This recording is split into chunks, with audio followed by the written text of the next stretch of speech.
we live, Sunshine. What it do, fool? Hey, man, Splash Town, Texas, or wherever the fuck you at. What's happening? But hey, man, you tripping, man. Get to that Houston Premier Party bus, man, because that's how we doing it.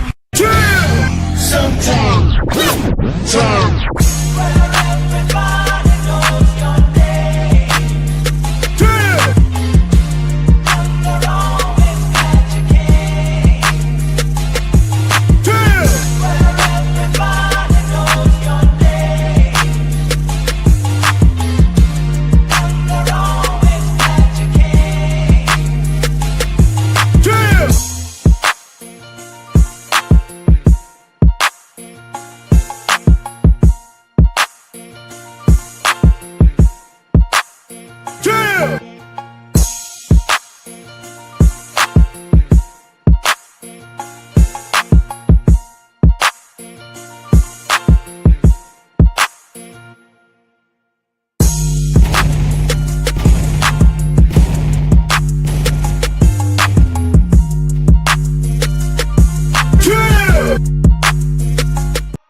This is a certified hood classic, The Drip Show.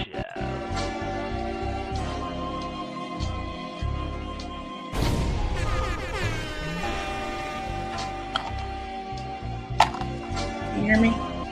Yeah. Hey, how you doing? What's going on? Now I'm about to hop on my phone and go pick up some food right quick. How's your day going? That's cool. Chilling.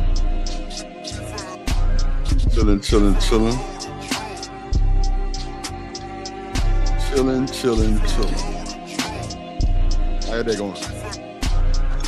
Been pretty chill. Can't complain. The music comes loud. Yeah, I'm gonna cut down. What's up, Shawanda? There we go.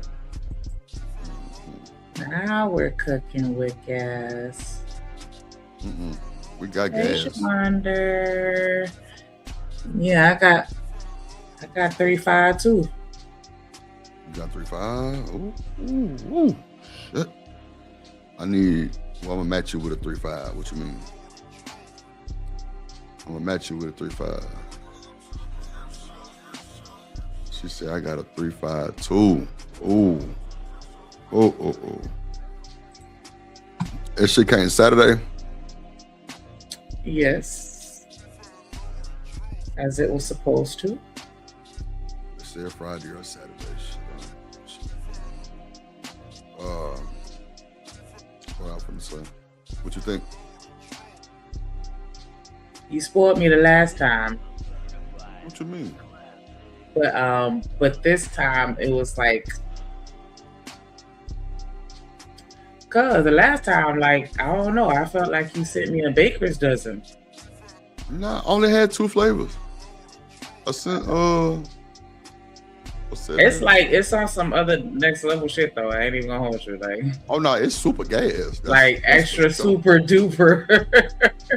It's super gas. That's for sure. Yeah, everything I'm smoking. Yeah. It's yeah. That's why I'm about to go make this run to Longhorn right now. Lord Jesus, fat ass.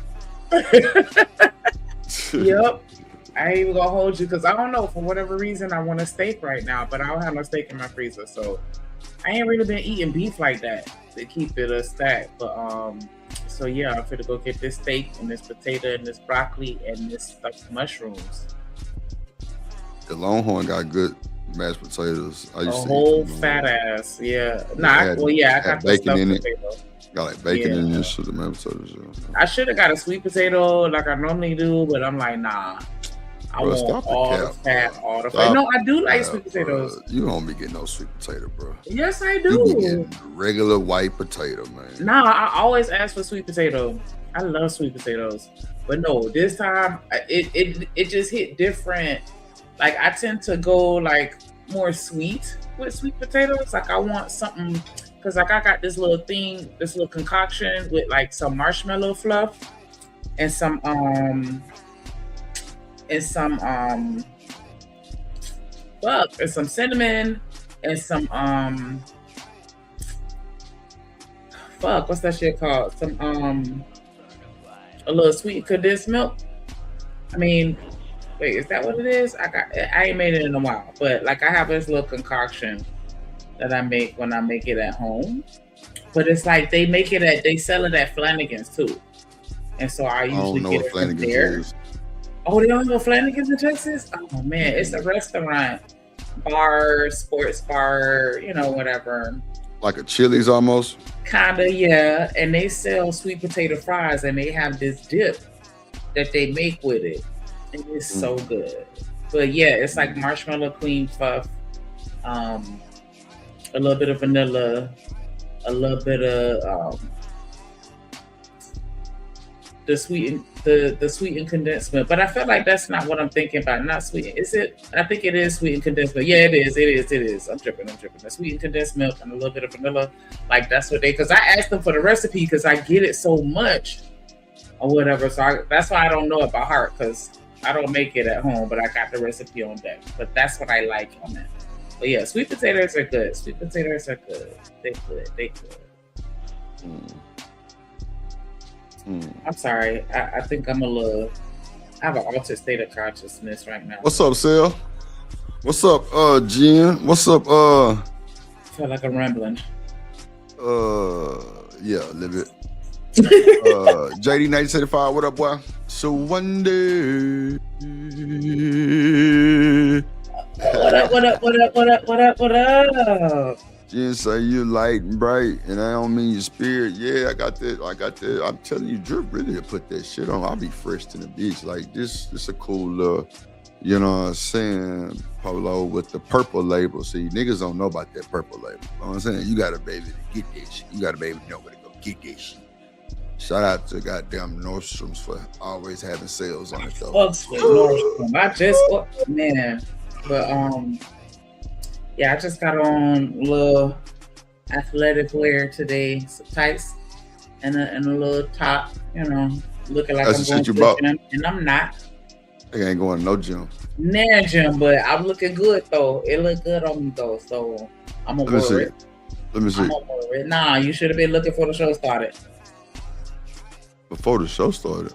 Yeah, because I was on the big screen because I was trying to see how I looked on camera, like just in case I accidentally intentionally stood up and walked away. And then I had when I saw you came up, then I took it down. Oh, I'm like, I don't know what you're talking about. So yeah, if you catch it, then I'll go. Yeah. What's up, Popeye TV? Yeah, it's all good. It's all good. Popeye, man, I'm going over your shit today, G. What's good with you, G? Shout out to Popeye TV. I think I done hit it enough, Jen. Yeah, I got like a natural light window right here. It's really. You know what? Hold on, let me see something. Let me see if I can cut my brightness down. Oh, it's diabolical. It's diabolical. What? Oh yeah, it is like okay. Bro, this is diabolical. Why is my shit saying that? Seriously. Let me see. Man, this is diabolical. Let me see something, y'all. Yeah, we got the bullshit today. It's Sunday service. I seen y'all up there. That little back and forth on cell shit and Robin. Ooh. On Cell Show, he had it was a panel of him and Sharon and Angryman and Raw and some other people.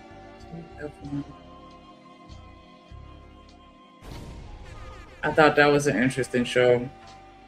8 PE.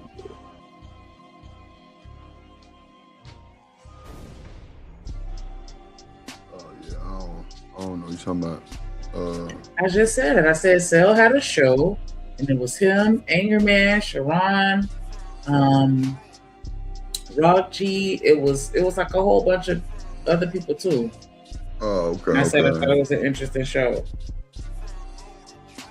because they were talking Um, about well, they were talking about a few things, but they were talking about the Drewski video. Like, is it kind of like it's cool if they do it, but a problem if I do it kind of thing, as far as like, if somebody else would have did the same thing, as far as like a white person would have put on black makeup and did a skit about black people, would have been the same.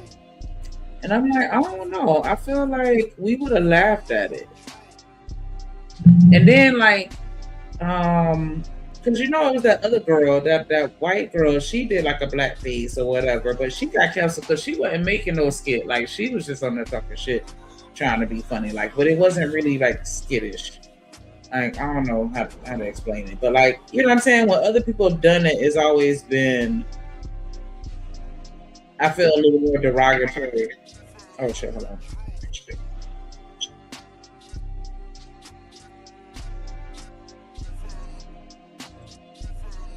But I don't know. I felt like it was funny, and if it was funny, we would have laughed. mm, I got you. Like, you know what I'm saying? Like, if you saw anybody that wasn't black put on like a, spray tan spray, or whatever, to make themselves look black, and they were like, like how doing what Drewski did, would you get mad and want them canceled, or would you just laugh if it was funny? I don't know. That's a good question. Sonique. That's a good ass question. I don't know. I honestly don't even know how I would do it. Hmm. Hmm. That's a good question, though. I don't think I get mad, especially if it's funny. As long as I don't feel like you, and it's so funny because I think that it's exposing a lot of racist people. Because it was like, oh, what if I put on a monkey suit and blah blah blah blah? And I'm like, see, now you going too far. Like, he Nah, didn't she put not on going too no. far. I don't think she going No, too I'm far. talking about by saying, what if I put on a monkey suit? That's not the Yeah. same. I don't Well, think that a white person putting on a monkey suit is the same as him putting on that makeup and doing a skit.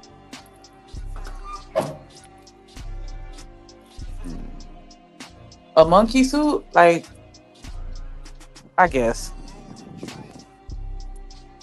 this is diabolical, bro. Oh, shit.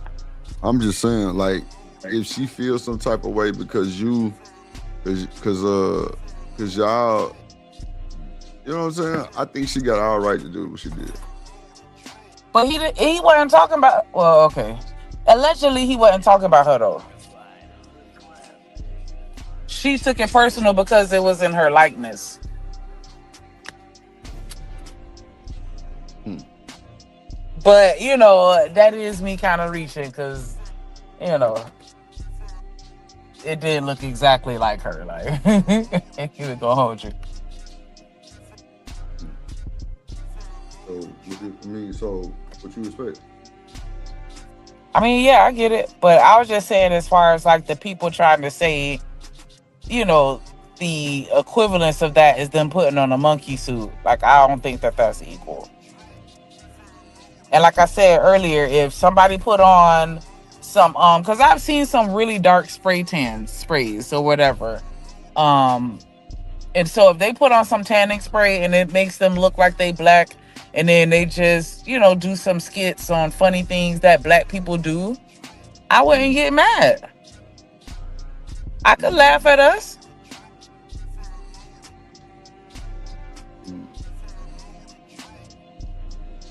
But maybe because she was like, if I did the same thing, it would be considered racist.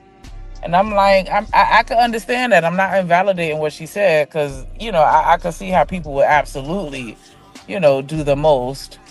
But me personally, I wouldn't get offended by that. Hmm. I feel like everybody can be made fun of, so why would we be off limits? Oh, here we go. Here we go. Here we There you go. go. Mm. Come on, man. Oh, okay. There we go. There we go, bitch. Okay. All right.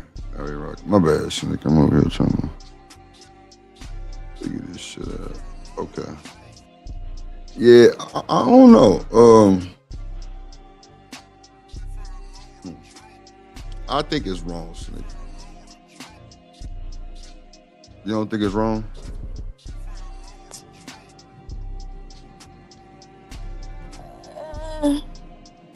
I mean, he's a comedian, right? Or no? But that's Because what it's I'm like, saying. Like, damn, when did comedy get so sensitive? Like, what the hell can we laugh at then?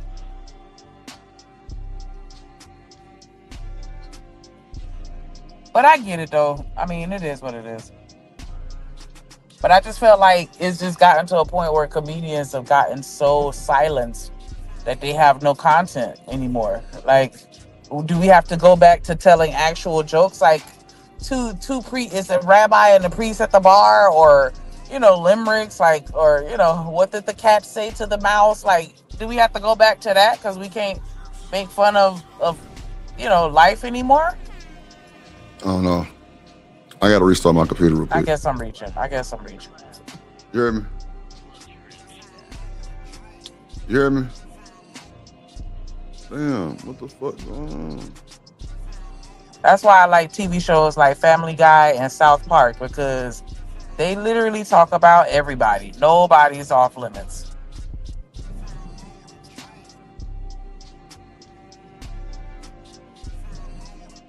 Oh, shit.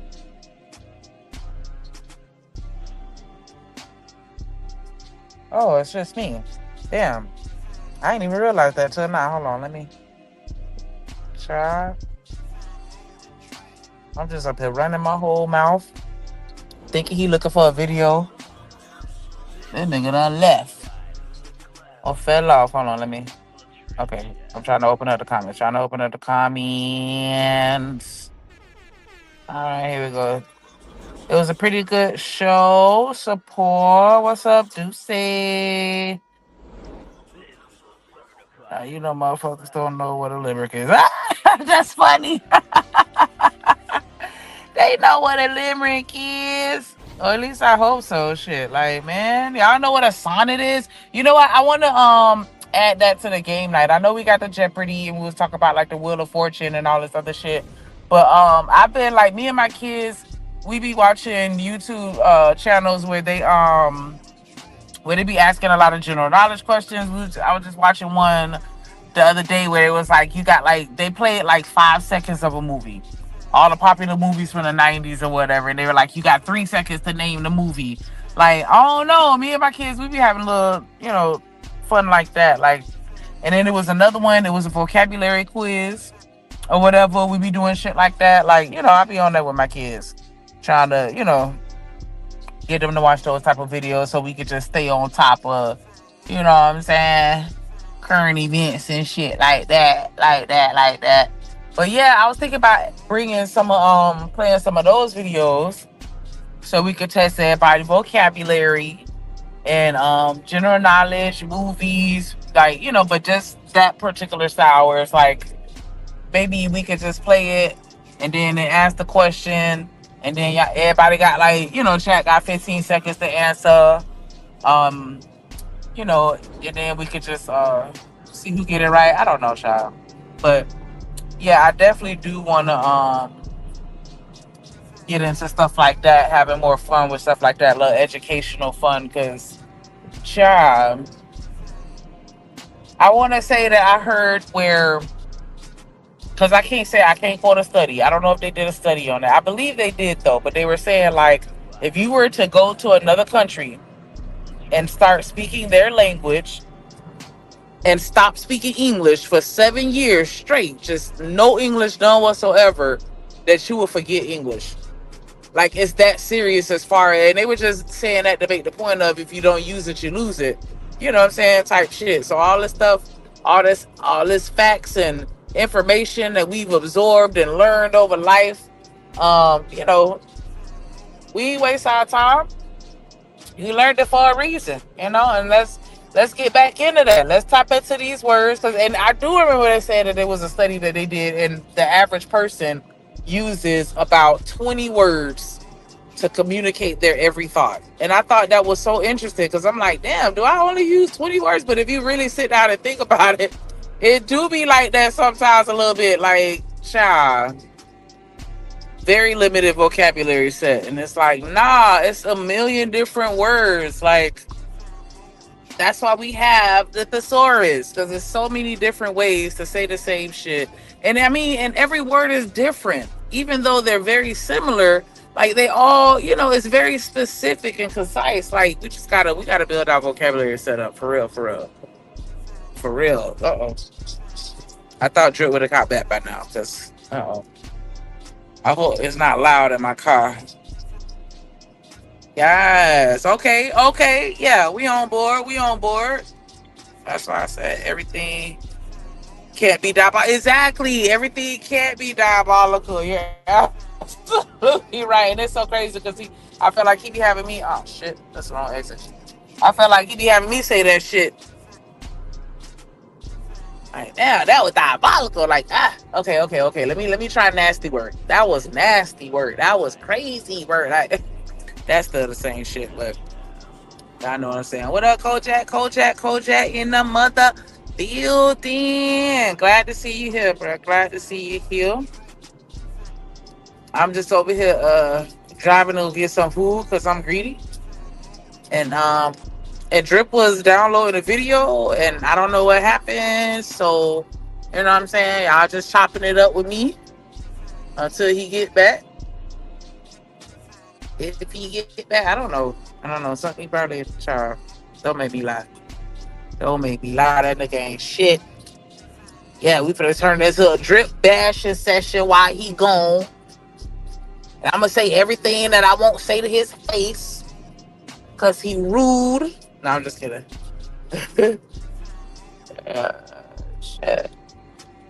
People do you like that, boy. Just wait till you leave and then just talk shit. I hate when people do that. And I don't know. I guess that's why I have such diarrhea of the mouth with stuff as far as like whatever I'm thinking. Like, nah, I'm going to go ahead and tell you that.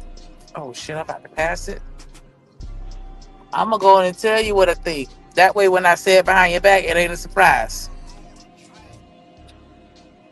But in most cases, I like to just say it to your face and then that's it. You don't benefit from talking about people behind their back.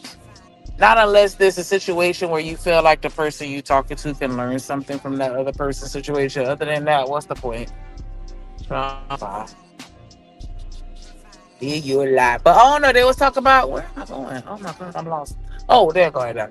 They was talking about that whole, you know, reverse racism thing or whatever. Like, you know, because that was a question, you know, that comes up often. Can black people be racist? Do we have any systems in place to block out, you know, any other race of people from doing something or anything in particular?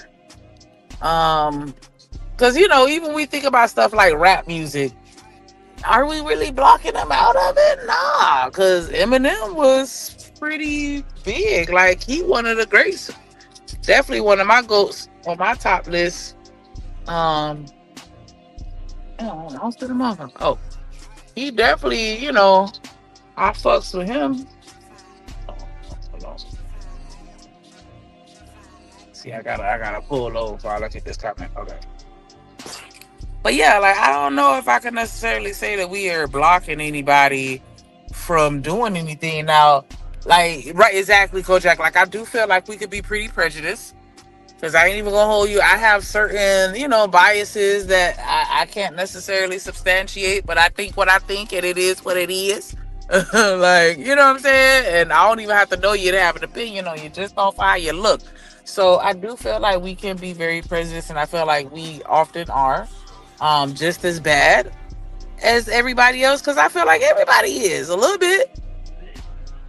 You know what I'm saying? Like it don't matter. You go, you know what I'm saying? Because I talk to other people, and you know you'll have like Indian people date child by. Okay, let me see. I gotta check it. I gotta check in. It would start fucking drizzling as soon as I pull it. That be that bullshit, dog. You be out all day, or not out all day, but just you know what I'm saying. You be up and think about where you want to go somewhere. It be nice and sunny, weather is perfect, and then as soon as I get in the car, like as soon as I get almost where I'm going, now I want to start drizzling. The hell. But yeah, I think that we can definitely be prejudiced, but I don't think that we can be racist. Even in situations where it feel like or seem like we're dominating, I don't really think we are. It's just an illusion. There's always somebody above us that don't look like us that's really in a better position. But you know what I'm saying? That's just my randomness. I don't know, lately I feel like I've been having a lot of random rants. What random people? Because I was just having a whole random rant. Uh one of my friends about feminism. Like I just really honestly, my unpopular opinion, and I know you know it is what it is, but I just really honestly don't feel like feminism had anything to do with women. I don't think it had anything to do with equality of women or the better, but it ain't had nothing to do with us. It was just the result of one group of niggas trying to stick it to another group of niggas. I digress. He's back. My mic is muted.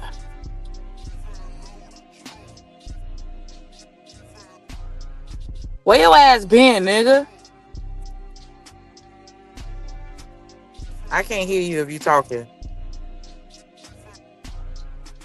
Look like you got a cheek full of motherfucking acorns. What's up, squirrel?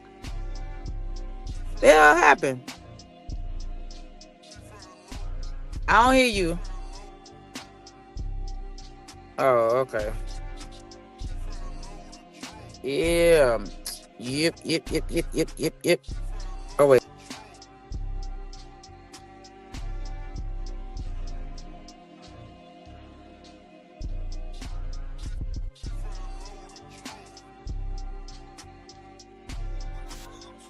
Can you hear me now? Put the one in the chat if y'all can hear me. My shit still swallowed. Fuck. Yup. Shit just stayed in my ass off. You know what? I'm gonna just calm down. All right, you can hear me. Okay. What's good, Savage? What's good? Shanique. Okay, so I'm gonna just calm down. My shit looking crazy. Yeah, my motherfucker, I had an allergic reaction to something yesterday. I don't know what the fuck happened, bro. I woke up this morning, my shit was swole, bro.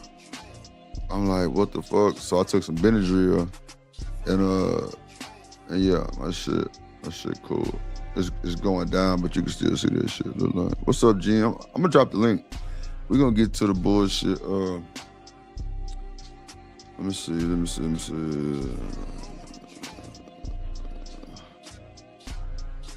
Let's see here. We got we gonna do this. Oh, you know what? Wait. I'm gonna do. Man, I know. Oh, I sent it to my email. Hold on, y'all. Hold on. That's what I did. I sent it to my email.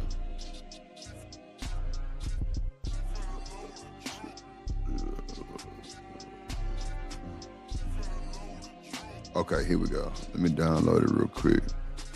I'm like, damn, I know I ain't tripping.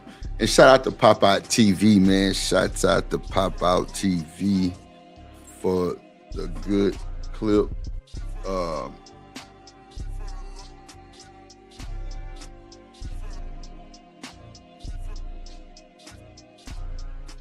my computer on some more shit. I gotta get it back right.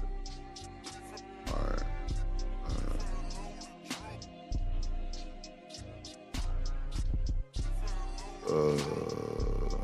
What am I doing? Shanique. Yeah. Yeah, I don't know what happened. I don't know what just happened. don't know. I woke up this morning. My shit was swole as fuck. So I took some Benadryl. It's going down. It's like way. It's going way. It's like way down. Like I'm gonna just stay camped down. I didn't know you could see that. That's crazy. My shit looks swole for real. Can you hear me? I'm sorry. Yes. It looks swole. No, I just said I'm sorry. I didn't mean to blast it. Nah, but it looks swole. That's the question. Yeah, you look like a little chipmunk. That's why I said that, man. Oh, okay. Yeah, my shit's swole. I took some Benadryl though. It's, like I said, my shit way down, but yeah, it went way down. It ain't going as fast as I need to be because I need to be on this camera, but it's cool. I ain't got a camera up. But shout out to y'all. What's up? Let's get to the bullshit. Shout out to Pop. Oh shit. Yeah, shout out to Pop Out TV for this clip I seen.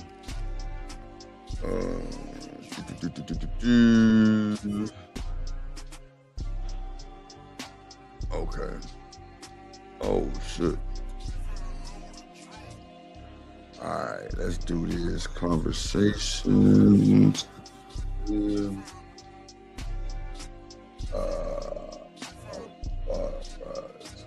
Hey, like what's going on today, y'all? Okay, here we go. So we got the clip. What's up, Toya? Thank you. Shout out to me. What's up, Kojak in the building? Savage in the building.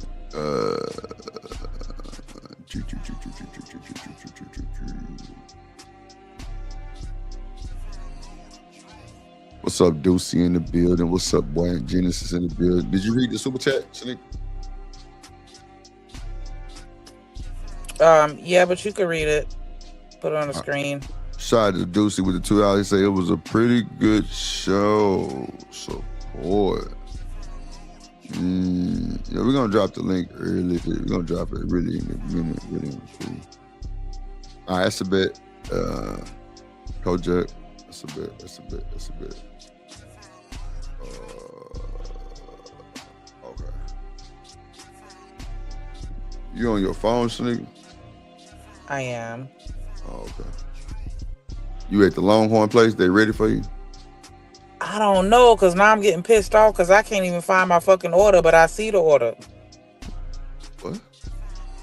Like when I go on the app, it asks me if I want to reorder my previous order, and it shows me the order from today.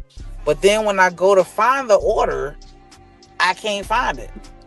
Because I'm trying to check in and let them know I'm outside. Like they should already see me out. Not really. My shit. They gonna already see no, you because the app traps you. The app tracks you. So when you pull into the spot, they supposed to already see you there. Oh, okay. Yeah, that's true. That's true, little baby. That's true. All right, let's get to the bullshit. Shout out to Popeye TV. Shout out to everybody watching the Sunday service on a Sunday. Y'all know what time it is. Let me get my motivation back because Shanika didn't blew that. But it's cool. We back. Damn. Yeah, you kind of blew that one for me. Because I thought it had went down and it didn't. No, it ain't no bad thing. It's cool. You do it all the time. You don't even know it. Wow. Whatever. You do it too, because you chewed my ass up the other day. I ain't even say that. And I went quiet too after you said that shit, dog. I ain't even joke back or nothing. Who said I didn't? Like, you be chewing my ass up harder than anybody. But you always try to compare, though. Why you always trying to compare between me and you, bro? If I say something to you, you always got to say, well, you did the same thing. You did the same thing. Bro, just take your shit and go about your business. I know I never said I was a nigga who ain't finna give you no hard time. That's a fact. I ain't never said that. You're right. You're right. Like, but you always trying to compare. You out what drip you did. You're correct. That's the way that I can escape accountability by just saying, hey, you do it too. You're absolutely correct. No escaping accountability. I ain't trying to hold you accountable. I'm just talking. See what I'm saying? Look at you. So we're not heavy today. What you mean? Where is my What you mean, Reese? Oh, she talking about the order. What's up, Reese? Man, Shanique ain't order shit. She up there bopping. Nah, they finna quit playing with me because they done took this fucking $40 out my account. They finna bring my fucking food out here. Well, I'm knock all this shit over. You gonna knock it over. What that's I'm gonna knock all that shit over in there. What that's gonna do? Give me a temporary satisfaction. Your ass going to jail too. That too. Yeah. Let me check my email. Call your man to come get you. That's what's up. He can't. Don't call Drip. He can't. That's wild. I'm calling you. Hell nah, the fuck you not. That motherfucker gonna say, what you gonna do? I'm like, Drip, bomb me out. Here go the website. Damn, that's fucked up. You wouldn't bomb me out of jail? Man, you know what? This nigga. You wouldn't bomb me out of jail? Nah, but you know, this nigga JP steady got my name in his mind. They say he was. You wouldn't bomb me out of jail?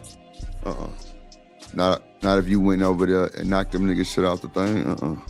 Damn, that's fucked up. You supposed to have my back whether I'm right or wrong. Hell nah. You ain't got my back. If I'm dead ass wrong, you supposed to have my back and then later on pull me to the side and be like, you know you were dead ass wrong, right? So somebody sent me a message. It says, Drip, JP was at bomb shit and he brought you up. He called you a faucet. I don't know. Oh, okay, Drip. Okay, Drip. Okay. I didn't know what that meant when he said that. When I'm like, faucet, what's faucet? But see, nigga, you know, that's cool though, right? Because I stay dragging JP on some shit, so it's cool. You know, call me what you want. But then they said, they said Bomb got triggered and just said, well, I don't fuck with Drip. Why does Bomb Cherry not fuck with Drip? I ain't got no smoke with Bomb. I don't have no smoke with Bomb Cherry. Every time Bomb come over here, it's a warm welcome. Everything. I don't understand that. But Bomb, if you got a problem with Drip, just come holler at me. You know, me and you. The conversation from the text message started like this, right? Are you and Bomb cool? I said, yeah, from what I know. I ain't got no smoke with Bomb. I don't know. But then somebody else responded like, yeah, Bomb just be, just, you know, I don't know. I don't know. I don't know. Either tell it or don't tell it, but don't give me bits and pieces because I'm super confused. No, I don't. I'm just telling you what, I don't know why Bomb says she's not cool with me. What's up, Willie? Willie to win? I don't know. I don't talk to Bomb Cherry. Like, I don't even think I follow Bomb Cherry on this new page. But I don't have a problem with Bomb. That's Thank cool. you. You too. Nah, I didn't see her say it. That's why I said somebody said that. But, you know, I'm just saying I don't have a problem with Bomb. Even if she did say I don't have a problem with Bomb. I don't have no ill intent. I don't have no messed up. Nah, none of that. I don't really care for people in this space, to be honest with you. I don't have a feeling for them. So I don't have a problem with Bomb. I've really never had a problem with Bomb, really. You know, scam shit dropped. She said what she said, which was a lie. But she also came back and said, Drip, don't worry about it. Just unblock everybody and you'll be okay. And that shit worked on my mama. It worked. So I don't know why Bomb would say she don't fuck with me. I don't know. I ain't never drug Bomb. I ain't never cuss Bomb out. None of that. She say it was Drip. What? It was what? What you mean?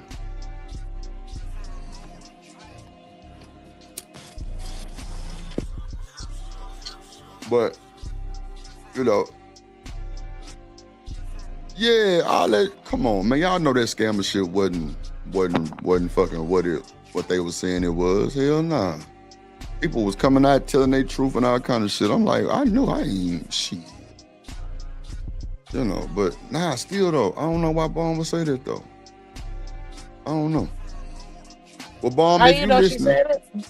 I don't know if she said it. I'm just saying somebody sent me a text and said that she said that. I don't know. But if Bomb, you know this drip, right? You can come talk to me anytime you want to.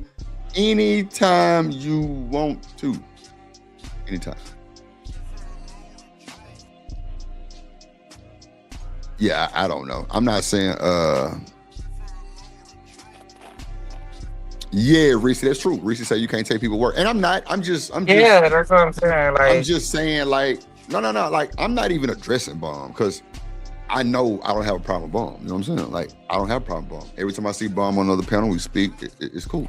So I know, but it just be the shit that come to me that I just be having to speak on sometime because I be like, damn, like, why would Bomb say that? Like, you know what I'm saying? Like, if JP brought me up, okay, me- cool, that's normal. But you know what I'm saying? But I don't know, Bomb. for me, it's all contingent on who said it. Because no, I said for me when it comes to people coming and telling me what somebody else said, like I need to know who said it because that's gonna let me know whether or not I even need to waste my time listening to what they talking about. Well, the person who said it definitely is somebody who I would say relevant. That's a fact. So I don't know though. I'm not even addressing Bomb right now. I'm just trying to figure out why she would say she don't fuck with Drip. But that's cool because she can do whatever she want to do. I'm not trying to make her fuck with Drip or none of that.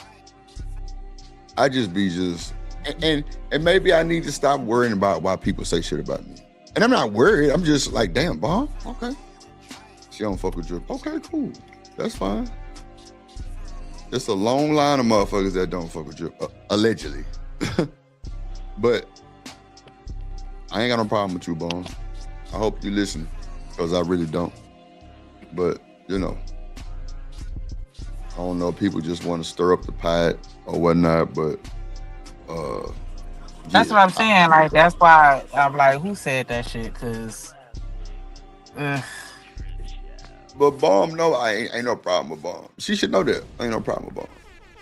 She should know that. She should know ain't no problem with Bomb. She know I ain't never came at her sideways. I ain't never disrespected her. None of that shit. That's just not how I rock and roll. I don't know. But anyway, let's get to this clip of Pop Out TV. Shout out to Pop Out TV, man. Hope you subscribe. Well, he did. He was in the chat. exactly, Reese. Like, I felt like that was messy as hell, but we gonna go past it. Yeah, like that's why I'm not addressing nothing. Like I'm not calling Bomb. I don't know shit like that. No. That's fine. I get that. Oh shit, I'm going off. I get that. I'm just saying, like, that made me look at the person that came and said that to you sideways. I got you. What's up, Shiesty Bomb? Not saying that they're a bad person or nothing like that, but it's just like, Nah, what you and Reese are Don't saying, absolutely. don't come and tell me true. some shit that somebody else said Right, without no I type got of you. receipt, no proof. I got you. I hear it. That's why I said what you and Reese are saying is absolutely true. I see Reese comments and I hear you, and I'm just saying, like, I'm not going on a tangent. I'm not upset. None of that. I just had to say that out loud. Yeah, I don't believe it though. I'm gonna say that. I don't believe it. Cause I feel like, and I don't know, Bomb. I don't even have a like reason that, to you know what I'm believe. That's saying? what I'm saying. But I'm gonna say, I don't know why she said it. I feel like if she felt some kind of way about you, she got the balls to come and tell you. So I feel like that was some bullshit, fake drama. Well, it's not about having balls to come say anything, because a lot of people talk about a lot of just it be random. You know what I'm saying? But I'm not saying Bomb did it randomly. I'm just saying, like, some people say shit. Some people might take it out of context and now look weird as hell. You know what I'm saying? Like, some shit just don't always mean what you think it means. Because Right. I ain't had no problem with Bomb. You know what I'm saying? So that person could have took what she said or assumed what she said. You know what I'm saying? But no. All right. Bomb listening. Shot the bomb. But yeah, I ain't. Yeah, it's cool.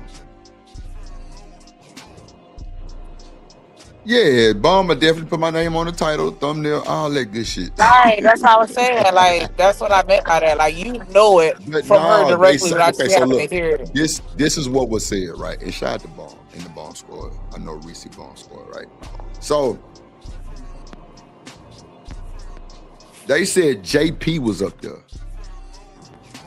and talking about me, and then it said I guess bomb got triggered because she said I don't fuck with Drew. You know what I'm saying? Like that was it. So I don't know. Like trigger for what? I know she ain't triggered off JP talking about me. Not Right. like, There's absolutely no context with that. Like, why wouldn't they just send you the clip so you could make your own assessment? right. I That's absolutely why I agree. feel like they being a little messy with that. Not like, anyways. I'm not even entertaining it Yeah, that's why I'm like, at I'm my all. bad. I said what I I'm had to just say. chilling. No, for sure. I got you. I'm with you. I'm 100% with you. I see. I see what everybody's saying. Nah, like I don't have a problem with Bomb. Bomb Cherry knows Drip doesn't have a problem with her. Maybe JP was over there spreading lies and mixing shit up. Maybe, who knows? JP could have said some shit. It could have been somebody else said they don't fuck with Drip up there. That's cool. I don't care. But, you know, at the end of the day, I'm going to stand on aisle 10. I'm not addressing it at all because that's alleged. You know what I'm saying? Because I didn't hear anything about that. But that's it. What's up, Kelvin? Nah, Shiesty, somebody sent me a message saying Bomb said she didn't fuck with me or something like that. Right, but they didn't send the clip when it's easy to clip a YouTube video, and that's what people normally do. That too. That's why I was like, I felt like they were being messy as fuck with that shit. I got you. Overstood. Trying to start us up. Overstood.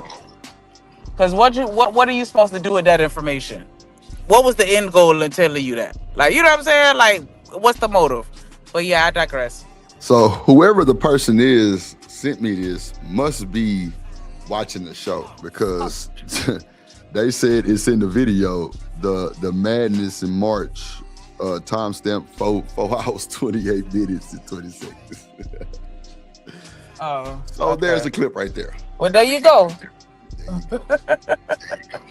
Sweet. Y'all know I ain't shit. Right. Why the fuck is so much traffic? It is what it is. Yeah. It's been play the video. Roll that beautiful being footage, then. Let us all make this quick assessment and dead it real quick. It's me. I don't think I'm subscribed to Bomb. I have to go find a page and subscribe and actually get the video. Can y'all send the link? Can y'all send me the link in the text message?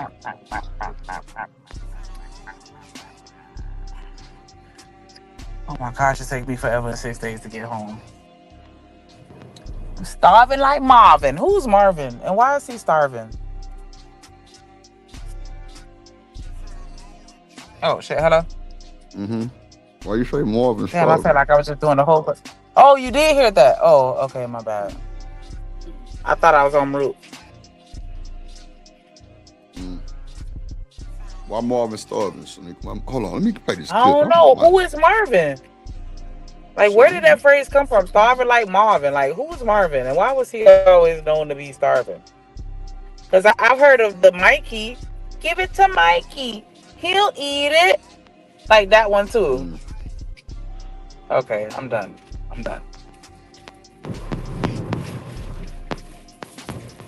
Nigga, Snicker bar. I need a Snickers. What's your favorite candy bar? I ain't ate candy in forever. I couldn't even tell you. Okay, but when you did probably eat like them, a what you used to Twix. fuck up? I like Twix. Twix. Yeah, I like Twix. What's your favorite candy bar? I'm hungry. Like, I'm trying to get home. I don't even know why I started thinking about candy because I don't really eat candy like that. But when I was heavy on candy, like, I used to eat Twix a lot. I think my favorite was an Almond Joy, though. I don't know. Something about coconut got me in a chokehold. Anything coconut flavored, I love. I love it, love it, love it, love it, love it. Mm. Like my favorite cake is a German chocolate cake. What are they doing at the park? Oh shit! Hold on now. I need to. Vibing as usual. Vibing as fucking usual. Shut up. Bopping per I usual. forgot she was here. You You went. forgot I was here? It's crazy. Nah, I'm just playing. I know I Uh, was on the phone. I can hear the let's see. music. What happened to the music? It just went out. Oh, I don't hear it no Really? more. Wait, Oh I shit. don't see what you see. Hold on. I don't want to go to jail. No, no. Maybe I start fighting with herself again. I got this homeless lady that lives down the street from me. Well, not down the street, but a little bit. Cause it's like an open lot Mm, in front of my spot. She done went and built her little campsite on the other end. Thank goodness she not right in front of me. But mm, boy, when I tell you she be out there tweaking, like you know the original video where that soundbite came from, where she be like, the lady like, he needs some milk. Have you seen where that came from? The original, mm, mm, you know what I'm talking about? She be out there doing shit like that. Like, mm, child, you just never know. You never know what to expect. But she kind of stay in her lane or her little area down there, so you know it's all good. They be like, hey, do you, ma'am? Just stay the fuck away. Stay over there. mm, And apparently, I guess the people that own this piece of land or whatever, they must be cool with her, you know, because they'll come and like cut the grass around her. Because when I tell you, like, she got it set up like it's a house, but it's just all outside. Like she got a little couch, she got a little line where she be hanging her clothes and shit, like a little, you know, den area, you know, breakfast nook, like child. And she got her main little camping tent, I guess where she sleep at. But they don't fuck with her, and the police don't fuck with her either. I thought they would have came and got her ass up out of here, but nah, they'll come. Like if she start tripping out, they'll come. But other than that, they don't bother her too much. Hey. Uh-uh. Am I still on here? Oh. yeah, I'm just listening to it in the back. It be getting real quiet. Like my phone will lock, and then when my phone lock, I don't hear anything. And so I'm thinking that I'm not on here no more. And that's why I thought you couldn't even hear what I was saying earlier because it locked and got quiet. That's why I was like, I don't hear the music. It's because my fucking phone was locking. Okay, let me get in the house so I can eat this. See, yeah, I don't like that.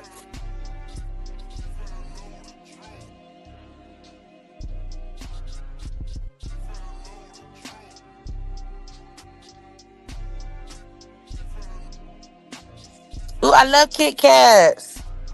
You know, Break me off you a know piece what's of that crazy? Kit Kat bar. You know, bro, please stop. You know what's crazy? The Damn. crazy thing is, JP is saying on bomb shit, right? I'm watching in the back. Like he said, people out here saying I was gonna self-delete myself, and people out here saying I wanted to give up my kids. Nigga, that's what the fuck you said. That is. This is diabolical, bro. This is diabolical. Hold on, let me share it with the world. Let me share it with the world. Hold on, let me see how I'm gonna do this. Let me see how I'm gonna do this. Oh, hold on, this. No, it's not the gram, huh?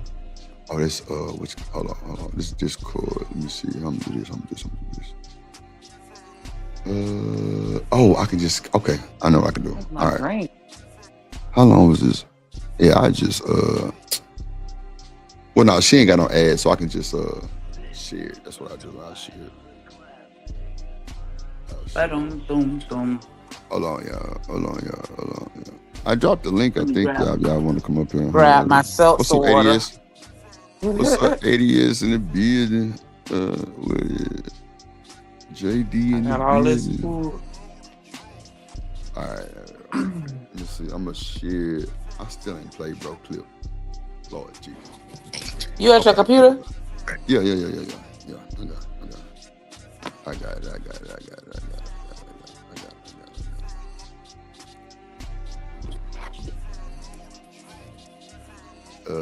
Okay. Hold on, y'all. Can you see me? Huh? Yeah. You back at home? Yeah, that's all I said. Can you see me? No. Yeah. Oh, my bad. I can see you back there though. What you doing? No, I was. Oh, gosh, hold on.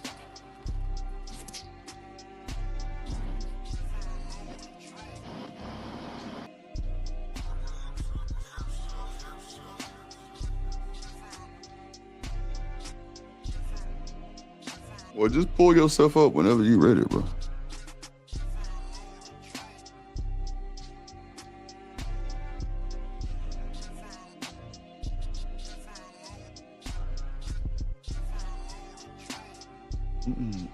You heard me? You there?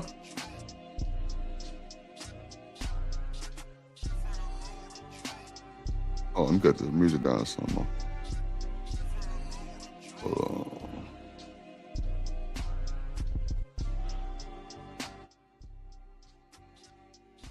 All right, leave right there. We'll leave it right there. We'll leave right there. We'll leave right there. We'll leave right there. All right, bet.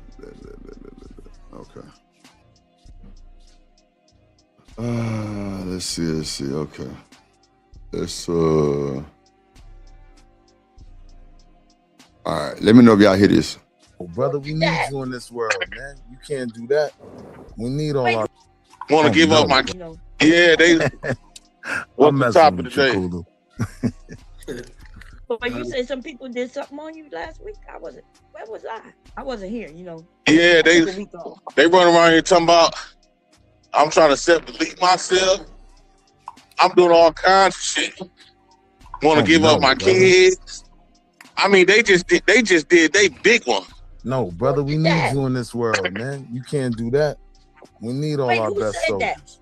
All right, bro. What the fuck? Huh? Oh, okay. Who did a stream like that? Who that was? Leakage. That nigga say leakage. Hold on, can y'all see that? Sharon. Can y'all see that? No, y'all can't see that. Damn. No. I was trying to show you my food, and then you wait till I turn around and pull me up on the damn stage. I don't know what you're talking about. Never mind. Go ahead. So, am I supposed to see something on the screen? Hold on. Because I can hear it though, but I just can't see whatever's going on the screen. Hold on. You can see the white part? You can see it? You can see the actual screen? I just see where it says YouTube, here. but it's not playing the video for me to see. It's just a black screen. Okay, now I see a white part that say how to make bath time less. Okay, bet. Okay, I'm finna, hold on, let me bring it back some. Like, hit the button on the bottom right, the two arrows. Yeah.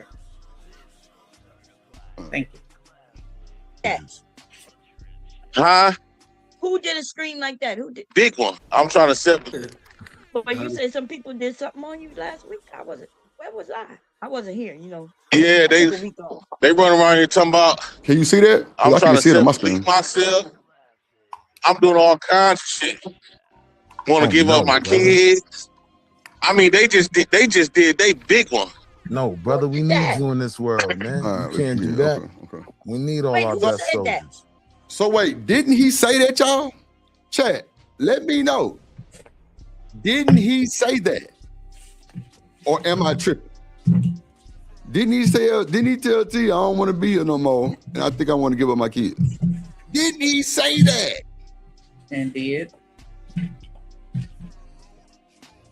That's what I'm saying. So how do we do our, see, this is how you go to other platforms and be messy. and paint narratives. Bro, you told this shit and clearly Bomb didn't see T show, clearly. Because I'm sure she probably would have did something on that motherfucker too. But you telling Bomb that Drip is out here saying that I said you want to delete yourself and give your kids up. That is diabolical. That is diabolical, bro. You told us that, my nigga. You told us that shit. Okay. Huh? Who did a stream like that? Who that was? Leakage. Leakage, I don't know. Wow. They got a that's channel you? called The Plug. Is Leakage. Oh, not my man Drip. Oh, you talking about Drip? Come on, man. Come on. Leakage. Yeah, funny. Ain't no leakage. Bro, I'm on here laughing, bro. That shit funny. I ain't gonna lie, JP, he is funny with his jokes, though. He is a little funny. But them hoes don't be hitting like he think he be hitting. Yeah, Kojak, you know, ugly, ragged ass, scum of the earth ass nigga, man. You know what I'm saying? But you know, we just here so we don't get fired, Kojak. That's all. We just here so we don't get fired, buddy. That's all, buddy. You know, that shit don't bother me not one bit, bro. Like, leakage is hilarious.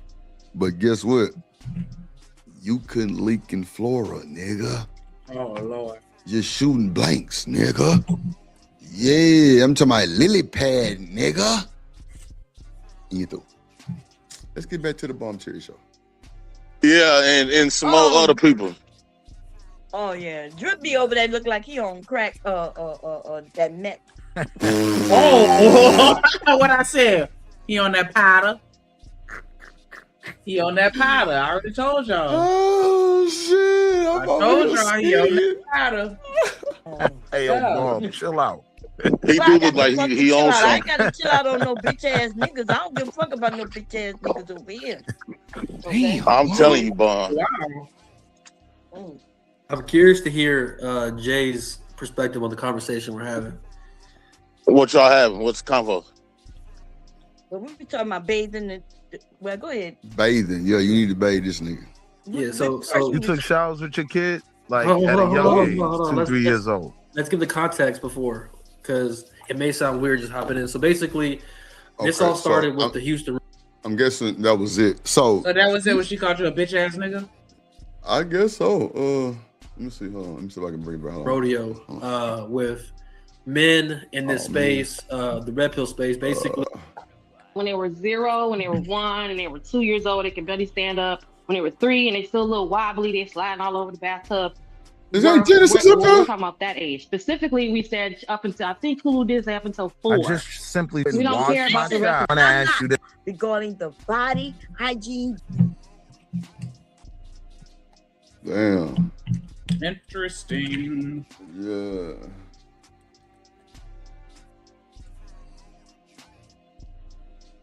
What the fuck? Why ain't playing? Oh shit! I'm trying. When she was Focus on women, you right? said they To new beaches. I'm curious to hear. So is there a study that we can go to? All right, hold on. The fucking warrant. Oh Lord. Put on your camera so we can see. Run, bro. Run. Just run. No, I'm finna go the other way. Oh, I'm gonna pull up on you. What corner you want?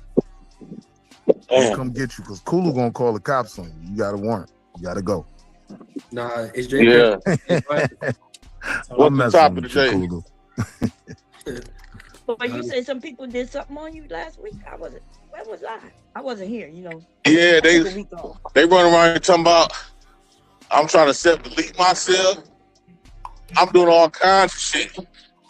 Want to give up my kids. I mean, they just did they big one. No, brother, we need you in this world, man. We did our big one, but you came your black ugly ass up here and said all that shit. And we reviewed the stream on it.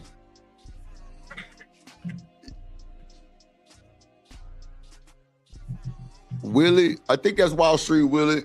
Up there, I don't know. I don't know if Wall Street mess with Bum. I don't know. I ain't never seen him over there. The little times I was there, I don't know. I think it kind of sounds like him a little bit. Let's see. Let's play this again. We'll move on. I just wanted to clarify. Man, you can't do that. We Appreciate need it. all our Who best said that? soldiers. Huh? Who did a stream like that? Who that was? Leakage. I don't know who that is. He got a channel called The Plug. Is Leakage. Oh, nigga not say my leakage. man Drip. Oh, you talking about Drip? Yeah, and some more other people. Oh yeah, Drip be over there look like he on crack. Net. Hey, yo, Bob, chill out. He do look like he on I something. gotta chill out on no bitch ass niggas. I don't give a fuck about no bitch ass niggas. Damn. So Damn. Bomb said I'm on crack and meth. Yeah, do I look like I'm on crack and meth? That's wild, right? Yes, you do. Damn, bro. On Yeah. that powder, bitch ass nigga. Yeah, man. I don't give a That's fuck what about they no said, bitch man. ass nigga. I'm sorry.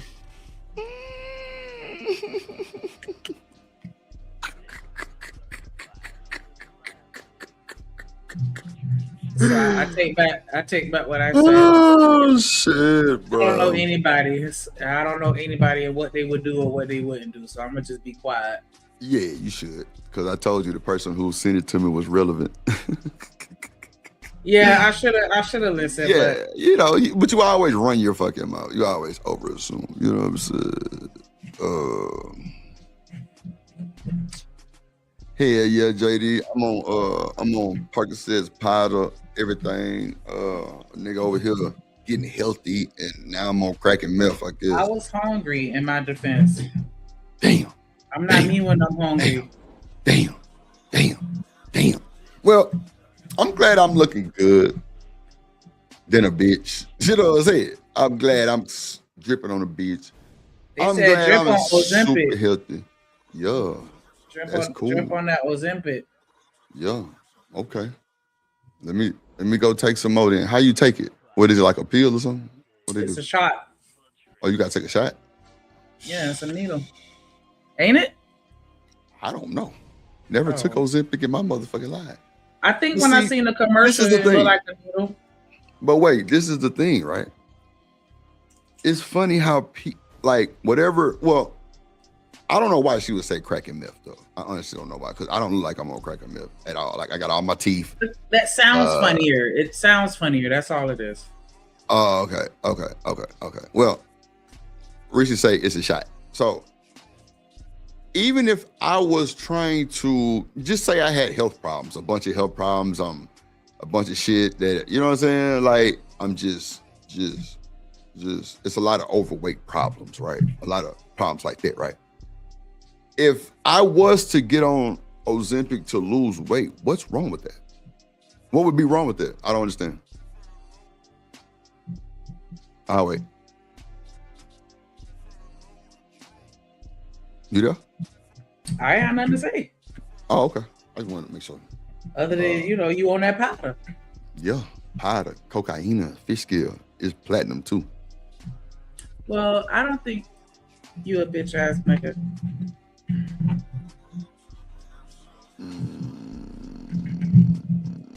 So, because my word mean everything. No, I'm just playing. No, the fuck it don't. That motherfucker is like transparent to the motherfucker. But, I don't think, I don't know. I don't even know what to say to Bomb. Go ahead, because Go ahead, what? nothing. I done already ran my mouth off and put my foot back in my mouth, so I'm gonna be quiet. You always put something in your mouth. It's cool. But at the end of the day, Bomb, I wish you well. I do. I really do. Because if that's how you feel about Drip, cool. That's your opinion. That's all I can say to that, man. I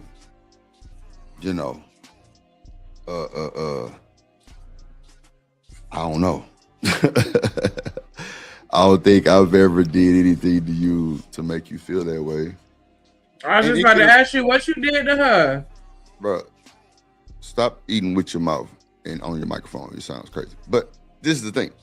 I'm just saying, like, I don't know what I've done to you, Bone, to make you feel that way.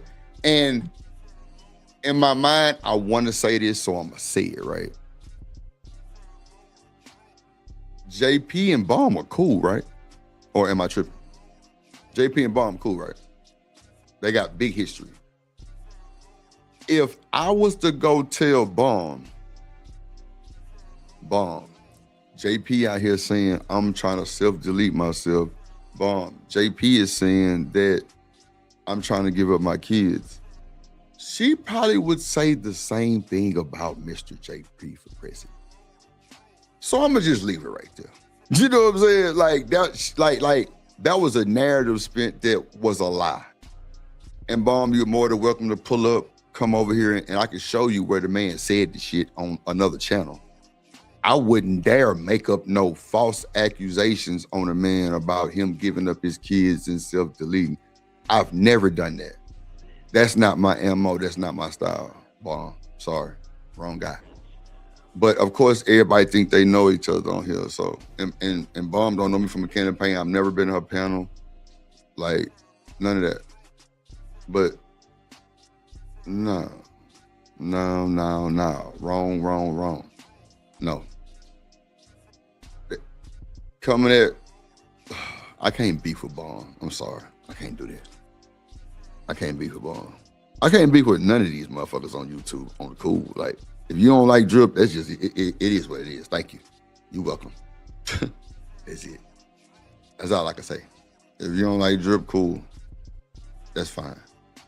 Join the line of a lot more motherfuckers, but I never knew that. I never knew that Bomb had a problem with it. But like I said, in that piece of the moment, and I think I'm overdoing it by breaking it down, because Bomb is a person that swings and don't miss, right?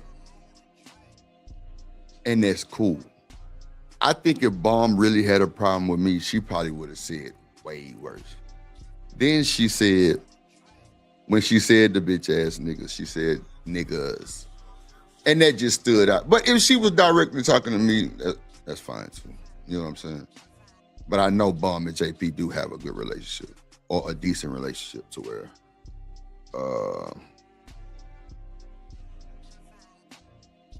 okay. You know, I forgot what I was saying. But anyway, it don't even matter. Shout out to them over there. It didn't bother me at all. Yeah, it didn't bother me at all. I don't really have nothing to say. It did. Truth laughing, because like, I'm trying to be better, bro. I'm trying to be better. Even with JP, bro, I'm trying to be better. I was really shocked that he went over there and said all that shit, really. So then, you know, when he came up, it was just, he felt some type of way. So it was a bunch of arguing. I really wanted to know why he did that, but it's still fuck Jay Prince on God. Like, I don't give a fuck about it. Fuck that nigga on my mama. You know what I'm saying? But it is what it is. I don't know that nigga from nothing. Don't want to know him. It's still fuck you. It's always gonna be that. So it is what it is. But yeah, that's all I got to say about that. Y'all ready for the show? It showed a lot of growth, Drew. Thank you. Yes, sir. Thank you. Showed a lot of growth. And that's how I'm gonna start addressing this shit. I respect that.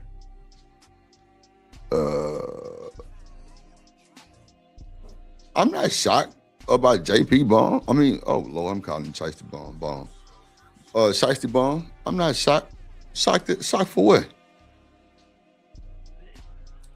No, I said I'm shocked that he went over there and spilled his beans.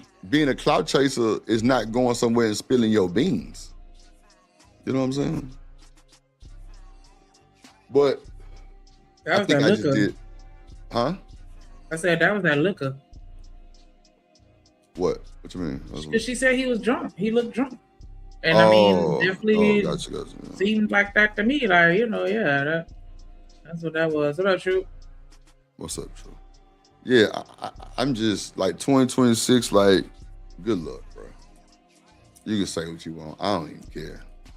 Like, I'm not platforming the EBT Prince ever again. The bomb don't mess with me. Cool. I'll just start leaving people where they at. That's fine. I just think it's interesting that people come onto YouTube and think that nobody's gonna see it. Mm-hmm.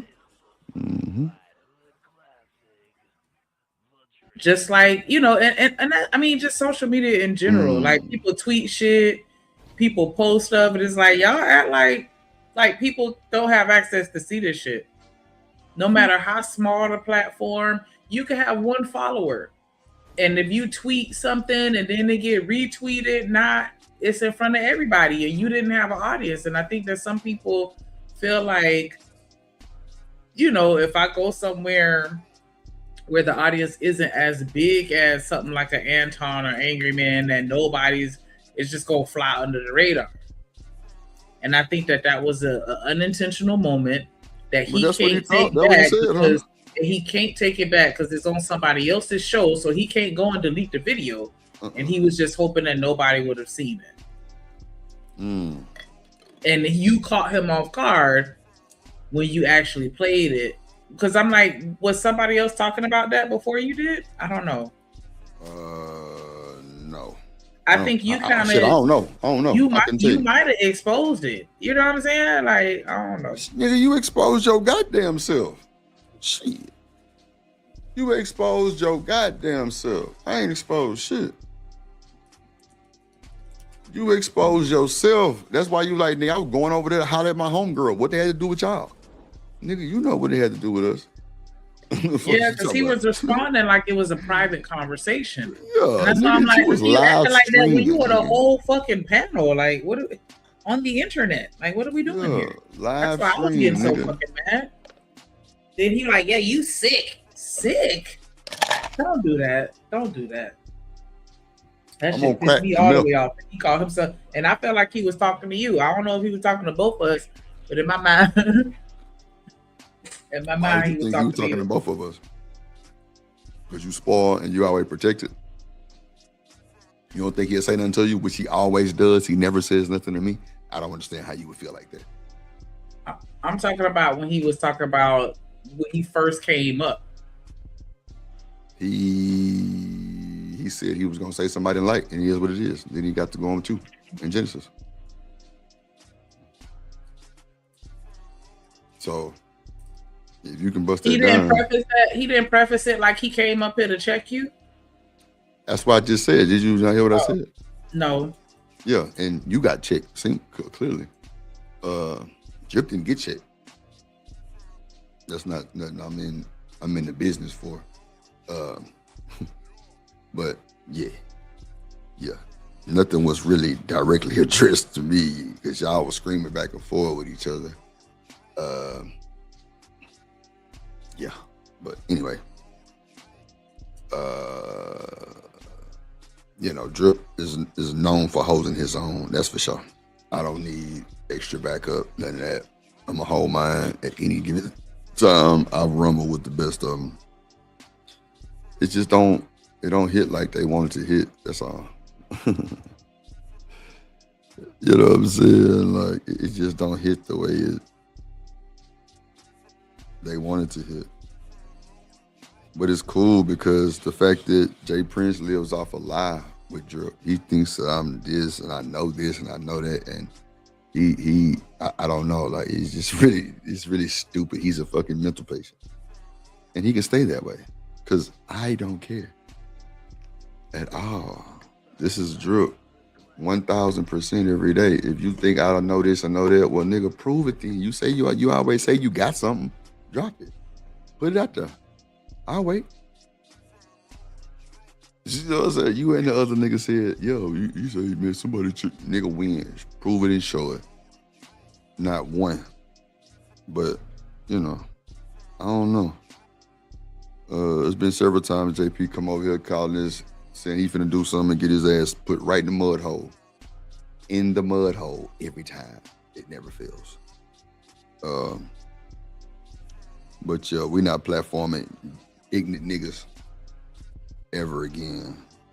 Like, it's not what we doing. But I'm glad I got the message. It's cool. I got it.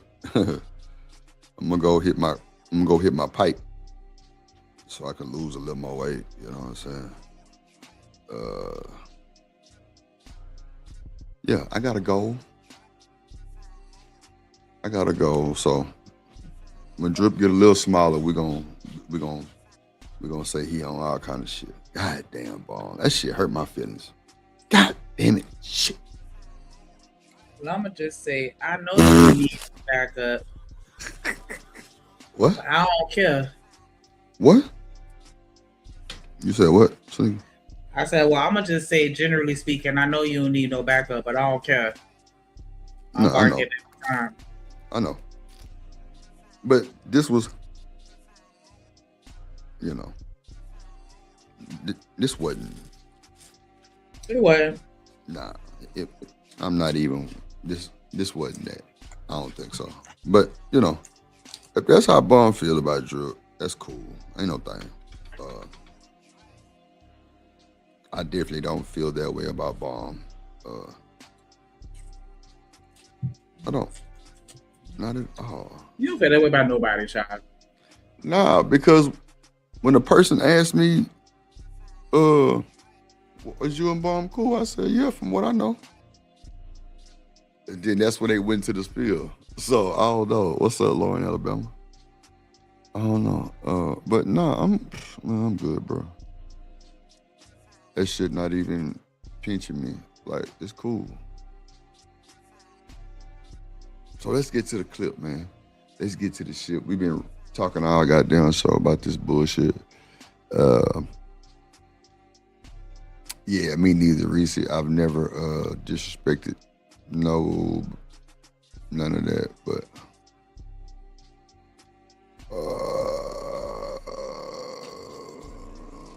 yeah, and see, Truth, that's what I do know too.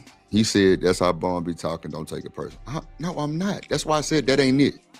Because I think Bum, I told you, Bum is the type of person where she swings, she don't miss. At least, well, as I've never seen her miss.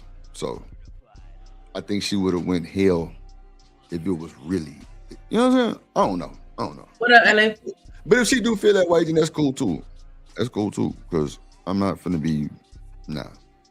My energy stops right there. Why your avatar not moving no more?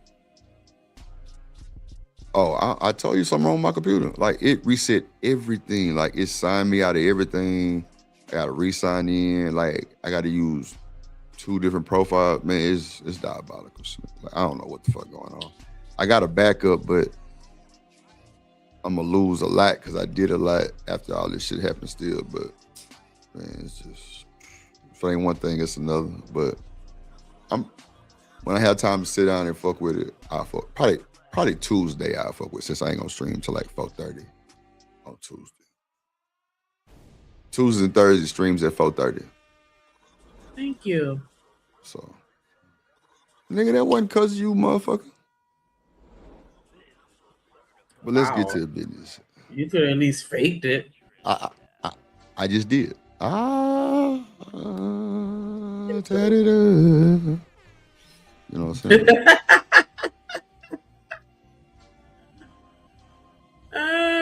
Drip on that powder.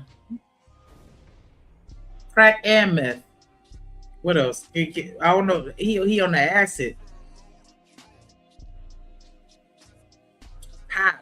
Nah, I like the powder. I think that's a little more believable. Yeah. Drip on that powder. That powder. Diabolical. That's funny.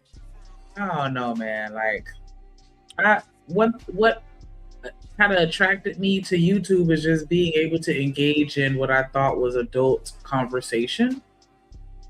But I don't know. It just seemed like we kind of veering away from that, or maybe that's just this space that's act like this. Like I don't know. Do all spaces act like this? Like is this like same shit, different toilet? Like if I go to a Mo3 or the Black Houston sector or something like that, like is it just nothing but beef? Like I want to get back to the conversations because that's what 2026. I'm not beefing.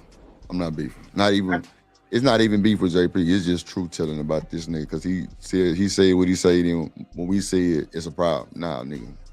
So I ain't got no beef with none of these niggas, none of these women, these niggas, none of that shit. Like it's pointless. It's pointless. It's not even energy worth. Like what is it gonna solve? Because you're not finna check me. You ain't doing none of that. And I'm not finna be screaming back and forth with you on this goddamn internet. No, I'm not. I'm not beefing. This is the YouTube Streets podcast, nigga. And we talk about shit in the YouTube streets. That's it. That's it. I don't even be on these shows like that for a nigga to have beef with me. That's a fact. JP feelings hurt. It's cool. Fuck him. But yeah, I'll be right back. But this is the video right here, Shanique, that I've been telling you about. Shout out to Pop Out TV with the Sharon shit. Give me like 5 minutes real quick. We'll try to clip a small part of it. You say what? No. That was what I needed for you to hit play. Cause I'm like, nigga, I was over here eating. You already chewed me up about that. Okay. But I'll pause. Go ahead. Precisely, exactly. Right, instead of the whole totality of what was the point being proven. Right, so that's what I want you to elaborate on. People that is here, I don't want to elaborate with them. I really don't.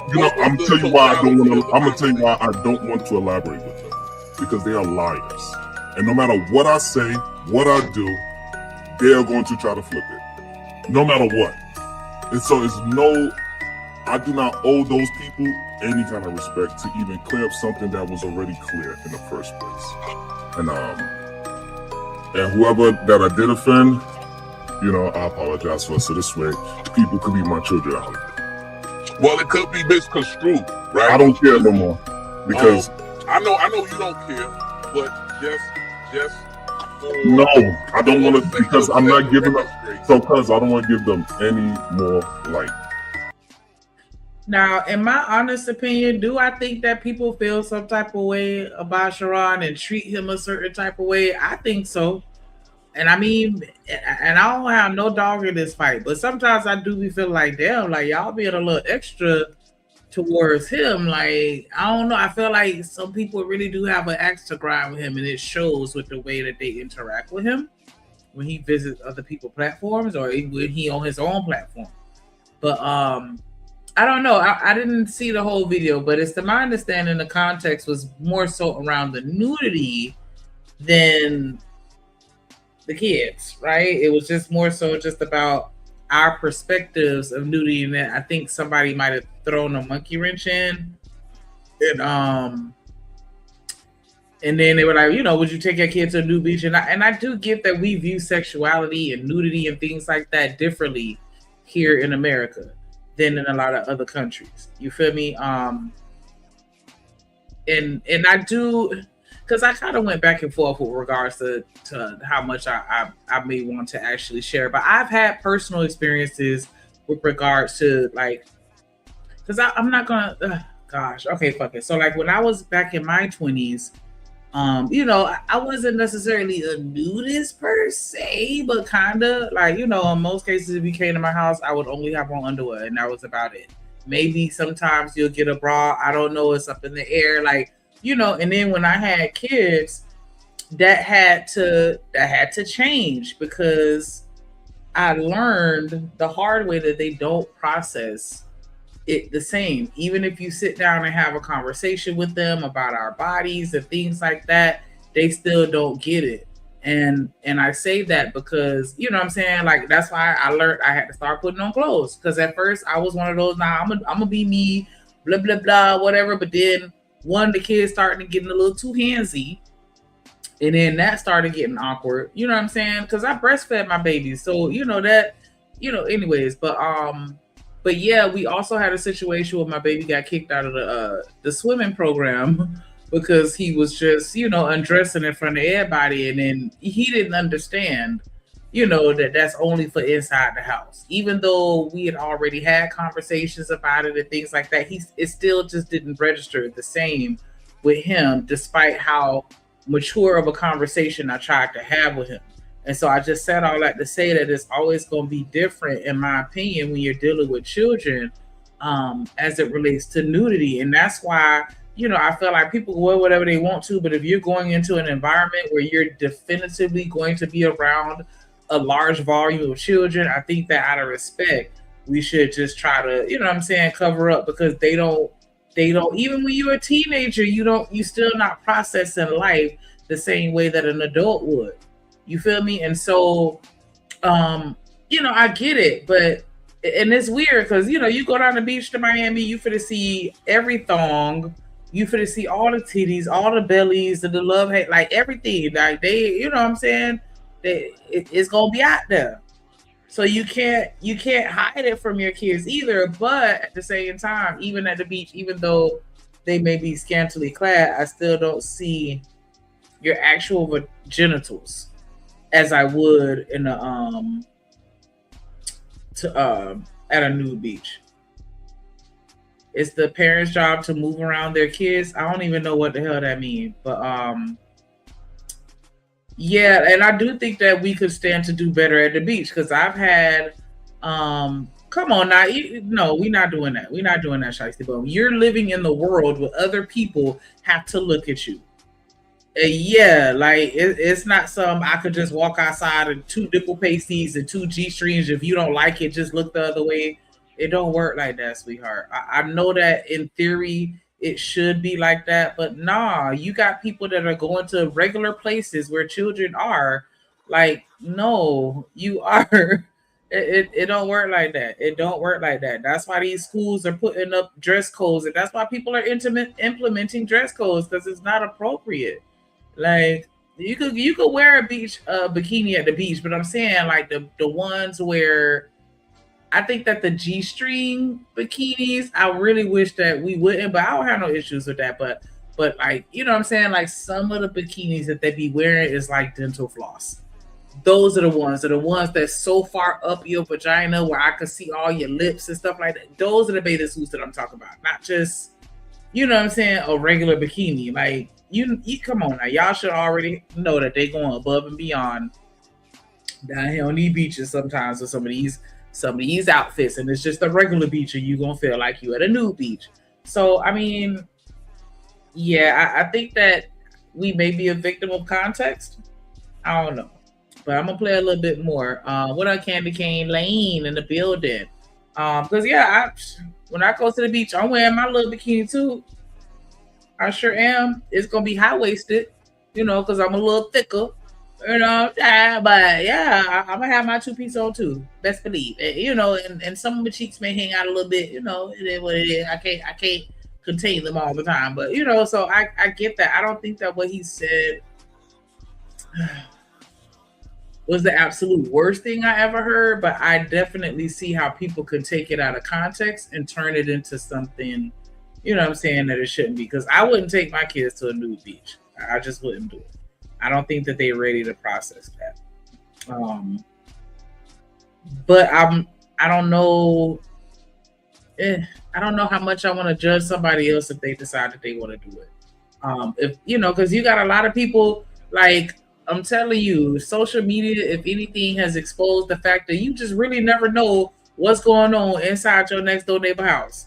Like, and it started as a joke, because like you'll see some people doing something crazy or something funny online of what they doing in the house, and people be like, child, people just be doing anything in their house, right? You know what I'm saying? But then, on the other side, you don't know how people are raising their kids. I get it, Truth. I wouldn't either. But again, if you're thinking about it on a grand scale, because I feel like sometimes people, I don't know if this is a situation. Okay. I feel like this is a situation where it was more so the argument that he was debating more so than the reality of his life. You feel me? Like, I don't know. I just felt like it was a situation where he might have just, was trying to prove a point more so than say, what he would actually do. Because I feel like sometimes people will throw in these extreme scenarios to kind of throw you off your square when you're getting ready to have a conversation. Like, you know what I'm saying? And people love to bring up the fact that, okay, around the world, is not that taboo. And so I don't know. Child, let me be quiet.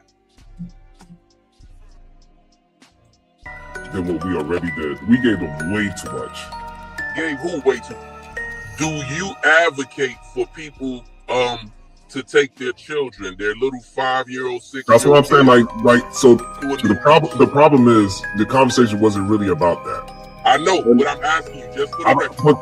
So the thing is, like, I don't want to keep answering that question over and over again because no matter what. Just for the record, and then we'll leave it alone.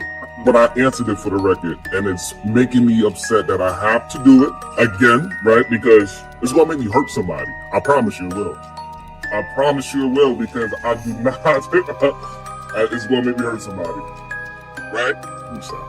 And you don't advocate for people to take their 5-year-old daughter, 6-year-old daughter. I don't give a fuck what nobody does, cuz whoever's outside, they can do whatever the fuck they want to do, and I promise you, if people keep on playing with me.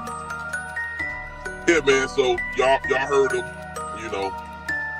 hopefully he cleared it up. If not, it is what it is. But he said he would never take his kids to a new beach. He's never been to a new beach. Yeah, but okay, so now relate that. That's my boy. Yes, of course we gonna use your content, baby. You part of the nation. Shout out to Pop Out TV. Y'all make sure y'all go over there and subscribe. If one of the moms can go ahead and drop his link in the chat. Make sure y'all. I'm sorry, y'all. I'm trying to eat and Drip done left. And so, you know what I'm saying? Eating come first and then talk. No, I'm just playing. But shout out to Pop Out TV giving us that content. It's something about this little, because what is this? Is this from Sesame Street? Like this little elf, like that shit is hilarious. What up, Royce in the building? Shout out to you. I feel like this was, I don't know, and that's what I was trying to say before this second little part. It's like, I don't know, I feel like sometimes people get caught up in the debate itself, and then it kind of blurs and people make it personal, and it's like, nah, I'm just trying to debate a point. You know what I'm saying? Like, but again, I didn't see the full thing, so I have to be mindful of how I comment on this. What you said, Jen? Hollywood Beach in Miami is a popular destination, as it is one of the only publicly run beaches in the entire nation. Over 1.4 million people flock to this beach every year. Yeah, Hollywood Beach is exactly what I was talking about when I say we have a new beach down here, and there are no partitions. There is no fences. There's no trees. It's nothing to cover any of that up. Like, all you got to do is look to your left, and bomb is there. Now, one thing that I will say, they usually kind of, because I think it's like a little sign, of course, like a little, just a little sign to let you know, okay, from this point over, it's the new section. So there is a distinction, and from that sign, like, they're not right by the sign. So you know what I'm saying. So they not right in your face, but you can still see. Like, they're not that far away, right? So. But yeah, it's just out there. And like I said, if you go to Hollover, you're gonna see all types of ass and titties. And cause these girls down here, it's so funny because it's like in Miami, you're gonna get one extreme or the other, right? Either you're gonna get somebody that's super plastic and everything is quote unquote perfect BBL body, like that type of aesthetic, or you go get somebody that's super regular. It's a lot of super regular girls out here, and they just, you know what I'm saying? Hey, they be letting it hang out too. So I don't know, but yeah, I think at this point, like, yeah, just don't I wouldn't even really try to. Like, I agree with him taking this stance. Like, I'm done. I'm not talking about this shit no more. I'm not explaining nothing. If you get it, you get it. If you don't, you don't. Oh well, because it's just one of those topics where it's kind of like a lose lose. No matter what you say, somebody gonna have a problem with it, and that's a fact. Um, but yeah, I do think y'all be being mean to him. Like, y'all can feel how y'all want to feel about that, but like, boy, I feel like y'all be and I mean, he be getting his on too. Cause I think Sharon is hilarious, and he be throwing them little shots in. That shit be fucking hilarious. So I'm not saying like he just get beat up for no reason, but yeah, I do feel like y'all be being. It's not funny, but yeah. Again, shout out to Pop Out. It's me for the content. Make sure y'all subscribe. What up? What up? What up, though? Hey, Chanel in the building. What's up, Chanel? Make sure y'all hit the like. Oh, you back? Make sure y'all hit the like button. Make sure y'all comment. I've been back for like 4 minutes. You ain't hear me say "damn" when you said something about you said something. I'm like, "Damn." Oh no! Okay, yeah, I've been here. I hear you. So I wouldn't clear up on nothing. I wouldn't clear up. What's he talking about? The video that we're watching, Sharon was just saying like he ain't clearing up nothing. He done answering questions. He done talk about it. If you don't understand his stance, then oh well. Just keep it moving. I mean, I totally agree on what he said, right? As far as the stance part, right? As far as like if you don't like what I said, oh well, you know what I'm saying? Challenge it or shut the fuck up type shit. Like, but my thing is this, like,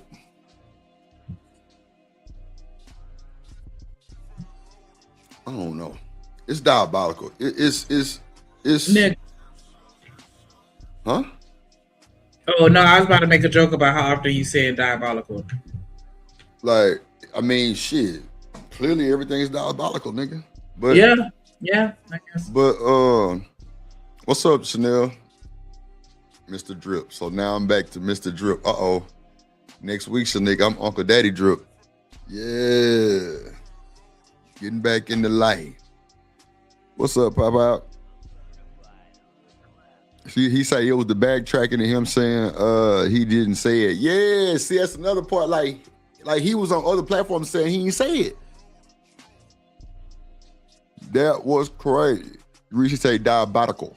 Oh, okay, that's diabolical. Yeah, we're going to the Merriam Prince dictionary. Goddamn. That's what I'm saying. Like, bro, I'm gonna drop. What's up, Royce? What's up, boy? Let me drop the link. I don't know if Sneak dropped the link. Let's have a conversation. Like, I think. Okay, let me play it because I seen it, but let me just because like it's another video of him like saying he didn't say it, and then he came back and doubled down and said that he wouldn't take his kids to a new beach. He said that. So I don't know what that conversation was about. That's what I was saying. I think that he just kind of got caught up in trying to argue his point.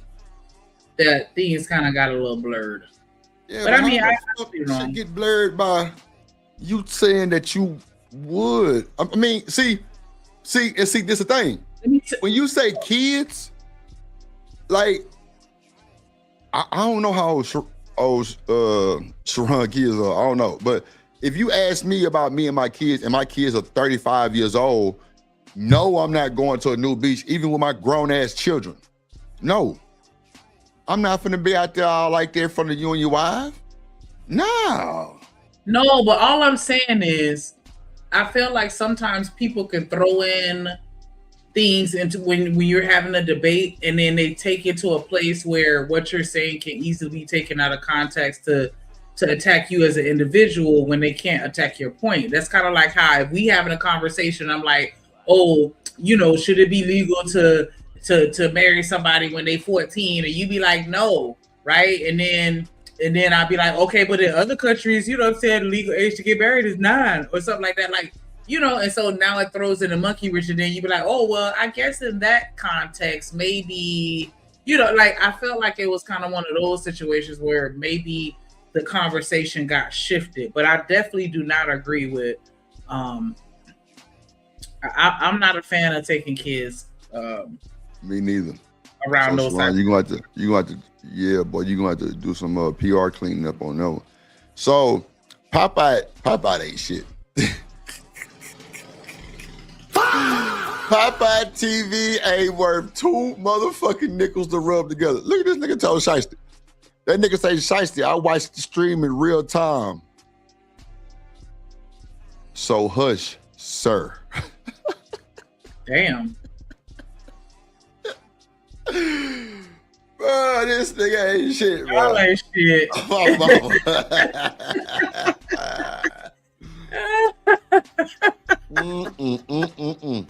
Not sir. This nigga diabolical. Damn. You say mamas. You're right. You're absolutely right. Shiesty, you ain't shit, dog. So, Reese, would you be comfortable with take? Okay, so let's look. Okay, so look. Just let's take Sharon out of it, right? Let's take Sharon out of it. Let's just say now, if another content creator said this shit, y'all would be through the roof on their funk ass. I think so. But since y'all support Sharon the way y'all do, of course y'all gonna try to wiggle them up. So, can y'all, Reese, do you have the actual stream? Because I mean, Popeye shit pretty much did what it's supposed to do. Yeah, and I wasn't there live, and I didn't watch the stream, so I just don't even think I need to be speaking on this. Me neither, but Popeye clip was pretty goddamn me direct. Let's see. But okay, so now relate that. Hold on. So relate that to the conversation of being nude at a beach where everybody's nude. Because I don't want my children. You don't. Well, Sharon, would you allow your children to be around a nude beach? Yes. That shook up everybody, and y'all know who else agreed? Bomb Cherry agreed too. So, but Bomb Cherry kids grown than a motherfucker, I think. Allegedly. No, she always talk about her kids. Yeah, they grown. They grown. So, I don't know. When you, I don't know, bro. I mean, like Reese said in the chat, everything is not sexualized. I mean, I don't know. Now, okay, so she said, what's up, third? Reese said, everybody doesn't over-sexualize nudity. Do you agree?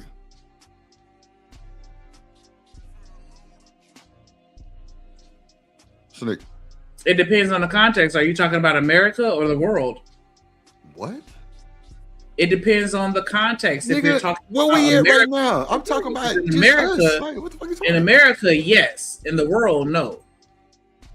And I think that's what a lot of people try to do with these conversations. Be like, well, everywhere else, don't nobody care about nudity like that. But here in America, we Africa and all them, you know, them little tribes and shit, it is a lot of nudity. Right. Here in America, we do. That we over-sexualize people all the time. Wait, what Shiesty, he just said that he would. Nigga Deuce said she like 70. Lord Jesus. Let's see. You don't. Well, Sharon, would you allow your children to be around a nude beach? Yes.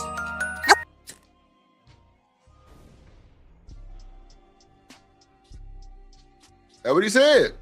He just said it, Shiesty. Well, Sharon, would you allow your children to be around a nude beach? Yes. So, Shiesty, what are you talking about? He clipped up. I think Pop Out TV did an excellent job with this clip.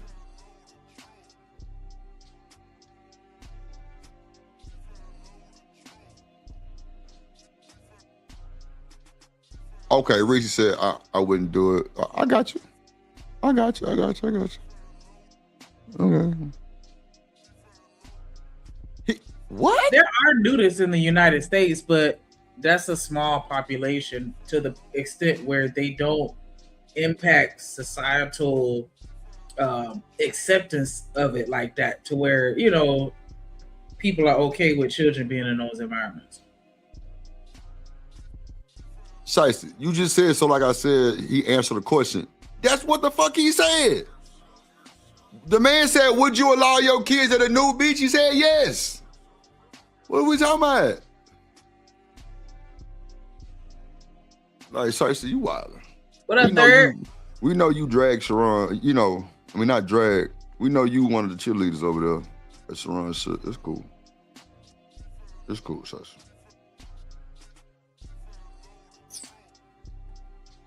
Diabolical. You don't. Well, Sharon, would you allow your children to be around a new beach? Yes. You don't. Well, Sharon, would you allow your children to be around a new beach? Yes. Okay. Anybody else up here? Oh, Yes, I would. Yes. So I don't know. Hold on. You gotta understand what you're. Y'all heard that? Yes, I would, and did. Maybe, hold on.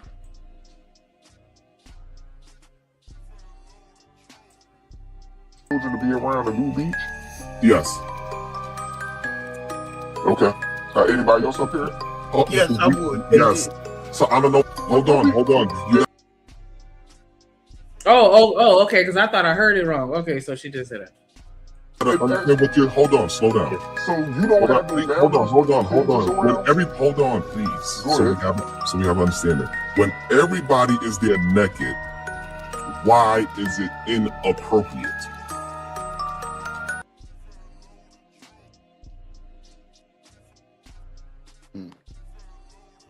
I don't know, Shiesty. You're gonna have to come up with something better than that, baby. Ooh, excuse me.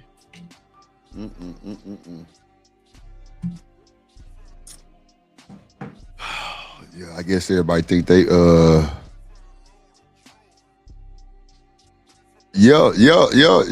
Popeye, I heard that.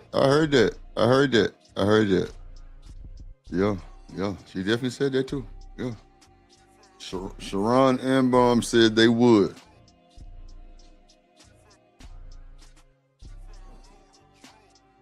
So Reese say Bomb said yes first and Sharon agreed. Yeah, they both said yeah, right? So we don't know what the fuck going on, right? And we just played this shit. I don't understand, like, what's the play in it? I'm trying to figure out. Because I'm trying to follow the chat. The chat going crazy.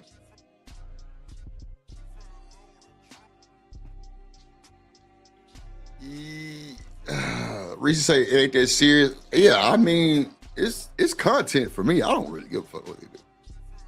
It's just content for me. I don't really, I mean, if that's what they want to do, that's what they want to do. Like, I can't determine none of the bullshit. I'm just saying, me, I wouldn't do it. Yeah, I definitely wouldn't do it. That's just me though. People have different thoughts, different mindsets, different a lot of shit. Whatever. I always tell y'all,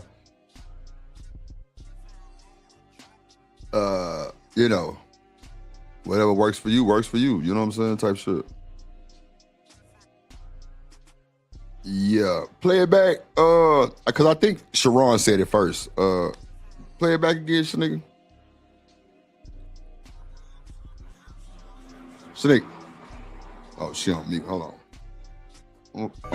Yeah, but okay, so now relate that. Hold on. So relate that to the conversation of being nude at a beach where everybody's nude. Because I don't want my children. You don't. Well, Sharon, would you allow your children to be around a new beach? Yes. Sharon said it first. Clear. Reese, a lie detector says that was a lie.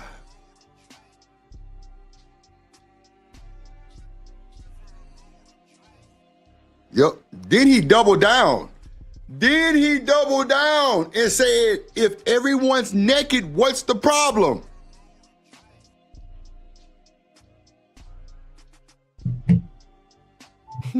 The man doubled down and said, everyone's naked. What's the problem? What up, Rilla? What up, Dr. Q?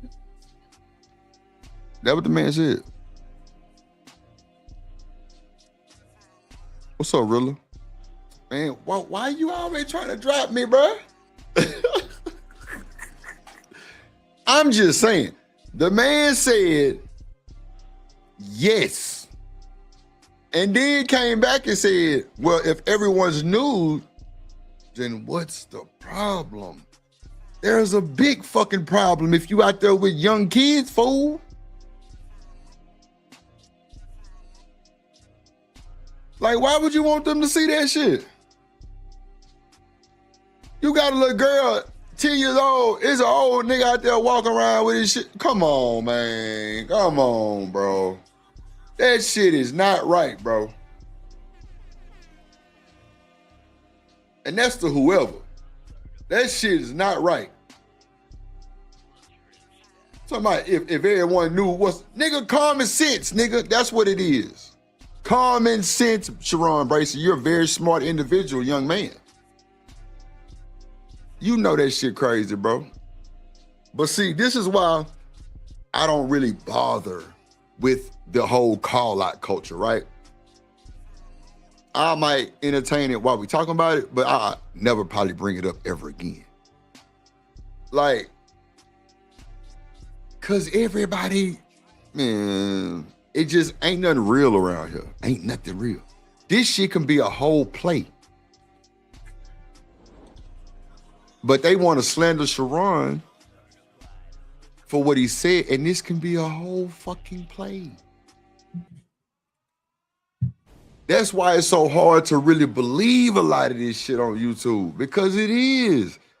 The crazy thing is, and shout out to Team Fatty and Ilkan Ali, right? And I know Fatty be having his words about drip sometimes. It's cool. He be having to get all his people in order. I understand that, right? Okay, cool. We got you. I knew nothing about the fallout of them two guys, right? Nothing about it. I don't even, well, let me say this. I don't even know these two guys. I didn't even know they had a fallout. But watching the clips and everything that I was seeing and, you know, people were sending, like, it'll make you pick a side. And it was a play.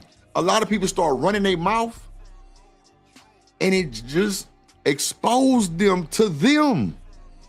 It exposed a lot of them niggas who was running their mouth to Fatty and Ali. That's a fact. So if them niggas had a play going just to just check the circle and see who gonna stand on business, oh, they did that. They did that. Yeah, they did that. Everybody started talking, giving their own little opinions and shit. And it exposed a lot of them folks on how they really felt about both them guys. Real shit. Like, cause not even a day later, right? 2 days later, right? Sharon came out saying somebody contacted his daughter and his younger brother. And I don't know how Easy got into it, but cause I don't know. I ain't hear Sharon say Izzy did it, but clearly it be a lot of undertone disses that I know nothing about. Or like, you know what I'm saying? Like references I know nothing about. So clearly Izzy knew that it was about him because it was something that was said clearly. And that's what it was. But I don't even know what he could have said to even, you know what I'm saying? To say that Izzy could have did it. I don't think Izzy Bands did no hoe ass shit like that. Contacted Joe, man, Izzy don't take, like, I don't think Izzy take this shit serious like that. That's why I kind of halfway think Sharon lying. And Sharon, if you watching this, just drip opinions, right? I don't really give a fuck what you do. But this just content. So we have a commentary. This is a reviewing and reacting in the YouTube streets. So you cross the desk. But at the same time, bro, you up there with the Anton fatigue, apologizing and shit. The fuck you doing that for? You said a lot to a lot of people, Sharon. That's why I think this is a lie. Because people in this space, if something like that was to happen, bro, you're gonna expose that shit. That's content for the gods, my nigga. Like Chicago real estate, for the gods. What up, Chop? That's content for the gods. Real shit. Do you know when I thought Demon sent that goddamn money, when he sent that screenshot, why you think I showed that motherfucker so fast without even looking at it? Because in my history of YouTube, this nigga ain't never been ran off a panel for no monyon. Nah, I ain't never seen it. I didn't seen him put up monyon to stay with yet. So in my mind, I'm like, first off, that's not how I run my show. Second of all, them numbers, that's not how I run my show. And that's what made me call bro in the back. Everybody was like, well, Drip, what you was doing with your head down? I was talking to that nigga. That's what I was doing. Telling him I ain't want no participation in this shit. And how to send your money back. Oh, God. And he got his money on. Right back, immediately. But for the content's sake, you know, it's content. So everybody was doing their little hoorah, blue bra. It's cool. But that's what I'm saying. Like, I showed that shit. So I'm sure this nigga would have showed that shit. You know what I'm saying? That's what I'm saying. I don't know. I don't really know Sharon to now, you know, people told me about Sharon history and all the hypocrisy, but hey, a lot of motherfuckers that went through that shit. Yeah, Popeye, Sharon did say it first. No, I'm late in the chat. All right, where the fuck you been at? No see, man. Man, this nigga, he want to fight. Oh, gas. Yeah, I'm cussing everybody out. Oh, God. All right, where the fuck you been at? Dad. I don't give a fuck. You know we was here.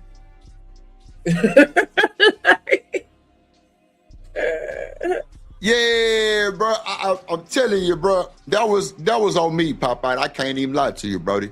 And that's when I came and held myself accountable for that shit. I ain't gonna hold you. I was like, yeah, I didn't look at my official cash app. I just showed the screenshot. I ain't gonna even hold you, bro. We were trying to keep everything rolling. Yeah, man. Yeah, he did. Yeah. I agree with you, Popeye. I do agree with you on that, G. Yep, I do agree. I agree, bro. His comment that was bad energy on the brand. That's a fact. Oh. That's a fact. That's a fact. You hit that dead on, boy. What's up, Chop? You hit that dead on. I mean, Chocolate Earth, I'll be calling you Choc and shit. Yeah, bro, you hit that. You hit that dead on, Brody. Is that okay, Chop? Like, I be saying Chop.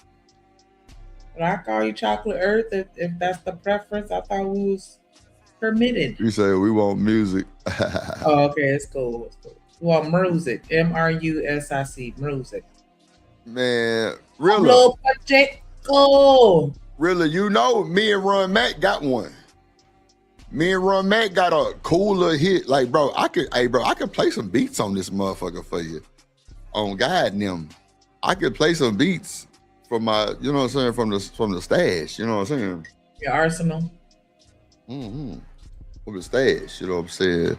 We crack this thing on up, you know what I'm saying? I like stashes. Yeah, hell yeah. Hell yeah. Always get the good shit out of the stash. Put your motherfucking ass in the stash. Yup. Yeah, you hit they got a whole song, Chicago. Hold on. Man, that boy say, Sneaker, shut the fuck up. God damn. Popeye say, it takes a big man to admit fault. Much respect. Popeye, I can't, bro.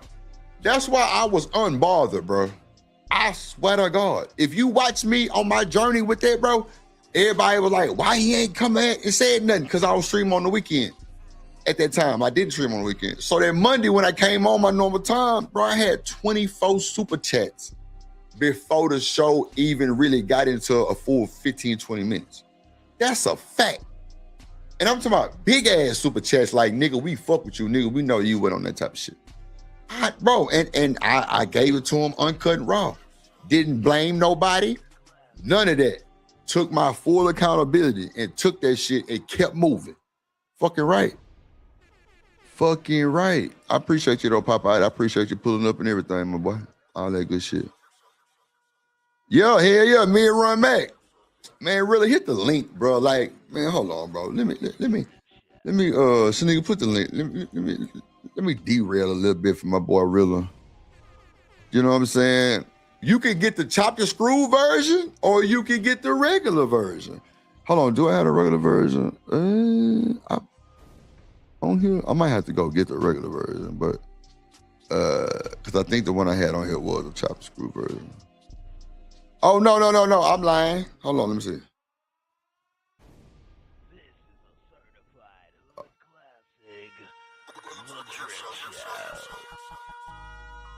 Okay, yeah, there we go. Yes. Okay, so that's the screw version. Okay, yeah, screw version. It's screw version. But I can play the regular version if you want me to.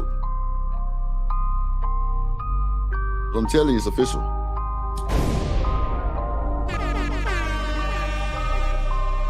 Me and Run Mac, no bullshit.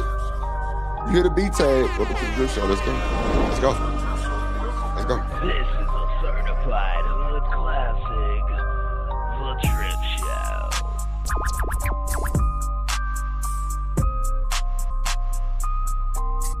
Yup. Me and Run Mac. Get it, got, go. If it sounds good, drop the fire emoji in the chat. The fire emojis in the chat. Come on, Ron. Okay. Yeah. DJ Drip on the ones and twos.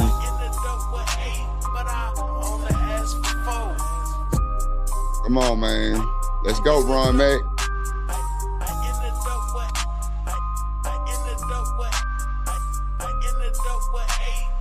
But I only ask for 4.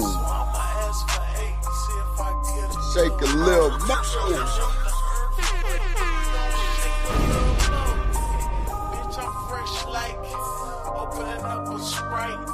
I just bought a new. I'm about to open it up tonight. Shouts out to Drip on the beat, man. Let's go. Let's go. Let's go, Ron. Yeah, I get money like every hour, like I'm passing go.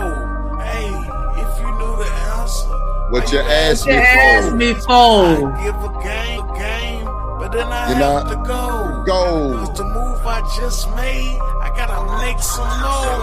Let's go. And the money I just made, I gotta make some more. The king of the 7 kingdoms, like this game wrong. My name Run, man. Get it, John Snow. Ended up with 8, but I only asked for 4. I'ma ask for 8 and see if I get a little more. I ended up with 8, but I only asked for 4. Let's go, Drip. I'ma ask for 8 and see if I get a little more. And if the earth quake, then we gon' shake a little more. Bitch, I'm fresh like opening up a Sprite. I just bought a new club. I'm about to open it up tonight. Always been intelligent, real high IQ. Yeah, them niggas smoke, but they don't smoke like I do. I'm telling you, Rilla, we can get dirty, man. Shout out to my boy Rilla in the beat. Hey, man, don't invite me to a good time, man. You know, I could go with the music all day, man. Hey, look, so for the people in the audience that may not know, right? And shout out to Ron Mac. He been little like a Skittle for a minute, man. Not a Skittle. Shit. How you and Ron Mac? Let me interview your ass. Why you and Ron Mac to get together to do a track to begin with? So me and Ron Mac had the Player Partner podcast, right? On the stream. Like, it was me and Ron Mac, we smoking weed, talking about all kind of wild shit going on the internet, right? So we did that for about 4 months. And he was hearing my background music. He like, Drip, who did that? I'm like, nigga, that's me. He like, what? Like, nigga, I ain't know you doing the music. But me and Izzy had some talkings about me doing some shit for him back then too. But Ron took off. Like, he like, well, shit, what you want to do? And me being a producer, Rilla, I like a nigga that want to work. On my mama, it make me want to do for you. You feel me? So I shot him a track. Man, that nigga sent that hoe right back. I'm like, oh shit. Yeah, Ron active. Ron definitely active. Nigga sent that hoe right back the same day, I want to say. And I got the Pro Tooling it up. She over the Discord, my nigga. Ashley, nigga, she was there. Mixed it over the Discord, bro. Like, yeah. Me and Ron that hoe, everybody in that hoe, like chatting that hoe, like people was, you know what I'm saying? I'm in that hoe. Me and Ron cutting up. You know Hey, so look, also for the people that don't know, when you say, hey man, I got the chopped screwed, I got the regular, or shoot, I just got the screwed version. What is hey, tell the people about the screw culture in Houston. What that mean, man?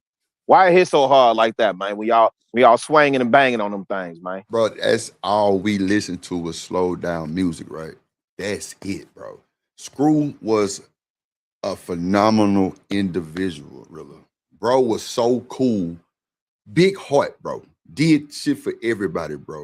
You know what I'm saying? Now he bro talking about DJ Screw. He not talking about the genre. He talking about DJ Screw. Yeah. DJ Screw, the man himself, Robert Davis. DJ Screw. Bro, the feds broke in this boy's house and thought he was selling dope and he was slanging tapes, my nigga. They found nothing but Gray Maxwell tapes. That's a fact. That's a fact. Come on, bro. They found nothing but Gray Mac, because if you ain't have a great, like having a great tape right now, a nigga will give you $200-$300 for it. That's a fact. That's a legendary classic. Screw put a white strip on the bottom of the Gray Maxwell 90-minute tape. And in pen, wrote his phone number 832-539-1014 and the name of the tape. It was niggas flying in from out of town everywhere, bro, just to get a mix with DJ Screw, bro. Big time D-boys. Big time D-boys. Bro, Jermaine Dupri right now for June 27 explains how DJ Screw took his beat because it's called The Streets Ain't Right by Chris Cross. That's a fact. Took his beat, added a little punch in the 808 in a hat and a rim, and made the most well, I ain't gonna say the best freestyle, but the most legendary freestyle in the city of Houston was called June 27. Big Mo, Big Mo. Yeah, it was a hitter, but a lot of niggas fucked up about that because look, Kiki and them and all them niggas wasn't on there, which are like original SUC members, but they think the freestyles they did was the best. But you know, wait, one time for the audience. When he say SUC, he's saying screwed up click. Yeah. Like everybody, listen, you talking to a hip hop historian. That's why I'm interviewing you right now. Yeah. Because the people don't. Yeah, because the people don't know. Knew about man, Screw was worldwide. I was watching a stream on when I first started using raw papers, rolling up how to like roll because I didn't know how to roll. You know what I'm saying? It was a white dude. I'm talking about long beard.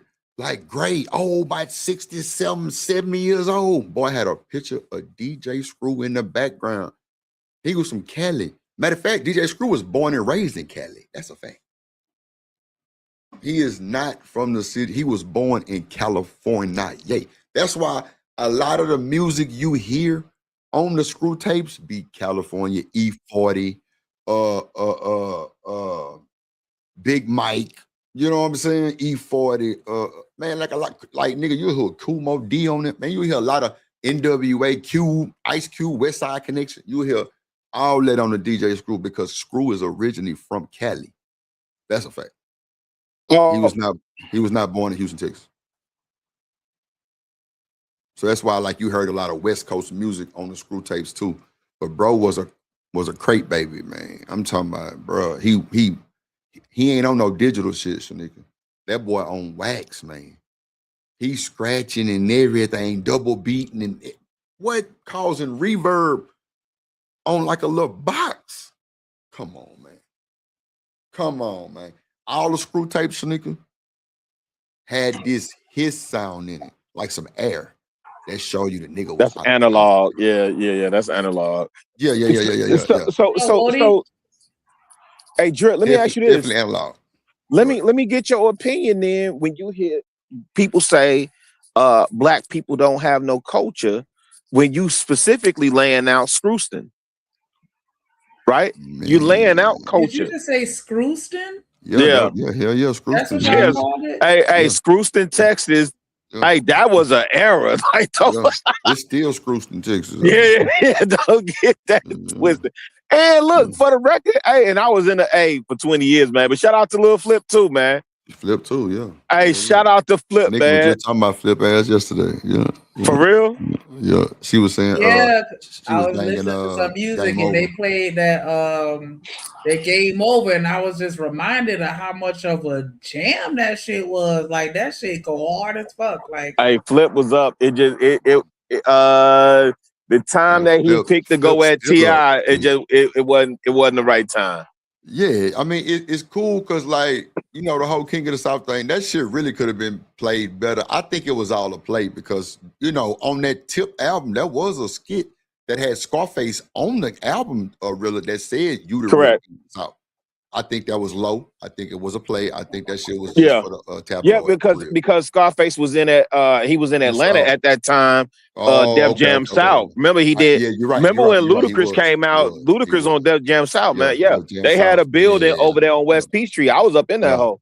Yeah, you're right. You're absolutely right. Yeah, he was in listen. Atlanta. Scarface was in Atlanta. So though, I get that's that. a Houston native though. But I feel you. 1,000. No, 1,000. Listen, as a nappy headed ghetto boy from the South Side of Chicago, Roseland, man, we got everything. You understand what I'm saying? So when New York was clowning like Tila and everything that was coming out the South, got doggone ghetto boys, and they like the front like they wasn't.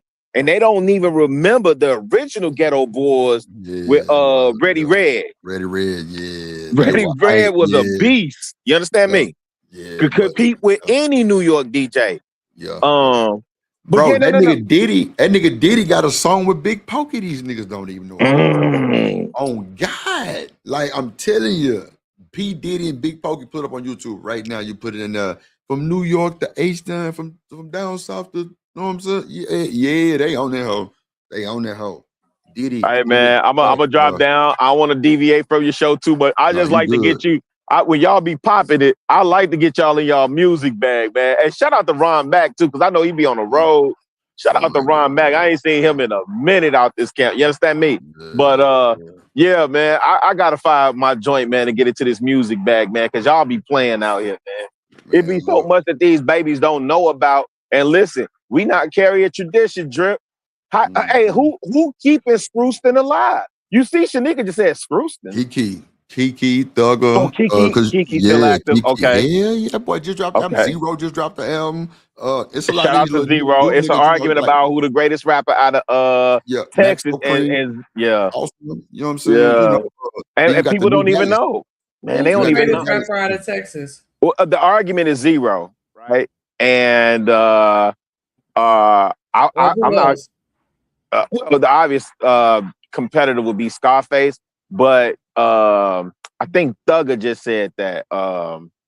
Slim Thug just said. I think they've taken it from his interview that Zero is the greatest rapper out of Texas. So you talking about Dallas and Houston, all parts of it. Who you say, Drip? Who you say? That's a hard, bro. I don't have a top, bro. Like real shit. Like I'm putting you on the clock. You gotta have a top five. Give me your top five. Okay, top five out of Houston. Out of Texas. Okay, out of Texas. You got Kiki. You got Fat Pat. You got Zero. Yeah. Come on, Fat Pat. Yeah. Really, you got Big Hawk. Bro, you got, man, so I'm saying, bro, 5 is an understatement. I need like 25. Them niggas top five. Okay, so in Texas, you got, so let me just be, and notice he ain't even said nothing about no Bun B or Scarface there. Come on, bro. Yeah, because that's what I'm going to say. Are y'all only talking about local people or commercial artists? No. For me, I was doing local. Because I've heard of Zero, but I haven't heard of those other people you named. Like Fat and Kiki. Okay, so UGK, but that's the argument that's going on, though, Drip. That's the argument that's going on online because it all counts.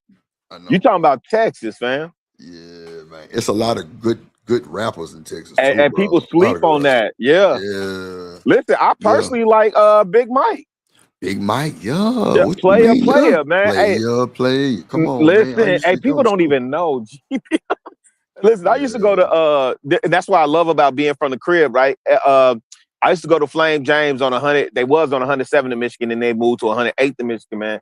But I used to get all my tapes, and we got everything.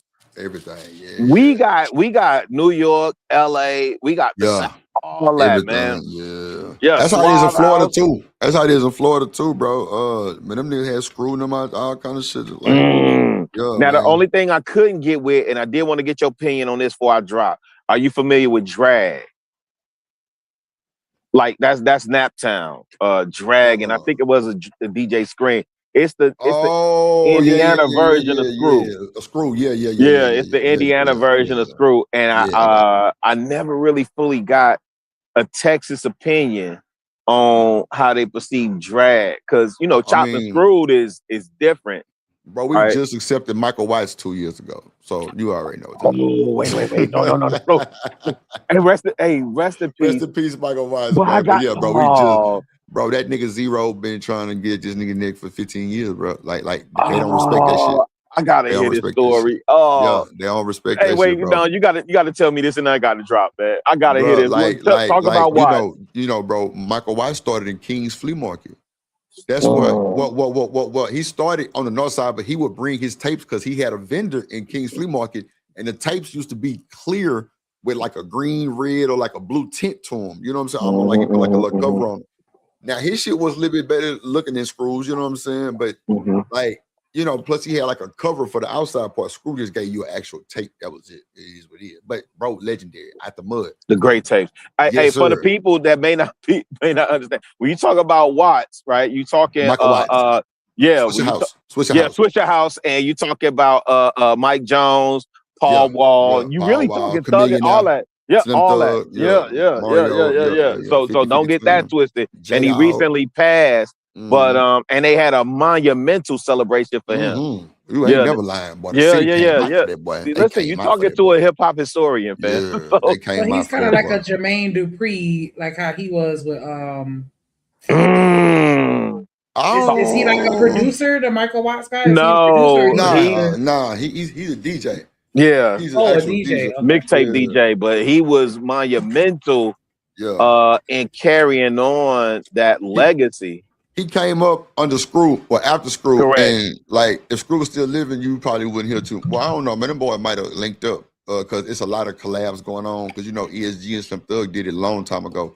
And shout out to ESG. But like Watts came up under Screw, so the whole South Side is DJ Screw. You had niggas on the North Side jamming Screw too, because Paul Wall and them stay jamming Screw. Like he'll tell you, nigga, I was jamming Screw.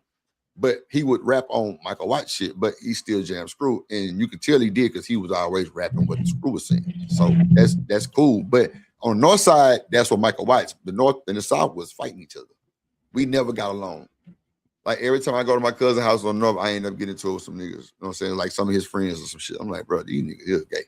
Every time I come over, it's the same bullshit. But but the North Side country. I wish Titus was up here with me now. You know what I'm saying? Go ahead. The North Side is real country, and the South Side is like player. Niggas is putting on this shit. You know what I'm saying? We not nigga, and we taking care of our women. That's why they always call us South Side players, because we was playing our women. Like we wasn't on the bullshit. But so it was some niggas from the North Side came and took a nigga from the South Side, which by the rapper by the name of Lil Kiki. ES 350 bubbled out Lexus Candy Red on Swingers. Came and took the nigga car, drove it back to the North Side, and told her, and then drove it around the North Side. Like, nigga, this is my car. And then made Kiki come get that motherfucker. So that kind of brought the war. And then it kind of lightened up once ESG and Slim Thug kind of did the collab. But the North and South's gonna always just have a beef period, because niggas got different respect on these sides. So it's always gonna be there. But like that's how that shit came about. And Watts was always hated. That nigga Screw. I mean, that nigga Screw had died already. So, Watts was just out there with a bunch of opportunity. And then Watts even signed Lil Kiki, and he screwed up Click original member. That brought a lot of war too. So, but Kiki was like, nigga, that nigga just gave me 100,000 on the advance and yada yada yada. You know what I'm saying? Like, yeah, like so. Of course, he about the business. Everybody's in their feelings, but like Watts everybody hated Wise because he tried to imitate Screw. And he really didn't do it better, but the quality of the sound did. But also the technology advanced too. Screw was using tape recorders before he got his full setup. Then he started using the ones and twos. That's a fact. Hey man, when I do this, when I pop this hip hop podcast off, man, I'll have you over there to talk about Texas, definitely Houston, man. Well, here's the thing: we gotta preserve the history and tell our story because these kids don't know. And this other thing. Shout out to the cats that's getting money off their art, but honestly, if we don't preserve our history and tell our stories, fam, they gonna tell us in 30 years that Eminem was the first rapper. Yeah. You understand me? Right. Now listen, if the audience is listening, because I don't want to derail shows, but if but the thing of it is, if the audience is listening, Drip just gave y'all a gang of history. Gang of history, and people think it's just regional. Yo, that's just what they rock with in Houston or whatever. No. There was a whole movement, right? There was a whole thing going on. Scarface, Willie D, culture. Bushwick Bill, Ready Red. People don't even know before he was Scarface, he was Action. Yep. You understand me? Yep. Right? All those things play a part, and we got to preserve the history and carry on tradition, bro. So I appreciate you letting me come up and have my hip hop moment, man. I'm back in the clouds, appreciate you, brother. Yes, sir. I'm back in the clouds. Yes, sir. And shout out to Ron Mack. Yeah, shout out to Ron. Yeah, shout out to Ron. Straight up. Funk ass, because I told him not to be gone too long, and he's still gone. Yeah, he's still gone. That was a cool little interview. Trip to celebrities. Celebrities. Let's watch Popeye TV shit one more time. Shout out to Popeye in the chat, man. Appreciate you, bro. You don't. Well, Sharon, would you allow your children to be around a new beach? Yes. Okay. Anybody else up here? Yes, I would. Yes. So I don't know. Hold on. You gotta understand what you're. Hold on. Slow down. So you don't have no Hold on, please. So we have understanding. When everybody is there naked, why is it inappropriate?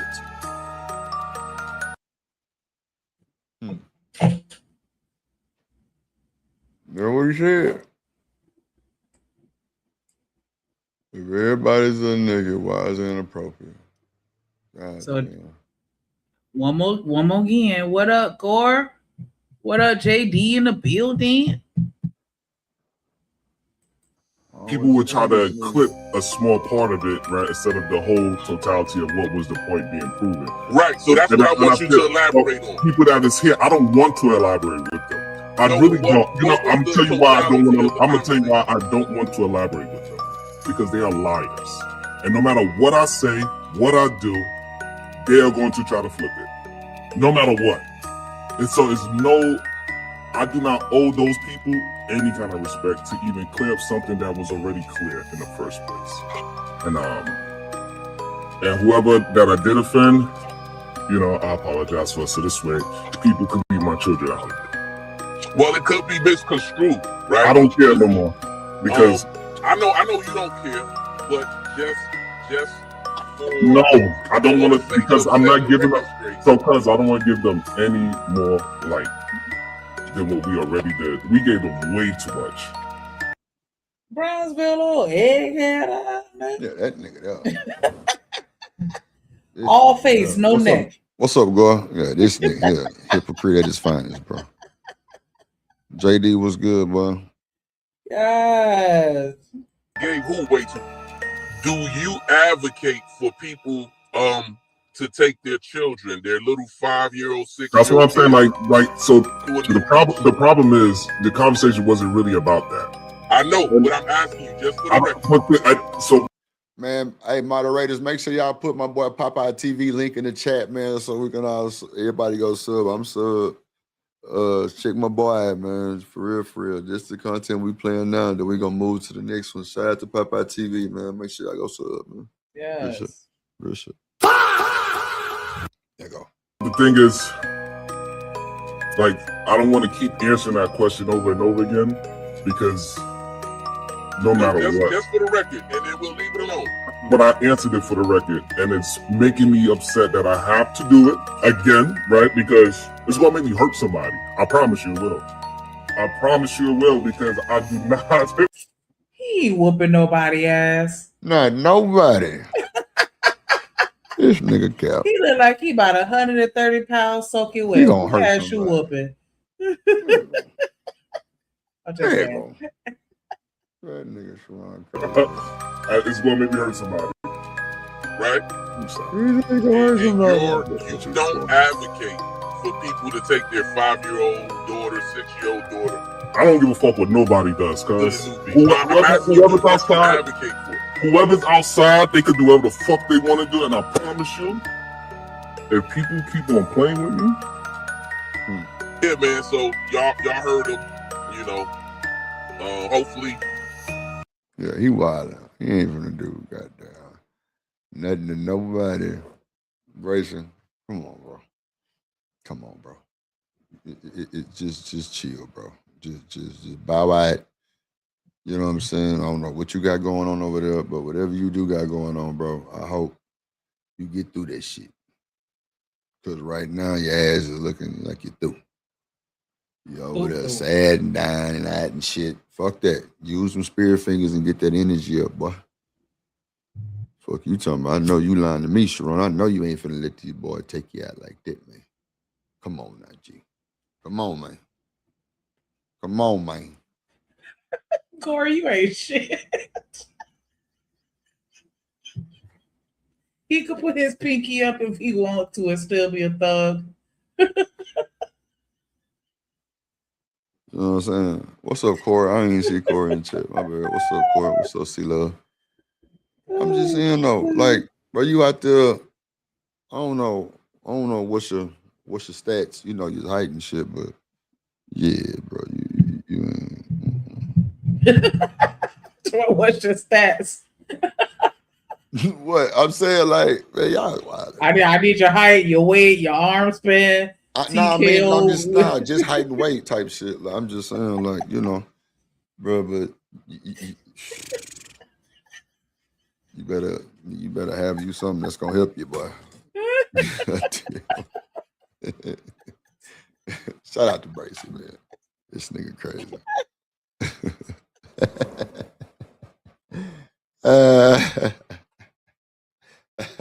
Oh shit! That nigga said I'm gonna fuck around and hurt somebody. Nigga, what? Where your brass knuckles at, nigga? Nigga. He needs some You milk. gonna do what? Oh shit. He gonna beat you up, Drew. You better stop. Boy, you got to be fucking lying to me. I don't even want to fight, Bracy. I'm good. I'm good. Brayson, I know you in the clouds, nigga. This is Drip telling you, I don't want to fight. But you know I'm on your ass though, cause nigga, if you try, Drip over there talking shit, and did the fuck, yeah, nigga. See, them tables always come back around, yeah, nigga, and I'm gonna come say what's up tomorrow, nigga. What? So what? But I'm on your ass today.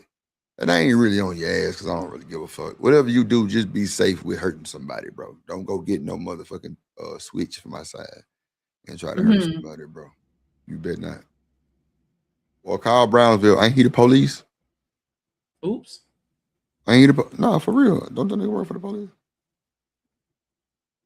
I could have sworn a nigga said he was an officer. Am I lying? Or am I tripping? Oh no, because I think I heard somebody else. They was like, and maybe they were just throwing a jab, like he was like a community service aide or some shit. Like, you know, one of them officers that ain't really an officer, but still, I guess, kind of seen as an officer. I don't know. Oh, okay. Well, whatever he is, peace officer, whatever the fuck he do. Still a connect. Yeah, whatever. Yeah, reach out to the homie. I mean, reach out to your cousin. Type shit. That nigga say is a cop. Not a rental cop. The other day. Oh shit, that nigga ride the little segways. That nigga got mace. I know you fucking no gun. That nigga got pepper spray and a clip on top. Hell no. Not the clip on. Nigga got a motherfucking LED flashlight. Fuck you talking about? He lying to me. Go flash your ass to death. Oh, not a meter maid. He checked parking. He had parking tickets. I know you fucking lying to me. Nigga riding around on the Segway, leaning on that bitch. With that flashlight. I see you. Yo, maybe call the cops. Leaning on that bitch. This nigga playing Mario Kart. Don't make me call the police on you. Yeah. Damn. Ain't it through? Yeah. What's up, Hood? What up? You know what? Go to bed. Go to bed. Why does Hood come over here wanting trouble? This nigga woke up and chose. He already got something smart to say. The pepper spray with the light Well, with drip the laser beam. Well, yeah, drip the pepper spray got the laser beam on it, bitch.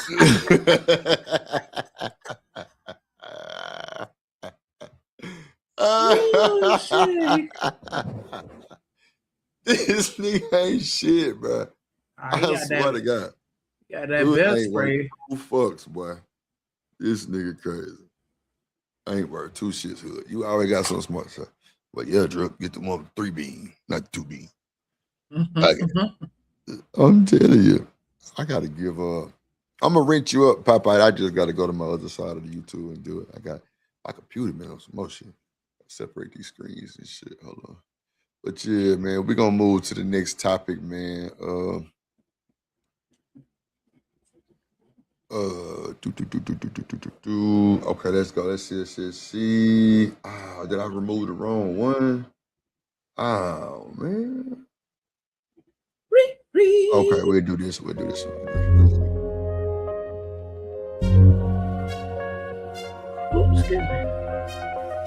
It don't matter what the situation. I'm just trying to say. It don't matter what the situation. And other men excuses not to follow that higher pro. Hold on, let me go back. On this side of this Sharon and Angryman. Oh, is this old or new? Angryman got his setup back. Leadership does not require equality. Oh. What you think about what this side of the town? Leadership does not require equality. Yeah. That's a fact. You think shit, if you think you get the same shit that your boss getting, try bye.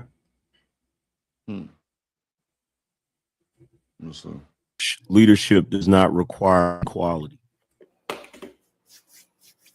That's fine, but I'm not talking about equality. You are. What I'm talking about is men holding up to their own standard that they pushing for their family. So it is men out there that saying they want their family to move a certain way and they willing to be the sacrifice for their family to move a certain way. And they are not holding up to that standard for their family. They willing to go ahead and create a family on this side of the town and then secretly create another one on the other side of town and say, hey, I'm a man, I could do that. Shut up, woman, because I paid the bills. I don't have to be there for you emotionally. I don't have to be there for my kids emotionally neither.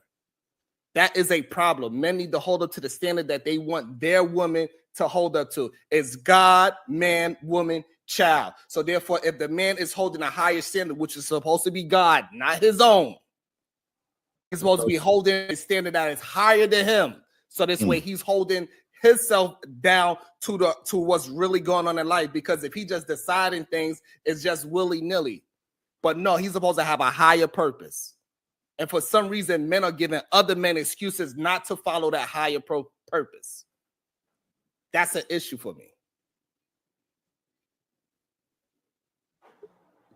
All right, let Angryman reply uninterrupted, please. Go ahead, Angryman. You got it, sir. Is this? Hold on. Is this the premise that he is trying to illustrate is flawed. I think I've seen what he is saying is that if a man sets a standard for a woman, that means he himself has to live by that standard in order for that standard to be legitimate. That is incorrect. I can set the standard and tell my wife not to be out after 11 o'clock at night because I know it is more dangerous for her to be out by herself because she's a woman. That is. Yeah, I seen this. Why did they send me? I must have. I thought you was brought playing up the one that they would the recent. That's the one I got. Hold on, I must have put up the wrong one. Damn. Yeah, Sharon and Angryman in the bed. Hold on, let me see something. Let me see. Yeah, this one. Oh. Hold on.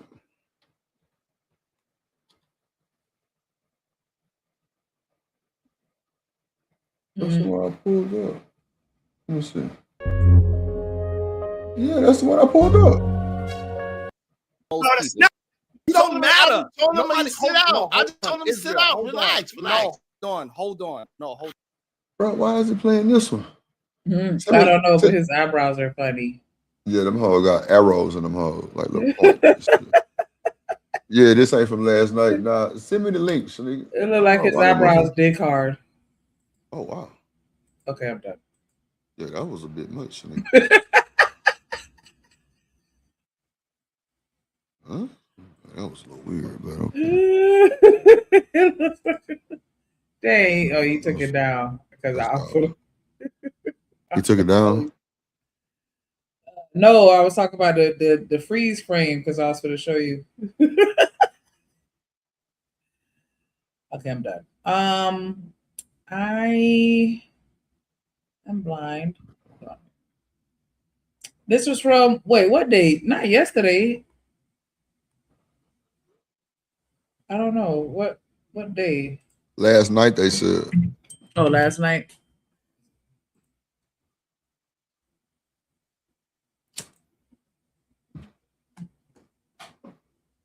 I'm not sure.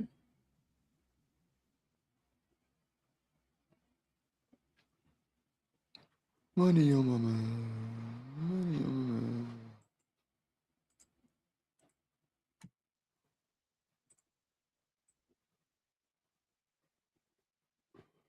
Yeah, man. Make sure I hit that like button, man. We be going 2 hours. I don't think we got not one. Or we got one super chat, two super chat. Okay. Yeah. We ain't gonna be up here too much longer. If she don't find this video, we finna dip. We finna dip. Okay, one day ago, we asked Real Greatness or Industry Plant. That's the name of it. Shit.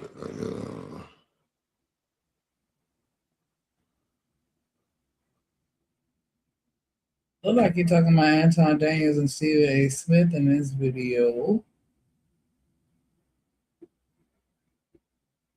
And then,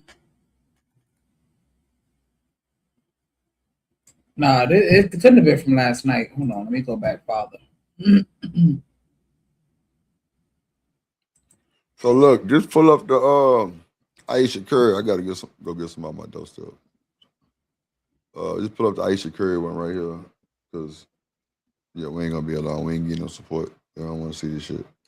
Aisha and Steph Curry up on the Michelle Obama podcast. I want to be able to understand, does her demeanor change when Steph is actually in the room and when they're talking about relationships? I feel like this is something that gets misconstrued. Okay. Well, let's Publicly. unconstrue it. Let's clear it up. Let's talk about it. So, no, it's not that you didn't have game. I was 14 years old. I was not allowed to talk to boys. Okay, yeah, that does make a difference. That It's is 14. the difference. I also heard you had a no athletes rule. That is true. So for the content that we have here today, I'm genuinely excited. All right. We got Aisha and Steph Curry up on the Michelle Obama podcast. Typically, when we see Aisha Curry, she's by herself. Okay. So when she's out disrespecting him, usually it's on like some feminist minded podcast, the Call Her Daddy type podcast, The Views, right? Taking off her wedding ring in front of all of the female co-hosts. You know, we've seen all of those clips before. So I find it interesting that she's up here with Steph. So I want to be able to understand, does her demeanor change when Steph is actually in the room and when they're talking about relationships? And within this clip, we're going to absolutely find that out. So we're going to get into it. But first, let me remind you how we got here. Okay, 4 kids. Did you always knew you wanted a big family? No. So I didn't want kids. I didn't want to get married. I thought I was going to be career girl and that's it. And I had my eyes set on my goals. And I was never the little girl that like dreamt about the wedding dress and all of that. And then it happened so early in my life. They're standing. Something that really bothers me and like honestly has given me a sense of a little bit of an insecurity is the fact that, yeah, like there are all these women like throwing themselves. But me, like the past 10 years, like I don't have any of that. Like I have zero, this sounds weird, but like male attention. And so then like I begin to internalize it and I'm like, is something wrong with You're me? not, Like, you're not looking. what? You're not Like, looking. You're not even. oh, Marcel.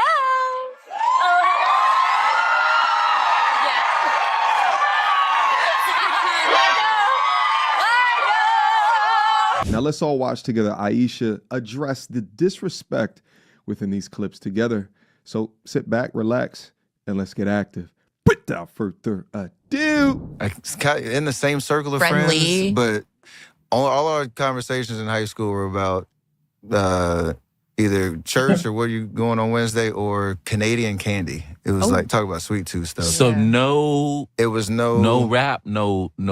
I don't know if I ain't having a game or if she was nervous or like vice versa. And like neither one of us. He ain't had no game. He looked like it. Excuse me. My bad. Yeah, he looked like he ain't got no game. Hey, look at him.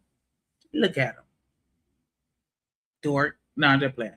Really kind of, it was just, you know. I feel like this is something that gets misconstrued. Okay. Okay. Well, Publicly. Let's clear it up. Let's talk about it. So, no, it's not that you didn't have game. I was 14 years old. I was not allowed to talk to boys. Okay, yeah, that So does that's make a difference. That It's is 14. the difference. Yeah. Yeah, no one putting you, yeah. So But then, did I think you were cute? Absolutely. But did you? I also heard you had a no athletes rule.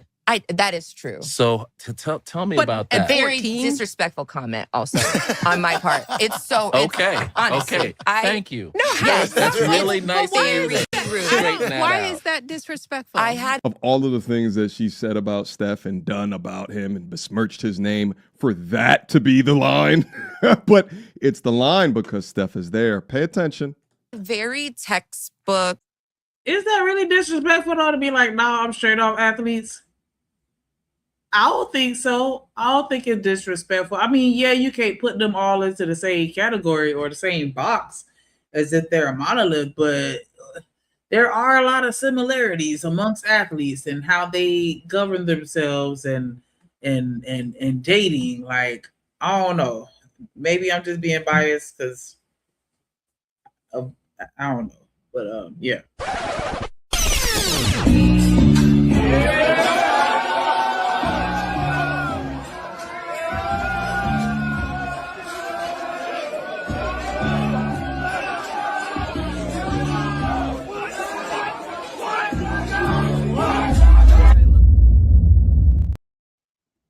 What up, what up, what up, what up, though? ADS in the building. Appreciate you. What up, Irvin Mack? He said like button smash. We like that. We like that. How's it? Go ahead. How's Hey, it going, Shanika? It's going well. It's the weekend. We chilling. It's Sunday. We vibing. You know what I'm saying? Just going over this content while we relax. How your day going? Well, very well. It's been a beautiful Sunday afternoon. Let me tell you, it has been a lovely day. Yes, yes. The weather is nice, other than a little bit of rain earlier, but other than that, like, yeah, it's been a pretty chill day. So, was going over this right here, what we're going over now, because it was talking about the other situation, but we over that. But now we talk about Aisha Curry, and she was saying she's doing this interview with Michelle Obama and her twin brother, because he looked just like her. Good Lord. But she was like, he was like, do you have a no athletes rule? And she was like, yeah, that was so offensive. I do apologize. And I'm like, is that really that disrespectful to say? I'm straight up athletes. First, let me call out. Thank you for the King Bowser intro. I appreciate that. That dope. No saying that's the King Bowser, right? That's how he started off Mario Brothers. That's dope. But how dare she, after making millions of dollars off, I mean, literally making millions of dollars because she was Steph Curry, go act like you don't like athletes all of a sudden? Yo, what? Girl, please. If it weren't for Steph Curry, you be doing movies all right. You be doing them home movies. Ooh, don't do that. No, but she was saying back when she was legit, she had a no athlete rule, and she felt like that's disrespectful to athletes. And that's And that's kind of why. What's kind of true? it's got a little truth to it, right? I can see a position on that. If you talk about a high school athlete, yeah, he got upside potential, right? But he also got you know what I'm saying, like a conscience in some cases, you know, right? A little bit of an ego you got to deal with and other things, right? Because there's more to life than just sports, especially if you know that 99.9% of athletes don't go pro. So I kind of get her position on that. Damn, that's the like real stat, 99%. Hold on one second. I'll Google it. What Wow, percentage? only 1% of athletes actually make it to the league. That's Yeah, something crazy. like that. Yeah, so all this super jumping out the gym and all that good stuff is only good for it's got an upside to it and potential. But you know what I'm saying? It shouldn't be what you base, you know what I'm saying, picking out, especially somebody you want to be with long term on, just that alone, right? I mean, like the person, of course, right? But you know, picking athletes, you know what I'm saying, especially in high school, can be to your detriment. You know what I'm saying?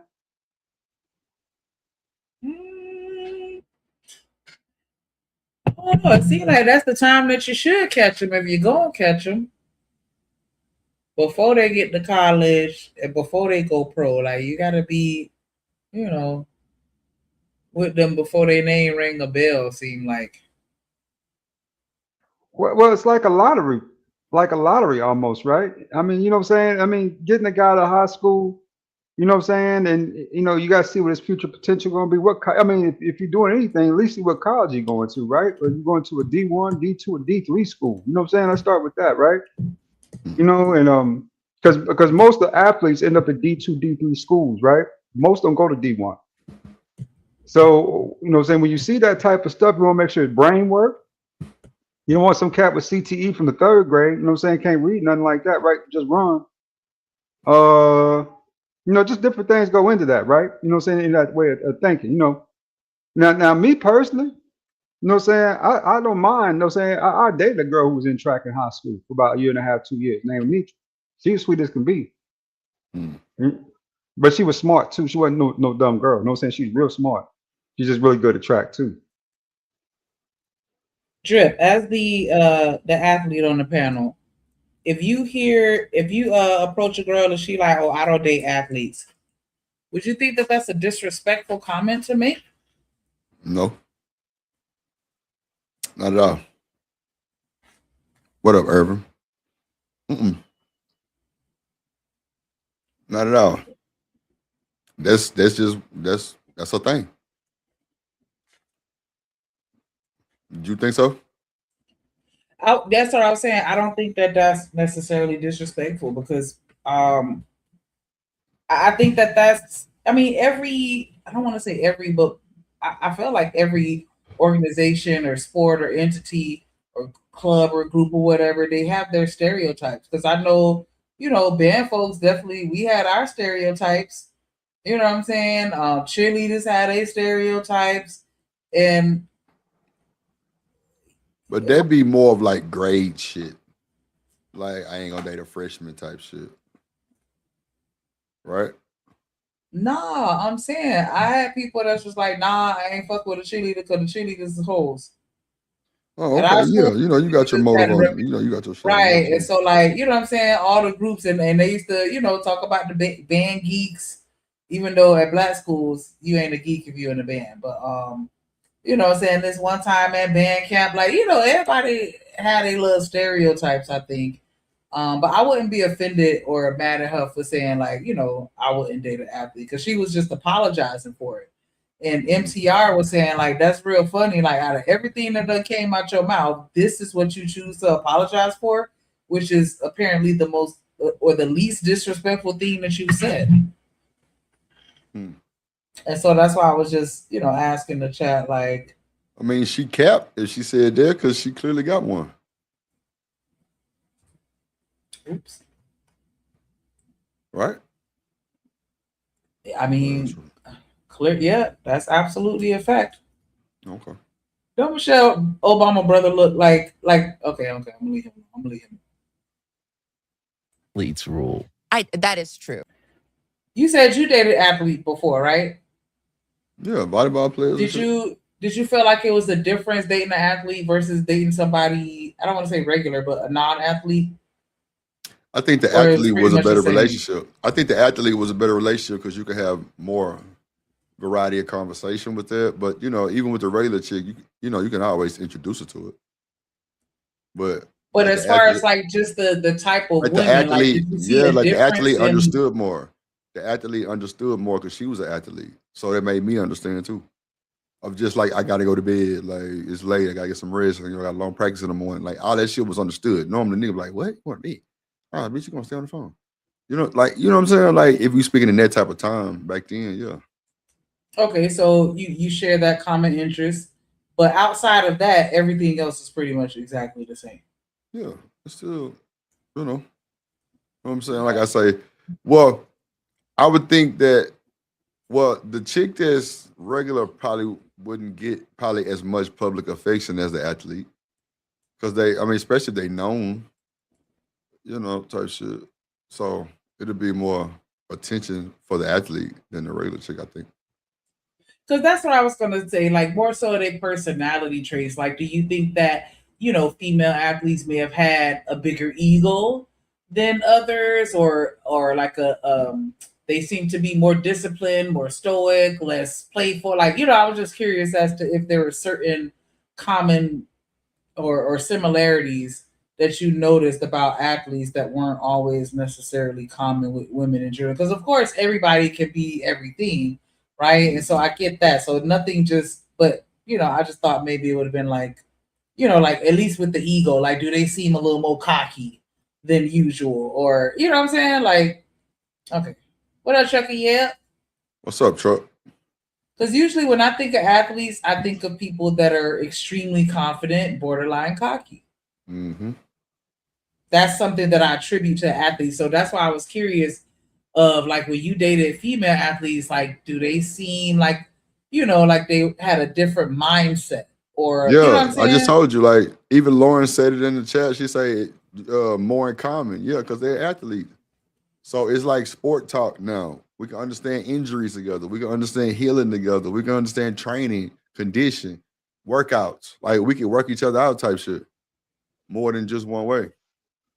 Yeah, I understood that. I was just saying outside of that, was there anything else? What's up, ADS? I'm tripping like a motherfucker. What up, Drip Show? I wonder where you was at. I was trying like, what's going on? Yeah, I had to with some of my dose stuff real quick. What's going on with you, G? You all right? Eli, you know he on that powder. What I found with yeah. That nigga say yeah. What I found with women, the thing I like about female athletes is that they were more focused and more disciplined, right?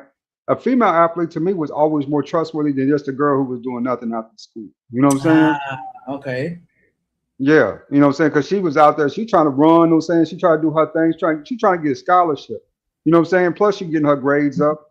So she really ain't got time to really fool around like with a bunch of different dudes. In her opinion, she's more focused on getting to college than some, you know what I'm saying, chick who just hanging out after school, you know what I'm saying, doing that groupie thing, right? Trying to, you know what I'm saying, meet up with you after football, go behind the bleachers with you. You know, she ain't got nothing to do. You know what I'm saying? She just there, you know what I'm saying, to be there. The other chick, she there for a reason. That's different. Appreciate that. Yeah, okay. But and that's pretty much what I was kind of already thinking. You gotta be an athlete to be able to date an athlete to feel that. If you're a regular nigga dating an athlete, it ain't gonna hit the same. I played sports in the 10th grade. And when I went to Spalding College, just in the summer for summer camp, you know what I'm saying, basketball and football camp. Yeah, come on. I know about the camp. You know, yeah.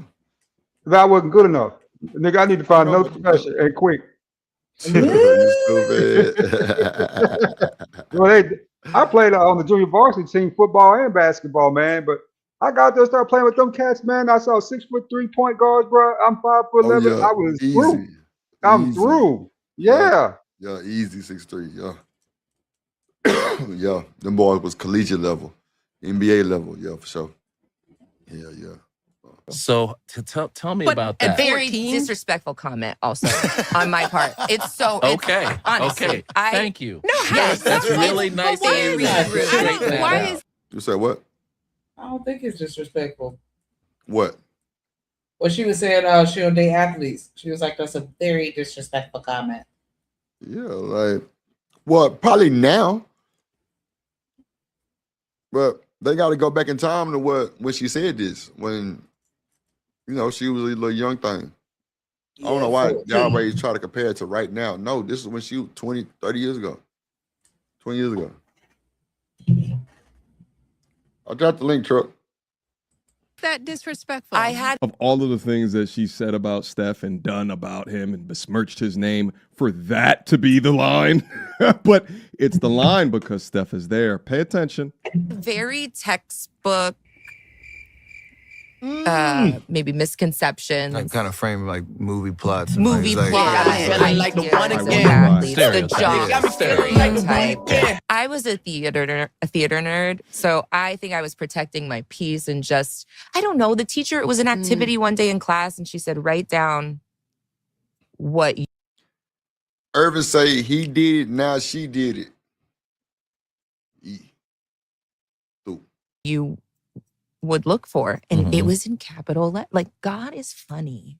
It was in capital letters. And my parents found it way down the road. I want to say like maybe 8 years ago in an old box. And they were like, ha, ha, look at this. And I'm like, oh, wow. It's embarrassing. But yeah, I don't know. It was just an activity in class that she had us do. But I definitely did say that. And I think I did think that too. Because I remember our first, he calls it a date. It was definitely that. He calls it a date. I worked. I worked hard. No, I was in LA. I came out here. in my sophomore year in college. I came out here. And I knew she had moved out here to pursue acting, so I hit her up when I was on my way. It was me and my dad coming out. And I actually ditched my dad. We were supposed to like go to this party, have or like this dinner and this party. But I told him, hey, I'm gonna hang out with Aisha. Like, you cool hanging out here? I thought I was gonna be gone like 2 hours and come back. And it was in the rest of the night. She picked me up in the Astro van she had out here, and we rolled. Not the Astro van, bro. Oh yeah, she was fucking. Yeah, she came in the Kendrick Lamar van. Oh, no, hell They no. got me feeling like the one again. Not the one. They got me feeling like the one again. God damn. Shit. Make me feel special. Pick me up in the Money Trees van. Shit. Around Hollywood, like all the touristy stuff you could do in LA. So, Stephen, were you time. always thinking about 100%. 100%. Really? We didn't really talk that much when I went to college. Right. Back in the day, the Facebook message type thing. Were you shy? Oh, for sure. For sure. Would you say that, Aisha? Do y'all think light-skinned niggas are shy? Like, super light-skinned niggas? Yeah, man. We get rejected the most, bro. We get rejected the most, especially by black women. We get rejected the most by far hands down, bro. Light skinned brothers, we get that work when it comes to with black women. We really do. They don't want us. Put it this way, black women are more likely to do the brown paper bag test to you than the white man. They really is. If you ain't dark enough, you ain't, you ain't in. You don't fit. Damn. You heard what he said. Has that been your experience, Trip? What? What did he say? You feel like you being light skinned worked against you? I'm not light skinned. Or it didn't matter because Drip was a whole athlete. Yeah, he's an athlete. That's that's why I say it don't count with him because he's an athlete. So they'll let it slide that he light skinned. It's all good. I'm just they'll saying, work with that, especially if you're going pro. They don't care if you bad, but you going pro. It don't matter what complexion you is. No saying you is. Facts. But like I tell you, and Shanika ADS, bro, they used to pick the positions off what kind of household you got, bro. Like, no bullshit. I sit there and watch. I heard Coach say all quarterbacks come from 2-parent households, bro. The running backs, single mothers. Fullbacks, single mothers. Wide receiver, 2-parent household, bro. Defense, single mama activity, except the safeties. 2-parent household. That's a fact. Telling you. Because why would you put a quarterback with a 2-parent household? 8 years. Because it requires not only the brain work, which your mom has, right? The educational piece. Come on. It requires the discipline and masculinity because you're gonna be in the locker room. You're supposed to lead men. If you coming there with that feminine spirit, you ain't leading nobody nowhere. Come on. Say it again. You know what I'm saying? That's how. But men see other men with that feminine spirit trying to lead them, they automatically rebel against it. Just like a woman will rebel against a man who is too soft. It's natural. Think about the lineman letting up on the quarterback and he getting hit every time. Yeah, he lead the pack. 2-parent household. He got thinking skills. Hold on real quick.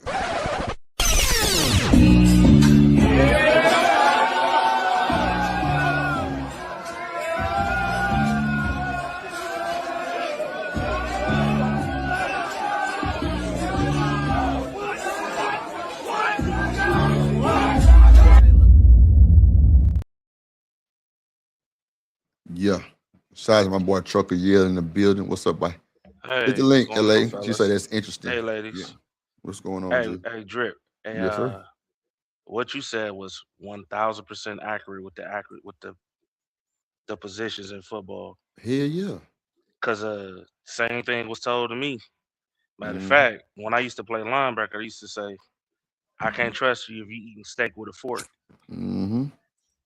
You got to eat And that see, with that's your another thing, hands. Truck. I'm glad you said what you just said, because they just brought back like that getting team discipline to work together. Y'all think that shit easy? That shit don't be easy. If a nigga can't think, he like, bro, that's why they pick different positions for people to like call captains and you know, like safeties to watch the field, bro. You gotta think, you gotta be on your like you can I'm telling you, it's weird, but it is what it is. But clearly they made good pickings because shit. Yeah, you got to be very, very accurate because once you go in that direction, ain't no switching up. It's either full speed or nothing. It's just that quick, especially if you're playing against a good quarterback too. A good quarterback and a nice wide receiver and a running back. That nigga know how to hold himself accountable. That nigga discipline, team player, all that shit coming with it. All that. And he gonna remember the plays. That's the big one. Remembering the plays. That's a big one. I'm telling you, man. And he gonna know how to take responsibility. Like I'm telling you, it's a lot of shit come from that for that quarterback position. Niggas just think everybody can play quarterback. No, the fuck they can't. Yeah. Hell nah. It's funny though, Drip, because you know I played quarterback all the way up till I got to high school. Right. That's when I realized I wasn't a quarterback. You know what I'm saying? Because I could play quarterback, but it was like the speed, the level. You get what I'm saying? Like the level of speed. You know what I'm saying? Like I was just better at what I was. You know, I was better at hitting people. I was better at hitting. Yep. Hell, matter of fact, sometimes, bro, I would throw the ball, but the ball would, you know what I'm saying, slow down because the wide receiver would be too damn fast for me. So, you know, you got to take all of that in consideration. Yeah, that's true. So Truck, when you play ball, and not to be on no put you on blast shit, but where did you come from at that point in time? What you mean, position wise? Nah, household was it dynamic? Household. Oh, I was a single mother. What I said about the Single defense, mother. Sneak. Defense is what? Single mother. Single mother. Yeah, single mother. Yeah, I was And a Trucker Yell savage just popped on up defense. out of just randomness and just came and said that. I'm trying to tell you, that's how they picked that shit. I was a savage, bro.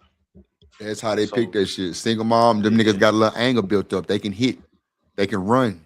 A lot of shit come with that. You know what I'm saying? Like all they do is just go towards the ball.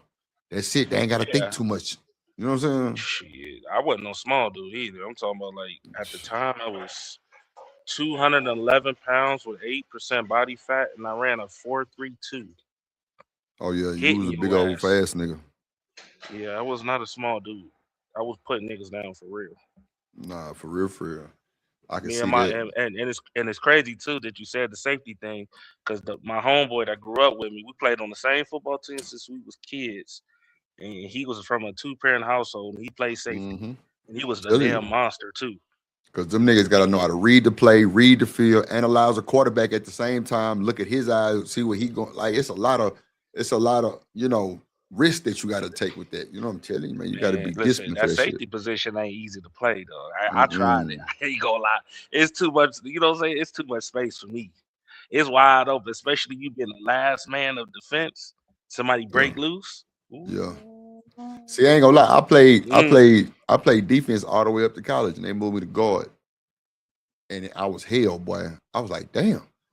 But you don't know until you get in that motherfucker and try to work it. You know what I'm saying? Like you don't know. But yeah, coach was like, Hmm. damn, like it's your first time playing guard for real? I'm like, yeah. He said, boy, you nigga, this your spot. I'm like, really? Nah, I'm Hmm. on D. He like, nah, you don't see what I see. Yeah. And I didn't see it until the first game was like, watching film. Nigga, I was like, yeah, you pull right there. You blocked that boy touchdown. I'm like, okay, maybe I am a little Nah. important. All right. My realization was football camp in Pittsburgh. Mm. I thought I was Camps the be diabolical. coldest quarterback. Well, I yeah. thought I was the coldest quarterback until I got out there with them other quarterbacks, and I realized, Shit.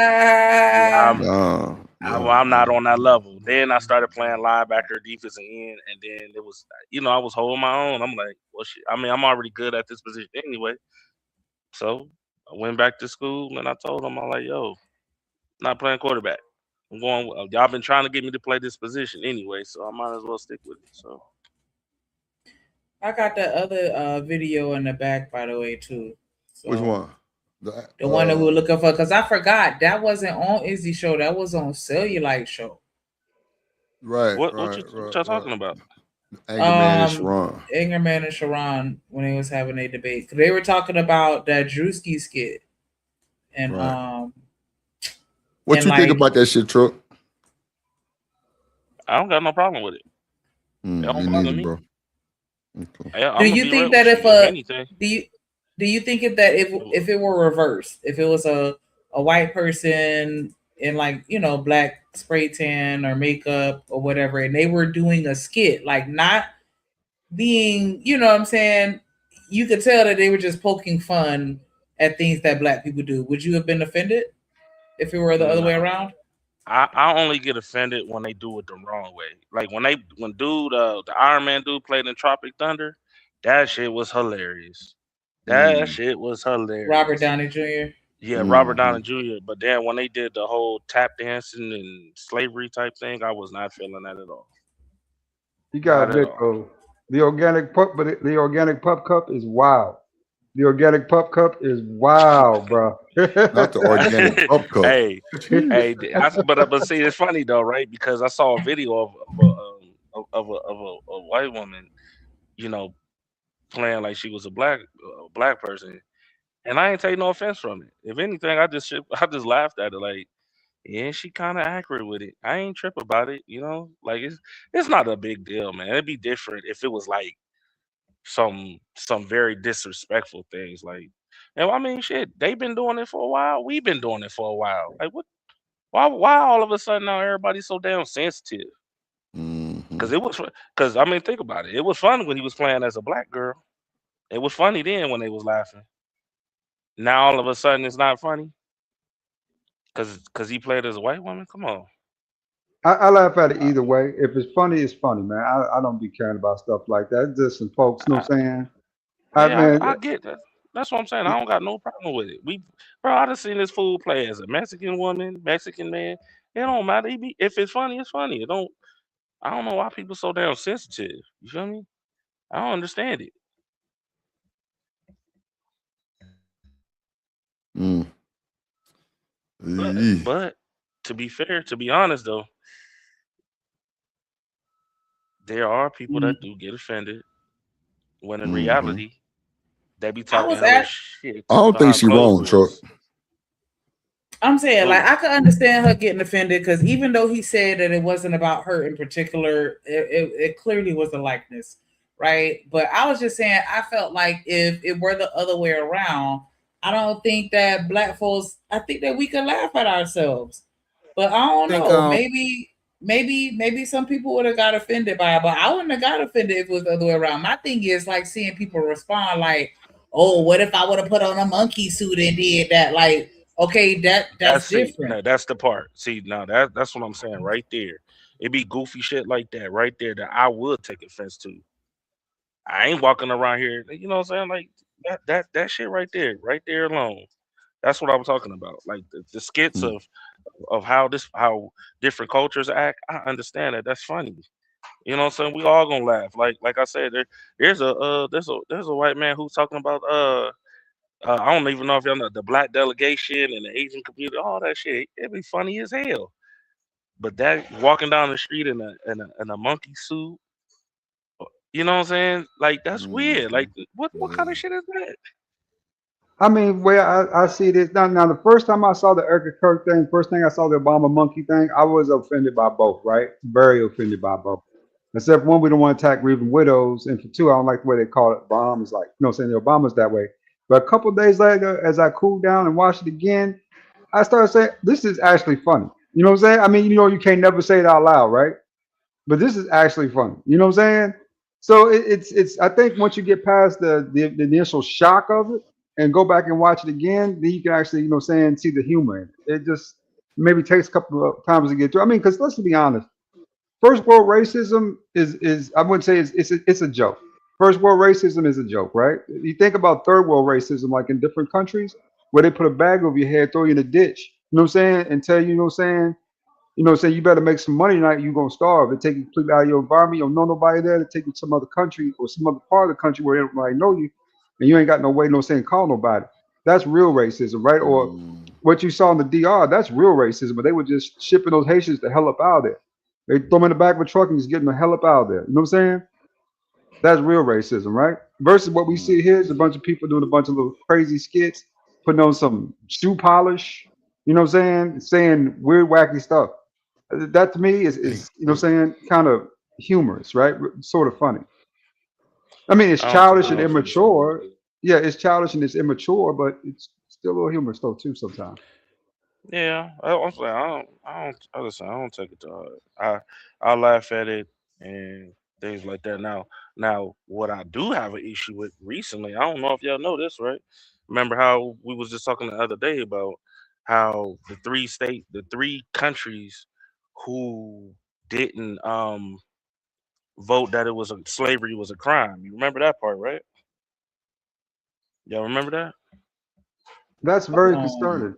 That's very Hold on. concerning. Yeah. Right.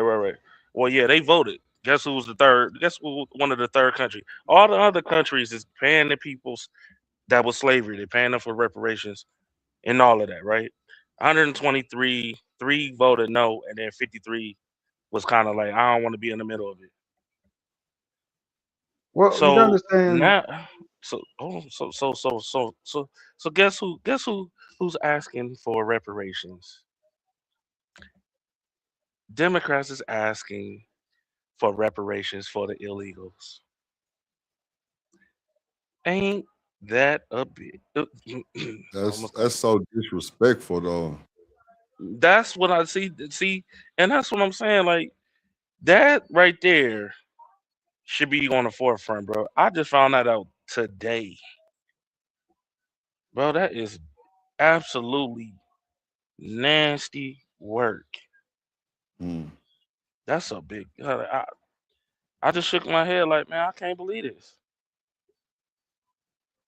Hmm. I can't believe it, man. You gotta open your eyes up. It's 2026, man. Yeah, I mean, I don't know how much more evidence do we need that black folks need to get together and stick together, cause somebody said it best. Hmm. They don't really give a damn. They about to have y'all asses suffering. Yeah. But So what they were talking about in this video, also a question that they were asking is, do you think that black people can be racist? Truck? Hell yeah. Absolutely. Because Sharon say no. Angryman say yeah. Absolutely. We do it all the time. Mm-hmm. Come on now, let's keep it a buck. I'll give you a simple one. Damn, that girl can dance for a white girl. Damn. I'll give you one You that ain't everybody lying. say. Yeah. Facts. So I'm just saying. All the time. Do it every day. Don't even know it. Don't even know it. Oh shit. We overly sensitive. I think we are reacting properly when we see somebody trying to play in our face. In this day and age, we see that we have to be a little bit more tactful, of course. But we understand that you cannot get away with the things that you got away with in the past. We just not allowing it to happen anymore. Okay, cool. But here's my problem with this, right? So if we're trying to get away from that in the past, and I totally get that, and there's certain things that do have racial overtones, and it does have a historical tone to it. But my thing is this: should we not, as black people, find ourselves being guilty of the very same thing that we view as historically wrong? No, we can't. And the reason why we can't feel guilty about it is we are calling it out. And so This is the recent. person that This is is actually recent, right? the predator, he cannot or she cannot now be the victim. All we doing is calling a thing. And so when the person is doing something to you on purpose and we see it on Front Street, we got to be able to call it out and say what it is. And if somebody on our side is to make a joke, it don't have no history behind it being a racial tone the way how theirs is. So you cannot call it the same thing. So the thing that Drewski thing is no historical fact behind that. What he did was actually racist and not comedy. So wait a minute. So you think it's impossible? So is there a difference? Like, do comedians get a pass to make fun of whatever they want to, or They're should supposed to, allegedly. They supposed to be truth tellers in a comedic way, which is why it's supposed to be funny. That's why I don't understand people so sensitive now. That's why the movies suck now. Because people can't put out what they really want to put out. Truck, your mic going in and out, brother. My bad. Can you hear me now? Yeah. I was saying that's why movies suck now, because people can't really put out what they really want to put out. Because every time, like Coming to America 2. The first one was hilarious. The second one You don't was think the like, second one was funny? Hell no. That it shit was garbage. That shit was garbage. I feel like the first one was black people funny and the second one was white people funny. Because he couldn't put what he really wanted to put. Yeah, because it was giving like Zoolander. You know what I'm saying? It was weird, bro. It was giving dumbed that down. type of comedy. Like, you Like know, with the D-list Dodgeball. celebrities and shit. They had fucking Dodgeball Tombo funny. in that whole. Yeah, like that weird. quirky, corny funny. I don't know. Yeah, it was weird. It wasn't nigga like, funny though. It was corny funny. But man, it didn't have no truth in there. It was weird. It was LGBTQ. But you know what though? That motherfucker did a rendition of a black family though. That's for sure. He came back, got his baby mama and his child, and flew him to. You know what I'm saying? It's just typical black shit. Telling you, bro. These movie lines be like disrespectful sometimes, and people don't even see it, but they don't give a fuck because that's what they do. True. But outside looking in, a family that's going through the same thing the movie got going on, shit. That shit hit different. I don't see nothing wrong. I don't know why he said it was racist. And I don't see. It was a funny skit. It was funny though when we played as Pastor Jamal though, or the pastors, right? It was funny when he played as the black pastors though. Ooh, okay. So it's cool as long as he ain't talking about them. Mm-hmm. Got it.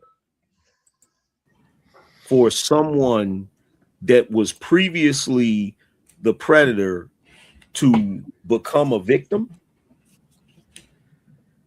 Yes, in the example that I'm bringing up is the person that actually did something to you, praying. If I'm praying on you, right? Let's put it in a physical sense, so it'd be a little easier for the correlation to catch. If I hit you and then you hit me back and I take the blunt of it, you whoop my ass, I cannot now be the victim. Okay, but how many slaves has Erica Kirk owned? I don't know her family history. I'm not talking about her family history. I'm talking about her. Yes. I'm talking about her. Right. So I don't know her personally. I have no idea. How many slaves has she owned? How many black people has she brutalized personally? Go ahead, Truck. Now, was it disrespectful when Drewski played as the NASCAR dude? You see the difference? When it was a man, now all of a sudden when it's a female, now it's a problem. I'm just saying. Go ahead. He dressing up like a woman, Truck. What you think about that, though? Weird as hell, but Ooh, shit! I didn't even think about that aspect. I'm just saying. When Damn. When he played as the NASCAR racer. Matter of fact, he was down there celebrating with him. Yeah, Drewski picking that stud to win his show, and then this dressing up as a woman thing coming across like real Tyler Perry vibes. You know what I'm saying? Real Tyler Perry vibes. Yep. Yeah. Well. Yeah. It was weird. I ain't gonna lie. It was weird. It was beyond weird. But you know what? Hey, get your money. That's how I feel about it. Get your money, player. Right. So Get your physically, money, player. she might not have done any of for those real. things, but the fact that she's behind a political regime that is moving in a way that is detrimental to black people, as the policies that he's been pushing out by firing in a 4-star general, by the jobs that is lost, by rolling back DEI, a lot of things that they put in place is affecting DEI black is people. racism. So was your wife marrying It's affecting black people directly. We talking about somebody political, not something that is personal. So again, so those are things that was affecting black people directly. Okay, so wait a minute. But so by that logic, when they instituted DEI, that affected white people directly. In which way? In a negative way? Yes. No, it did not. It did not affect them in a negative way because they were still able to get their jobs. What it did, DEI, is gave other people an opportunity to be interviewed for a job that they qualify as well. So it was giving people an opportunity to be in front of a situation where they have the skill set to flourish in. That nigga Sharon sound like he got this shit wrote down in the back of his head. Like he reading off a script or something. The truth about DEI is that it benefited white women more than any other group of women. Let's start That's with what that. I thought. I don't know why people still put this shit with black people. And two, they were jobs directly associated in most cases with the government, which they could control your vote that way, right? I mean, black women sold out black men for trinkets on that. They really did. Didn't get much from it, you know what I'm saying? But a little bit of the perception of power and just a few jobs right here and there. But they really didn't make any real gains from that. It was more of I'm going to give you a little something so you shut up while we replace you with another group of people. And why, you know what I'm saying? Because, keeping that black male influence down, making sure you control that black man influence, putting in a little bubble where you can, control that too. Right. You know what I'm saying? That was a primary goal of theirs because they know if black men were allowed to influence like society as they once were at one point, that DI stuff, that this takeover wouldn't have took, wouldn't have took off. But they made sure our own women kept us captive while they did what they wanted to do. But guess what? Other groups of men saw it and they said, the way black men are getting treated, I know they're going to treat me that way as soon as they get, what they want out of me, which is my vote. So they went ahead and they revolted against it, and thus you got Trump back in office.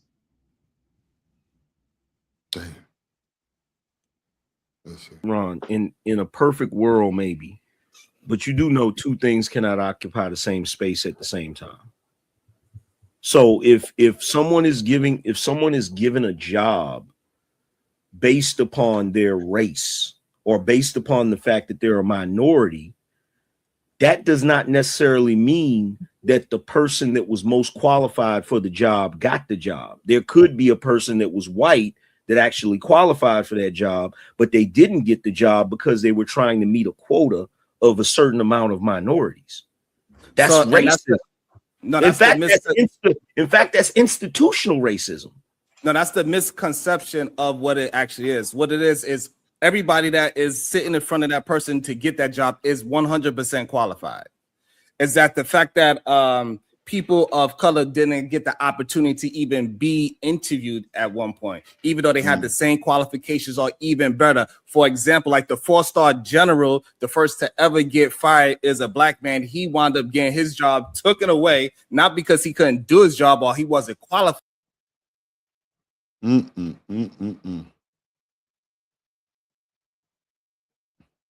But he lost the job to somebody that was less qualified than him because they are not moving off of merit. They actually move. You said what, Chuck? Oh, I thought you said something. I ain't say nothing. I ain't say nothing. What they call it, the good old boy system. Okay, so number one, that's a crock of shit. That nigga was horrible at his job. Let's start there. Number two, you just said everybody that's in front was qualified. So if everybody was qualified for that job and you pick people simply because they were minorities, not only is that racism, but it's institutional racism because it's a policy. So and the main issue is you keep saying that they only chose that person because he's black, right? That is the mentality of probably maybe an Irishman. I don't know. That's what diversity, equity, inclusion means. It does not. I keep telling. I'm explaining it to you, but you keep missing the point that I'm saying that those people were qualified, and you saying that qualified person. Hold on, let me finish. He said that's not what DEI mean. So was Kamala Harris qualified? Let's ask that right off the top. Was she qualified, really? Hell no, she wasn't qualified. Hey, and that'd be the part. Hey, that ADS, that'd be the part. Like they try to like the whole Jasmine cry. Was she qualified? No, because if you go to her area where she control, it's a piece of shit. No, sorry.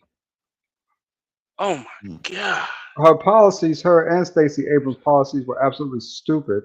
They were focused on feminine or feminist rights, forgetting that men existed, right, in this society. You know, so whenever you get on stage and your first campaign trail stop, you start talking about, you know, saying how you want, want deletions. Or I'll say it that way in a nice way, right? You bring up deletions, my body, my choice, deletions. You know what I'm saying? That was a little bit after the Supreme Court took away that particular spot. Then, you know what I'm saying, people are going to look at you sideways like, this is what you run on, is basically deleting babies. Okay, let's see what else you got, right? You know what I'm saying? And then, let's be honest, during your primary, you didn't do not one primary campaign stop along the way because people know in the back of their head, they put you out front. You automatically going to lose. It's a bad look, right? You had to bully your way onto the ticket to start with. Black women threatened not to vote for progressive policies if they didn't put Kamala Harris at the top. And then you got an even worse candidate in Kamoji Jackson, whatever her name is, right, in the Supreme Court. They're up there yelling, screaming, act like a black woman, but ain't getting nothing done. So this is just goes down the line, right? You know, so, you know, this DI stuff, it wasn't about them being qualified, because just because you have a degree doesn't mean that you're qualified. Remember, it's your etiquette, it's your experience. There are other things that go into your qualifications besides the paperwork, right? You know what I'm saying? Can you lead? You know what I'm saying? Not have you 7 degrees, but how, you know what I'm saying? What are your leadership qualifications besides your 7, 8, 9, 10 degrees, right? I mean, you can be a, you know what I'm saying, a librarian with all those degrees, but I wouldn't put you in charge of the, you know what I'm saying, of the library, right? That's the difference. I wouldn't put you as the head guy of the library because you got 8, 9 degrees. You know what I'm saying?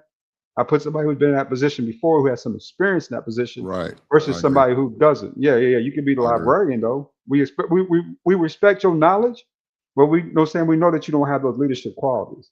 I think that's the thing that people forget in these situations. No, I agree. What y'all think? Shanique, you there? Yeah, I'm here. What you think? I mean, hold on.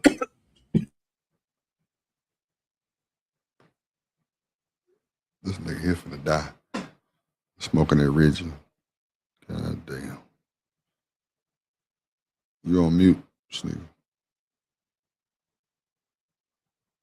Shut up. I know I was on. Excuse me. Sorry. I know I was on mute. I was trying to spare y'all. Hold on, let me drink. What you think? Let me get some water. Hold on. Mm-hmm.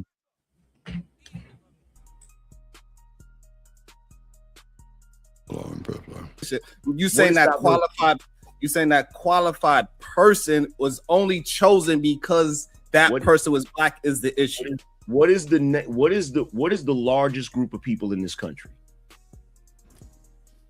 At this moment, I believe I'm not sure, but I believe white people is still considered the majority of white people. So when you institute a program for diversity, what does that mean? Diversity, equity, and inclusion. Are you really going to sit here and tell me that diversity does not stand for people that are not white? Equity stands for giving them an equal opportunity not an equal opportunity, but an equal outcome to getting a certain job. And inclusion means including people that you believe aren't being included. Are you really telling me that program was not created for minorities? Right. I am telling you that. I'm telling you that it was.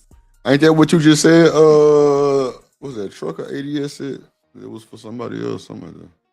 I don't know. Y'all said something. I'm trying to... Yeah, I said that earlier. I mean, think about this, Drip. Okay, you claimed 330,000 jobs were government jobs, right? That women were kicked out of due to Trump. But what about the other 370? Because you're talking about 500,000-600,000 jobs, right? That were private sector. If you were good at what you were doing, you've been there a year or two under this DEI particular policy, they would have kept you, right? Right. I mean, you would think. I know. If you're beneficial to the company, if you're valued to the company, you're making money for that company, they go just get rid of you because of a DEI policy change. They'll get rid of somebody else, right? There are plenty of other people they get rid of for 1,000 other reasons. But yet, when that policy dropped, it's like the jobs dropped with it. Because at the end of the day, you know what I'm saying? Just because you can get in under a policy doesn't mean you're bringing value to that company. As long as they getting that double, triple tax, you know what I'm saying, rebate off you, that's cool, right? You know what I'm saying? Because they're making money even though you ain't making money. But you know what? Oh, I'm sorry. Go ahead.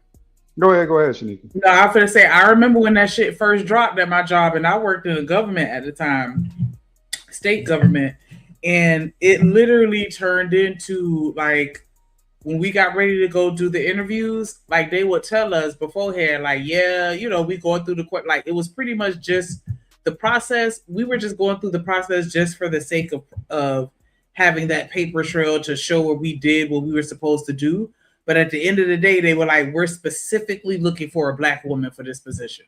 Like they would literally tell us that, you know what I'm saying, before we started doing our questions. And so it was kind of like them telling us in a roundabout way to score them higher, to make sure that the person that stood out on paper was the black woman.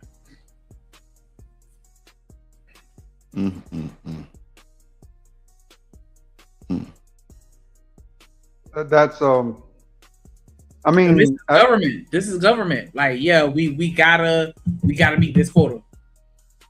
I don't care who best for the job. Whoever we hire gotta be a black woman.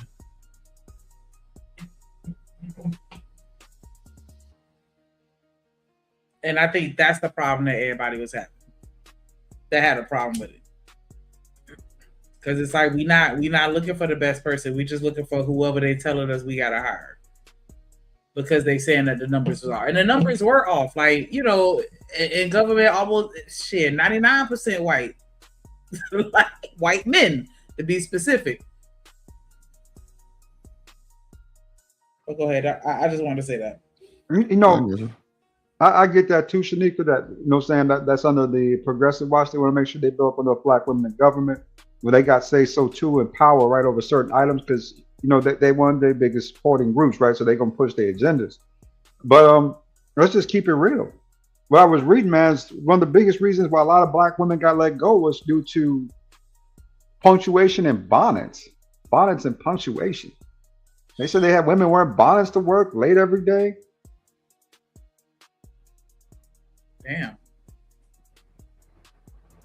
Talking about they have dropped their kids off at daycare, this, that, and the other going on, but you late every day. You know, people, if I'm a business, I'm seeing this from a pure economic position, right? If you know what I'm saying, your kids ain't beneficial to my business. You know, I mean, I understand you got kids, but that's your private life. That's your personal life. You have to learn how to manage that outside of this. And if I'm paying you to do a function, and if you late every day,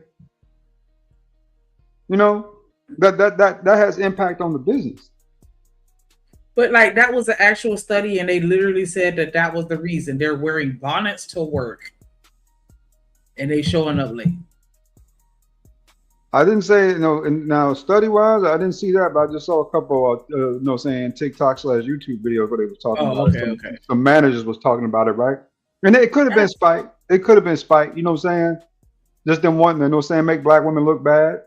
But when you get so many of them saying the same thing, you got to think to yourself, well, all of them lying, right?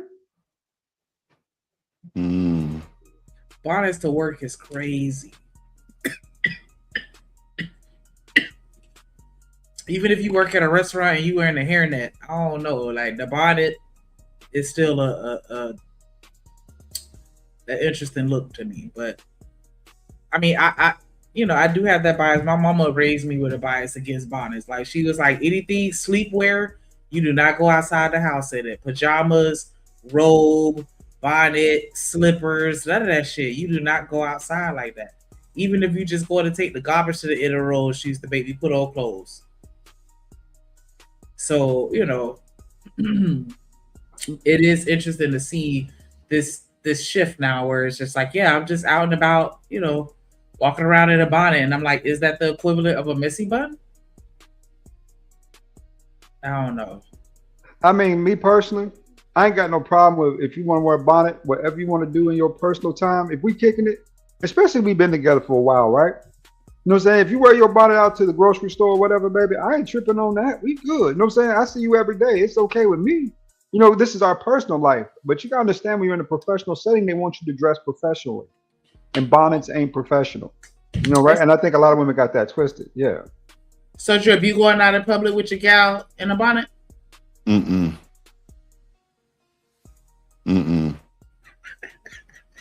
mean, what they don't say is white girls wear bonnets too. Asian girls wear bonnets. Yes, girls wear bonnets. Latin women wear bonnets too. They're gonna take it They out. all wear bonnets. Yeah. It was created why are you so complaining? people can have an opportunity. You said it right. The first time you said it, you had it correct. So it was to if- put people that is qualified that do not have the opportunity to usually be in front of an interview to be interviewed to see if they are able to fit within that system of whatever that company is. So if diversity, equity. Do y'all think it was to give them the opportunity or to force them into those positions? Because like I said, it wasn't like we're just going to open it up and we're going to interview extra people that we may not have considered before. They're like, nah, we're explicitly for to hire a black woman. And so I don't know if that's the same, or am I splitting hairs? That's the same to me. It sounds like the same. I mean, if your job is based on a policy by the government, they're going to force those numbers, right? Especially if they're targeting specific groups. So that sounds like the same to me. Or maybe I got it wrong. I don't know.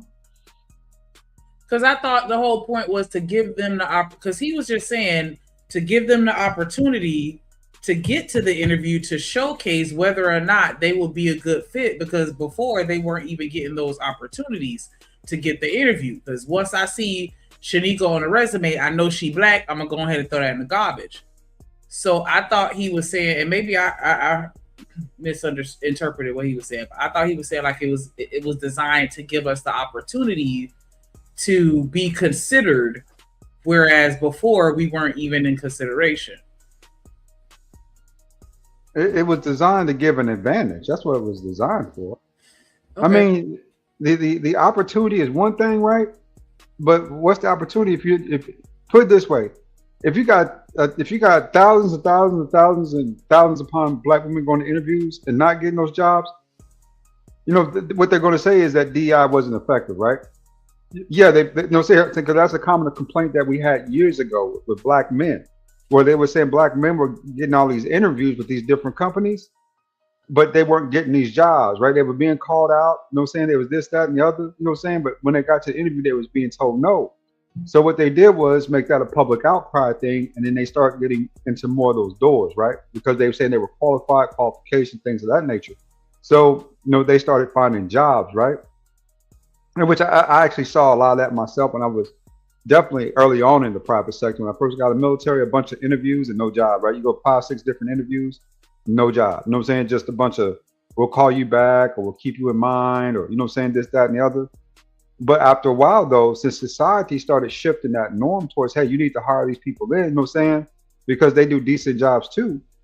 You know, then all of a sudden you start getting those okay, this first day, your start date, stuff like that, right? Even though in most cases it was just for the tax credit, you know what I'm saying? So they hire you as a contractor for 90 days and they let you go just long enough to get that tax credit for the year, right? That was a thing too that nobody talked about.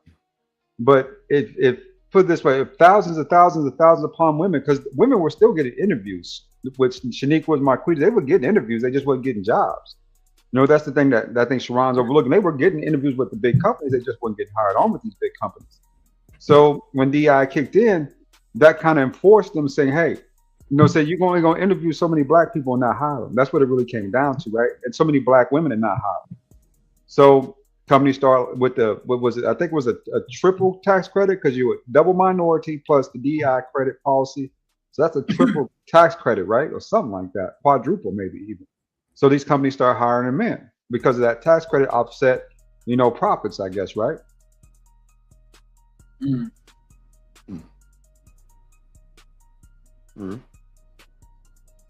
And inclusion was not created for black people. Why the hell are y'all complaining about it being removed? Because now what happened is that now they went back to the good old boy system. They are not finding people off of their actual merit. They are having that the skill set now to say, hey, I don't know why he didn't get hired. I didn't interview him. So you can't if you're not putting the people in front of the hiring managers, that was the issue. So back then, this is the reason why they had to implement, hey, are you at least interviewing for these positions? Because there was no regulations behind it before. So now that they have these things, these policies in place, and you could put people like yourself in front of hiring managers, you actually have a shot to get hired for that company because you are qualified. You have the skill set to do this job. And I'm pretty sure when you were in school, you gave horrible essays because you probably was that guy that took 2 sentences and stretched them out into a paragraph because you're repeating yourself and you're saying the same thing over and over again. Number one, the problem with your entire premise is you are trying your best to pretend like this is not a program that was implemented for the purpose not of giving equal opportunity to minorities, but giving equality of outcome, which you should never do.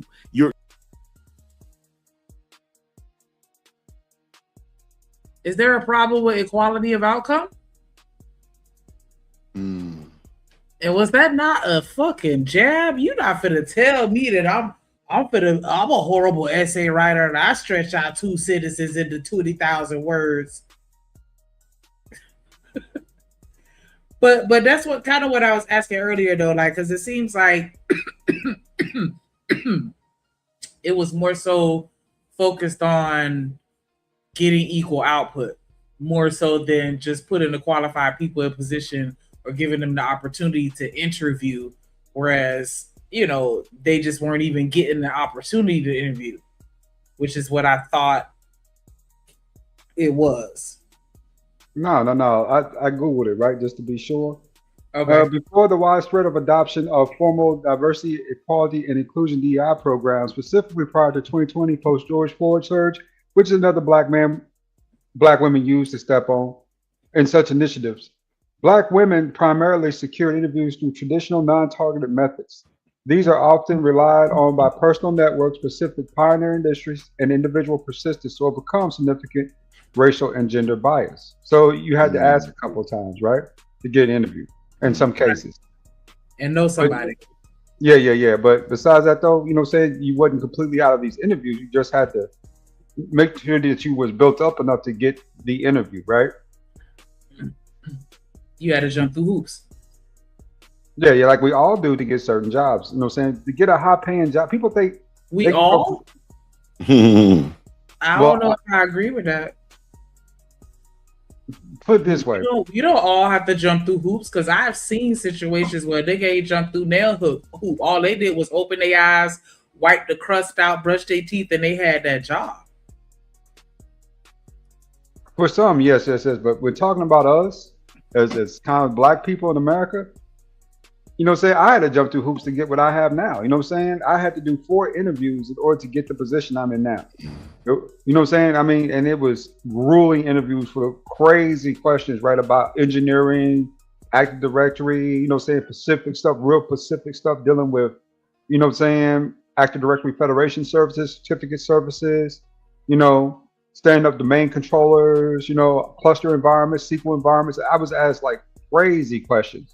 But I had been built up enough where I've been studying and I have been working in the field long enough, right, where I understood the questions they were asking and was able to answer most of them with generally good answers, you know, right? Even in all 3-4 interviews, wore out, you know what I'm saying? I can still answer a lot of those questions off the top of my head. Even with random calls, I got a random call for one of my interviews, man, for this job, right? A random call out of nowhere. I didn't even know it was coming. Dude called me up and said he had a few questions. Started asking me these deep, hard questions about Active Directory. But since I've been working with it so long, I understood what he was asking, right? And so it made it easier for me to answer those questions. If you hadn't been working with it for 10, 11, 12 years at the time, you know what I'm saying, you might have, you know what I'm saying, answered a lot of those questions. You know what I'm saying? You might not understood the questions. I'll say it that way. And that might have put you in a position where they would have took your resume and put it to the side and interviewed somebody else for that position. Shout out to James Moore for the new membership. Appreciate you, my boy. Appreciate you, my boy. Let me hype you up.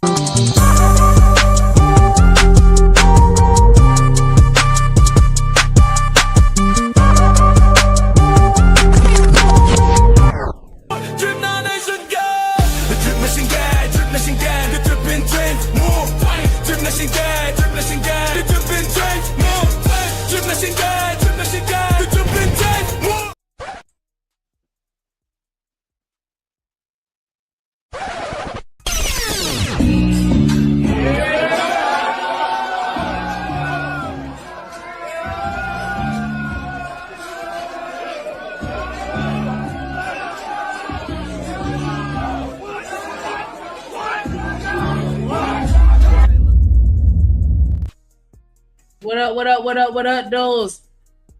Larry the Shepherd, aka Smitty in the building. The Shepherd is crazy. Can y'all hear me? Yes, sir. How you doing today? I'm all right. Now, I just heard y'all talking about bonnets. I wanted to kind of put my take on it.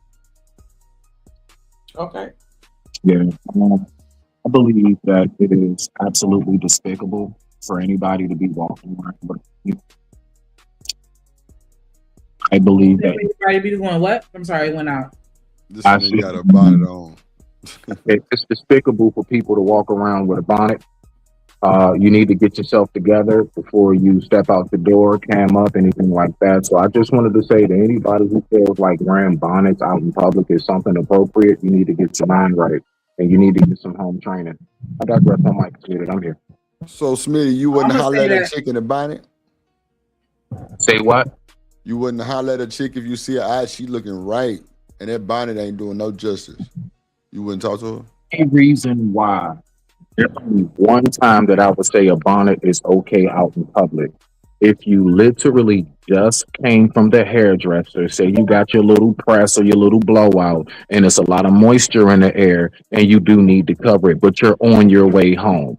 That is the only time ever that I can say, nah, I get it. Because you just spent a lot of bread to get your hair right. It's misty out, and your shit gonna poof right back up. You know what I'm saying? If you don't cover your hair. So I get it. That's the only time. But if it's not that, no. Because off rip, that lets me know where your headspace is.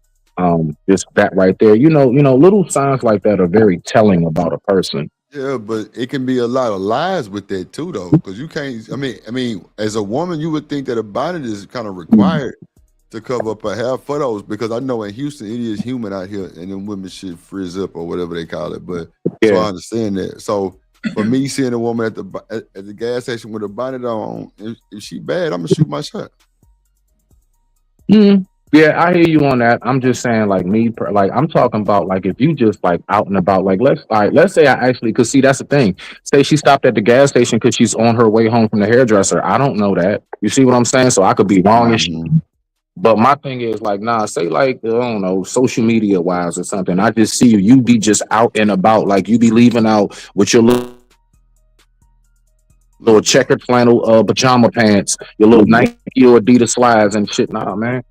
Because I don't know. To me, it's a certain form of laziness. Like when I see that, it's just certain things I just don't see you doing around the house. And I'm real big on how you live around the house. I'm serious. At my age, I need to know how you live. I don't care about that, no.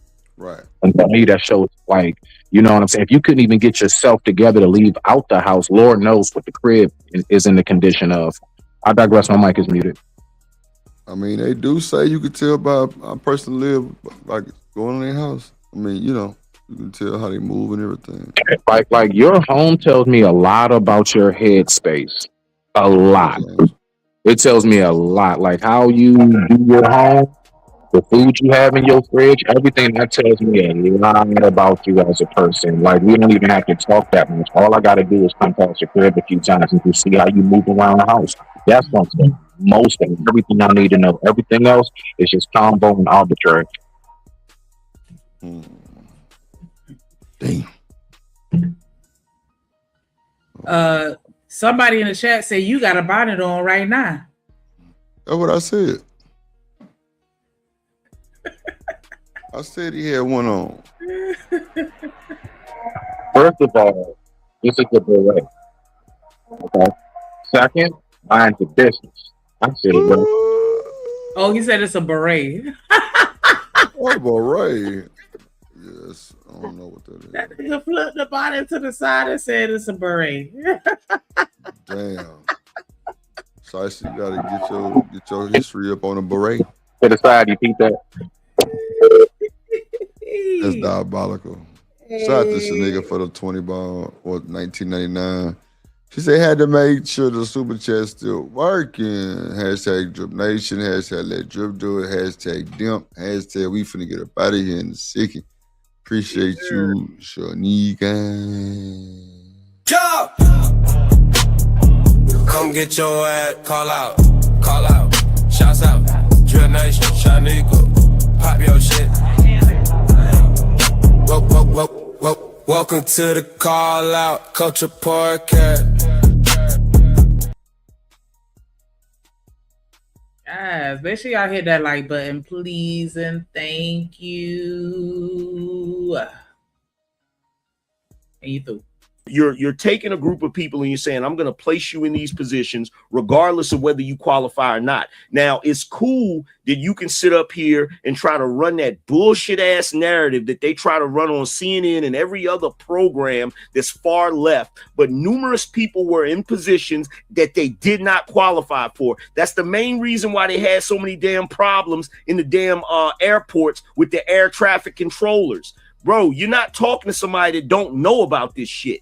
You're full of shit right now, bruh. I thought the problem was that they were severely understaffed. That's what I thought too. Because it's a partial shutdown. Okay. So, and again, this whole air traffic controller situation, I don't know what you mean, because if we go by Mute your mic, airplane Smitty. crashes, who's the main people that's crashing airplanes? What's up, It AC? ain't black men. It's we know who it is. So when this whole situation with the air traffic control happened, it wasn't because black people was hired there, and that's the narrative that it sounds like you are trying to. Okay, so number one, you just said. Number one, if that's what you are implying, then you are absolutely. Number one, you just said the dumbest shit. Interrupt you at you all. just said the dumbest shit in the world. Air traffic controller has nothing to do like the same respect that I hold give on. you. Wait a minute, wait, time out. It is a debate. Y'all are having debate, but you gotta let each other finish. Angryman, he was talking, he let you talk, let him finish. Tell that nigga to tighten up. He's stretching the shit out on purpose. I can say tell that nigga to tighten up, man. I got a question. It's okay. Hell no. What up, Byron? What up, ACB? All right, just one minute. Real quick. I'm actually curious to anybody chat, y'all.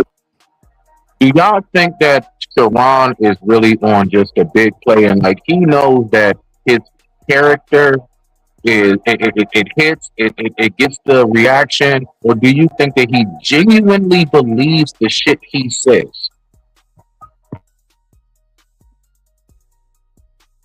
I don't know. That's a good question. I mean, I would hope that he believes what he says. This shit, like, does he really in real life operate and think this way? And do other people who know him in real life, does he talk this way? Or is this just I'm gonna just come up here and F with y'all? Like, I know what to say to get y'all riled up. I know y'all can't stand a dude that just caters and that caters for women 24/7. You can't stand somebody who's not. You can't stand somebody who's all the way one-sided. And I'm just, I just get to thinking about that. Like, I think he's really he's leaning into like his character. And that's all. That's just my opinion. I digress. My mic is muted. What up, Black TV in the building? What up, Kasim in the building? Yeah, I mean, I would hope that he believes in what he's saying and that, he's presenting himself authentically with regards to his opinion, but I can't say I know him well enough to where I can say. No. I mean, none of us do. None of us know each other like that. I'm just saying, just from observation, seeing a person long enough, what is your reading off of it? I think the same in the chat said he believes it 100%. Yeah, that's what I was saying. I don't know if I consume enough of his content to even be able to say it on a parasocial level. Like, but I would think that he's, that he genuinely believes in what he says. From what I've observed, I think, that might be him.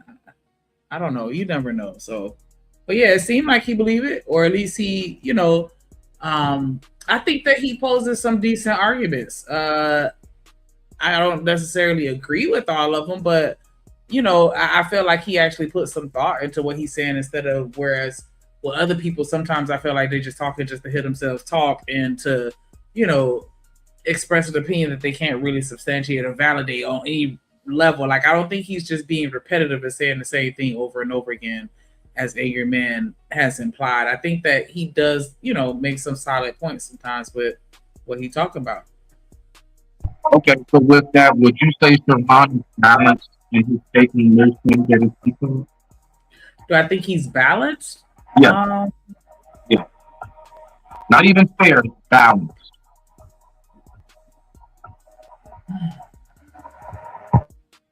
I don't know. I respect it. I ain't trying to set you up or nothing. Do what you think that. I just really wonder what these people think. Like, he's definitely a hell of a character. He's a hell of a character in my book. You know what I'm saying? And yes, he can be entertaining as well. I don't like the disingenuous shit he does at times. You know what I'm saying? Like most of us be calling out. But that's why I wonder, like, there's no way you're going to tell me he don't never look at footage or hear. Like, I don't know, man. I don't know. I just think he's really playing into it because he knows that it's a money grab for him. He knows that it kind of keeps him in people's eyesight. That's just me. But I got to go like this. I ain't want to go too far on it. I was just curious. No, you good. I get it. You feel like it's a grift or a money grab. Yeah, I don't know. But yeah, I do think he makes some good points. Respect to that. I don't want to hold up the video. Yeah. Pause, angry man. Pause. Yeah, you just you don't like what I'm saying, and I get it because No, All right, you're well, right. hold on. You're absolutely Okay, hold on. right. I don't like what you're saying because you're Okay, hold stupid. on. Oh wow. Hold on for a second. That is not Whatever, nice. Let's not go there. whatever. Hold on. Whatever platform y'all are watching on, please make sure that y'all are supporting the platform by way of Cash App and or Super Chat. It is greatly appreciated.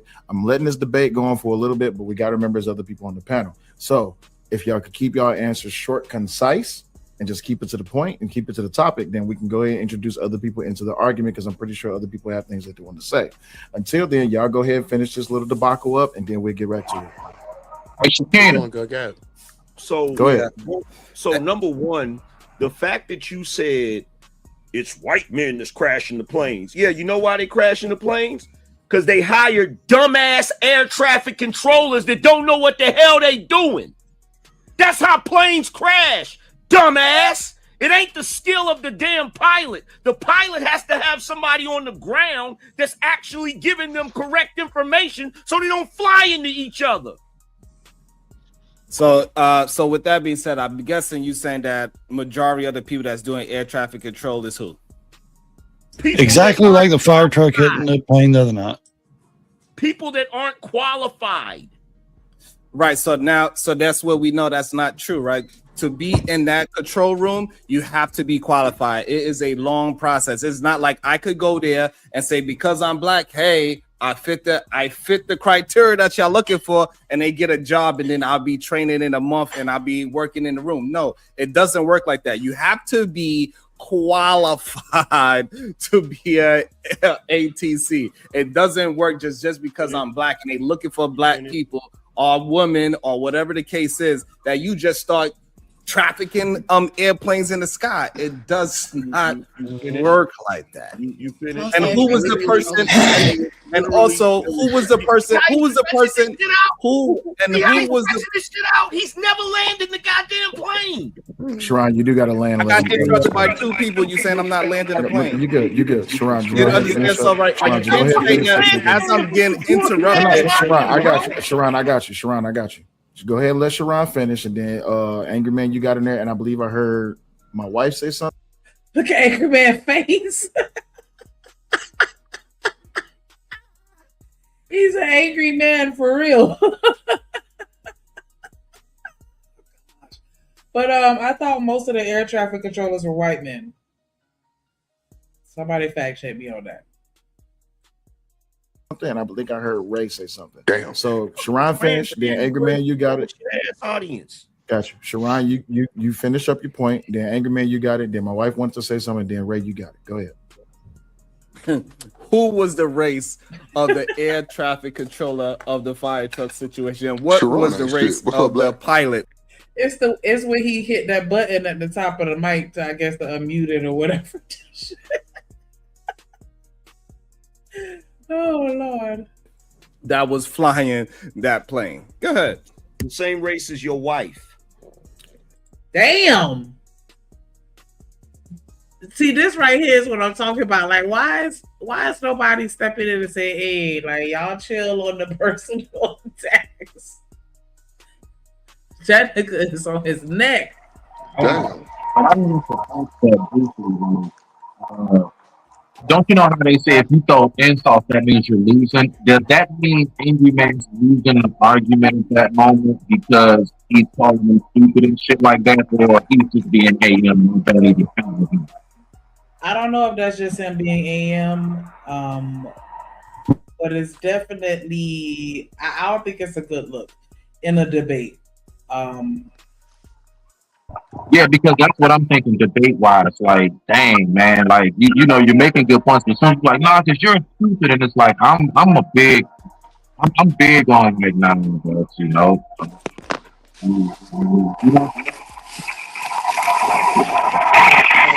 I don't know. Drip, you feel like you're doing too much, or do you think that this is just a part of the Angry Man? Hey, Smitty, mute the microphone. Mute the mic, Smitty. Damn, you at the airport, nigga? Shit. Do you think that he doing too much or being borderline disrespectful, or you think this is just a part of the Angry Man brand? I mean, Shicey, well, man, we all know Angryman get the little, you know. Would you feel like he was disrespecting you if you asked him a question? He like to say same as your wife, nigga. Like, would you have taken that as disrespect? Or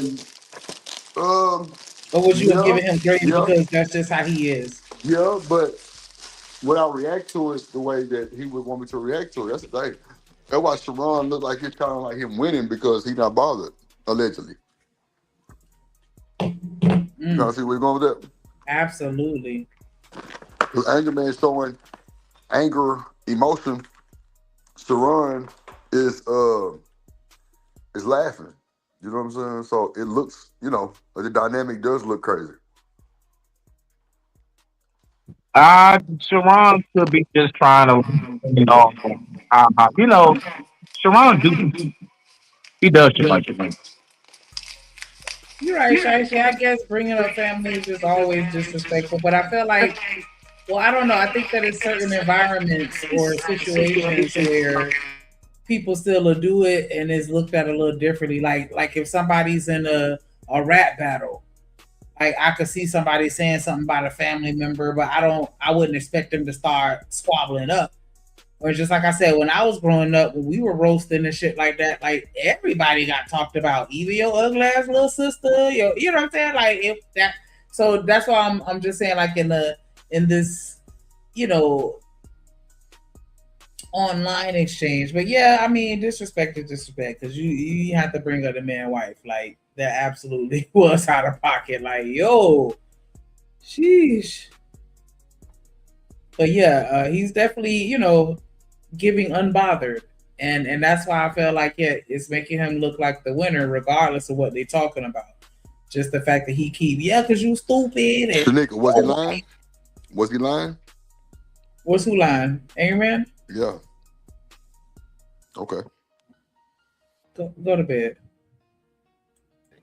They were unqualified. Are you finished? Foul in the play.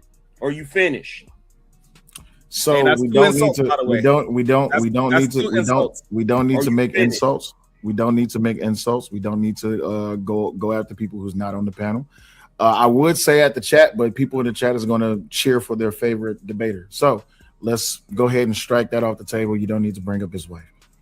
All right. Shout out for Shell for having the standard and maintaining it. Good luck. Okay, can I say something now? Because they done went to an ugly place. Well, I think Angryman wanted to respond real quick. No, I can't respond because I forgot what I was saying because his ass drugged the shit out. All right, I'm gonna put you in the box, baby. Go ahead. Now go ahead and tell me. Now the same way y'all checking me about insulting him, completely ignore this childish behavior. Oh no, I'm not ignoring it. I'm not ignoring it. He's doing it on mute, but Sharon, you do need to stop with the antics. All right, go ahead, baby. Yeah. So just for a point of contention, just like statement of facts. Air traffic controllers and airfield operations specialists by gender and race. Based on 2023 population estimates. Gender, male, 78%. Female, 22%. Race and ethnicity, non-Hispanic white, 71%. Hispanic, any race, 14%. Blacks, 8%. American Indian or Alaska Native 1%, Asian 3%, other races 3%, 2 or more races 10%.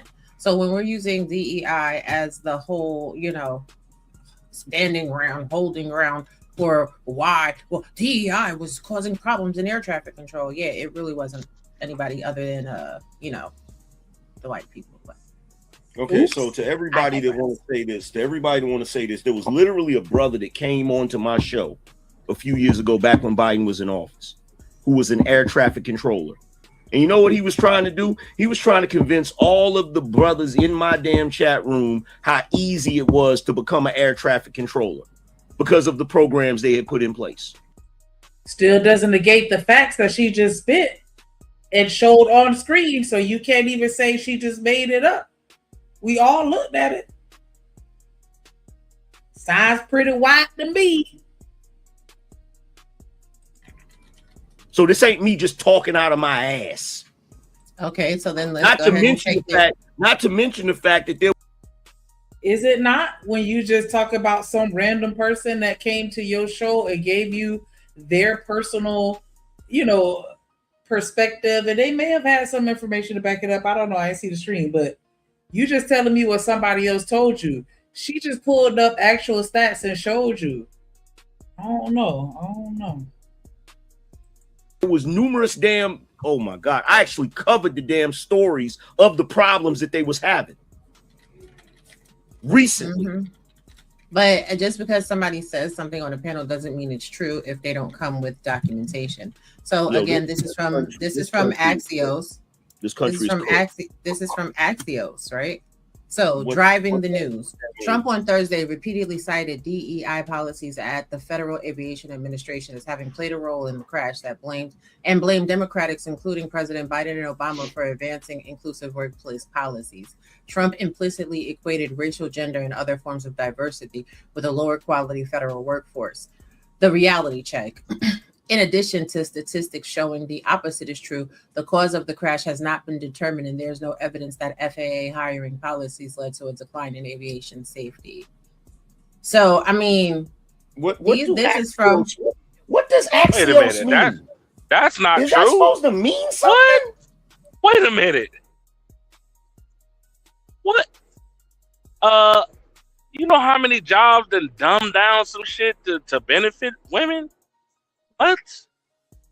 Especially if you're in the military? Come on. I gotta disagree with you on that one, bro. I love you, bro. Really? Yeah, hell, man. They dumbing down jobs so we could get them? Yes. Yes. Wow. Yes. Think about it. They don't give y'all the same. Listen.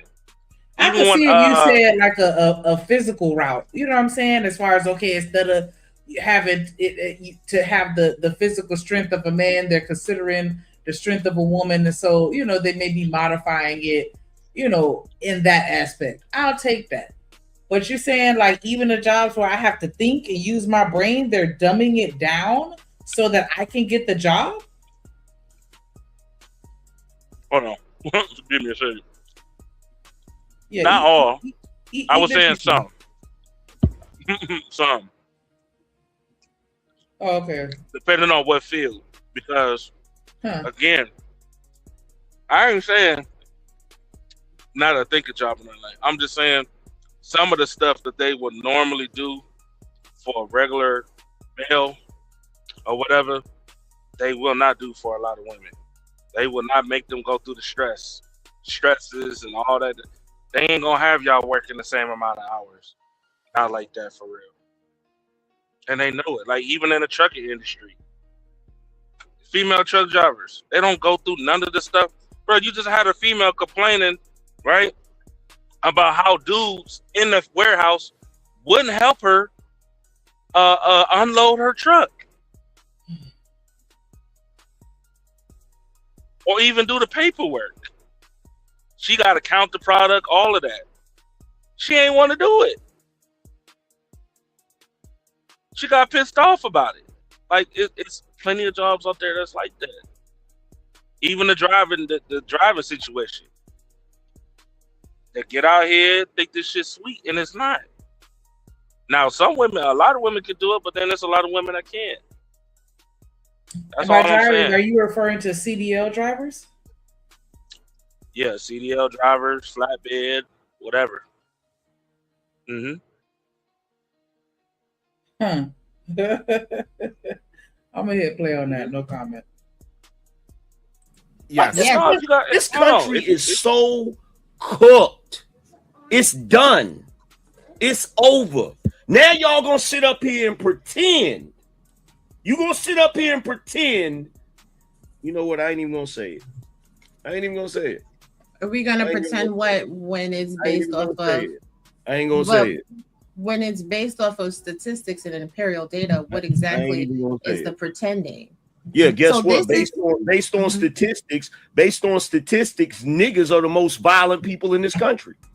Okay, so in all actuality, In all actuality, that's also not true. I mean, we can go to the Okay. DOJ and pull up the crime stats. Okay, That's you not sure a about true that? statement as well. You sure about that? Yes. Are we sure about that? Didn't Media Man prove that was a myth? Who was Media Man? Media Man, we reviewed the stream that day and we were talking about it because he was talking about how the stats make it seem like black men are more violent when in reality that's not the case. Yeah, that's not the case. Like they're intentionally using certain statistics and skewing it in a way that paints black men as an issue. And like they talk about how many black men were arrested for a crime as opposed to how many were actually convicted for a crime. That's different. Not even just that, Shanika. Also, what we do is you got to remember other groups get thrown in with us. If you were East Indian, even Spanish, if you're not 100% Caucasian, white, if you're not Anglo-Saxon, you get lumped in with us. So it's a lot of crimes. We didn't do that. That was some Indian dude, or that was somebody from somewhere else, or even like say like I don't know, like a black African or Jamaican or something. That's not black American men. If a Jamaican caught doing something, they're thrown into our statistic. They don't categorize that. I think the only one they separate is maybe like white and like maybe Asian or Native American. That's it. Everybody else gets lumped in with black. So if you do something, you're coming over with us, and that's how they skew the numbers. So that's also true. Yeah.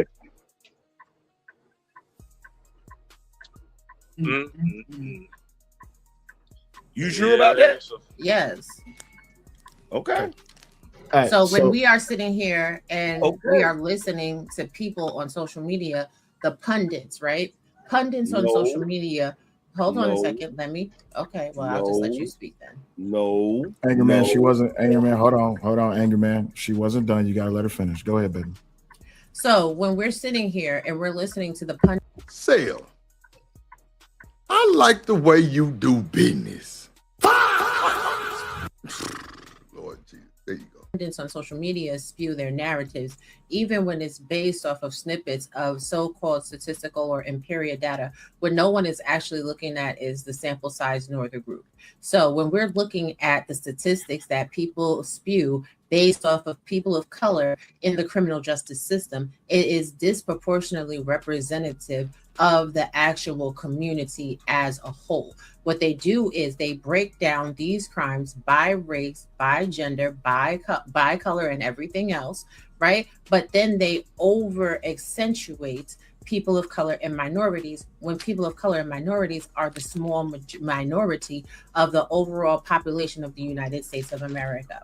And they also don't take into effect the ineffectiveness of the criminal justice system and how the laws are implicitly biased against people of colors and minorities. Because if you get caught with a stone of cocaine or crack, you're going to jail forever. But if a white person gets caught with a little baggie of powder, they're getting a slap on the wrist. Gotcha. You can have an unregistered gun and get more time. You know what I'm saying? As a black person than you will as a white person. These things all come into play. And the problem is that everybody, including people of color, comes on social media and they spew the narratives of the racists and then say it's a leftist or a right thing. The left and the right are two sides of the same coin. And I'll land there. Damn. That was kind of a read, like a nice, professional, logical, non-emotional read. That's how Raw give it up. That's how she give it up. Yeah. Mm-hmm. Take notes. Mm-hmm. Thank you, man. You want to respond? So number one, you pulled up Axios and you pulled up statistics. When you pulled up the statistics, I said, what does that mean? Then you said, oh, it does matter. Then I said, based on that, based on statistics, niggas are the most violent people in this country. That's not me saying the statistics are correct. And I'm not speaking from pundits. I'm speaking from actual statistics. But you literally sat here and proved my point by pointing out that statistics can be skewed. which is the entire reason why I said, what was the point of telling me those statistics? Because the same way they can be skewed to prove your freaking point, they can be skewed to prove mine. Okay, so I'm glad. Hold on, baby. Are... Hold on, baby. Let him finish. I thought he was finished. No, let him finish. Okay. No, I'm finished because we're gonna sit here and we're gonna pretend like niggas don't fuck shit up every time they get in charge of something. Ooh, we're gonna sit here all of a sudden now. We're gonna pretend like black folk run shit like they're supposed to run shit. That's a little racist, Angryman. That's a little racist, bro. You're racist. Jeez, I'm over here clutching my pearls. Like, sir, not too much. Not too much on us, okay? Because we'll just rush it to the ground. Like, not everything. Yeah, I don't agree with that. Right, with you saying that, right? So we're going to concede the point that your logic is accurate at some point. Then black people aren't running. No. I don't know what I'm talking about. I don't know what I'm talking about. When black people, when black people run shit, they fuck shit up. Sale, you having a hard day over there, boy. What I said? I hear you stressing in the chat. I mean, on the screen. Sale, like, why the fuck, baby, up here with Angryman? Damn it, I got to do work now. I got to really moderate this shit. That's why I was asking you that question the other day, Sale. Like, you being content creator, does it make it harder, working with baby and, if somebody get out of line, you know what I'm saying? Like, is it, but, shit like this. You know what I'm saying? Do you got to defend it? Because Angryman got low, raise his voice. You know what I'm saying? That's why I was asked, is it harder? But, Shout out to Sad with the $2 super holla. He said, nah, get her. She low-key dumb. Oh, shit. Oh, no, we're not going to do that. Absolutely not. Absolutely not. No, we're not doing that. Wait, what? We're not doing that. We're not doing that, man. Hell no. I'm not even going to let that rock out. Absolutely not. What's good? What she came for you for? Because he said he got mad at the same lady that came for me. Like, why she was on your, I bet you deserved it. I bet you deserved it. If she was on your neck. Yeah. If she was on your neck, you damn sure deserved it. Absolutely. Definitely appreciate that support. Oh, yeah. He did say that she was on his neck about a month ago, I think that was. Yeah, set up. Y'all make sure y'all match his energy, show a little support before we get out of here. You still got a little time, or if you're catching the replay, hit the super thanks and you through. Hey, drip, say let go drip, nation. Money, let get it, don't be surprised if she asks where the cash at. Drip under be cash out, hit the super chat. I say let go drip, nation. Hey, money, drip. Money, drip.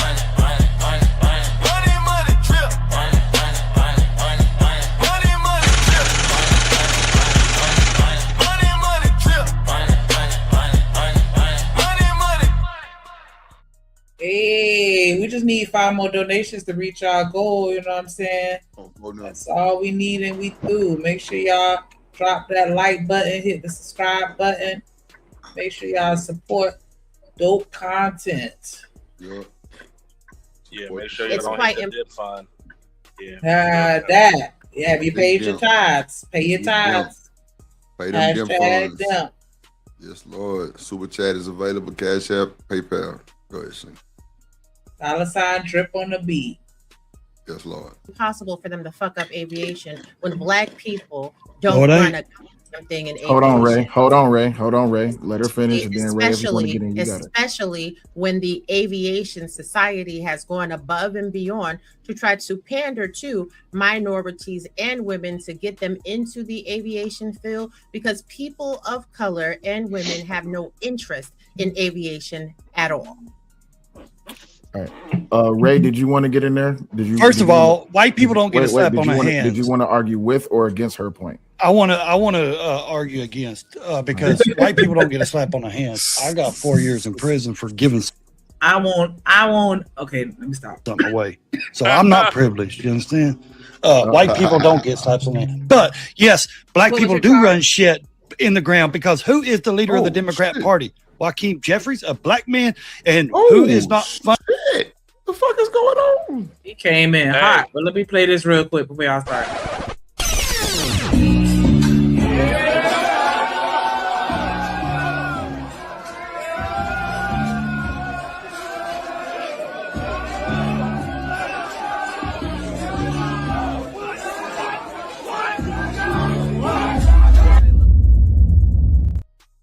What up, dude? Yo, what is going on?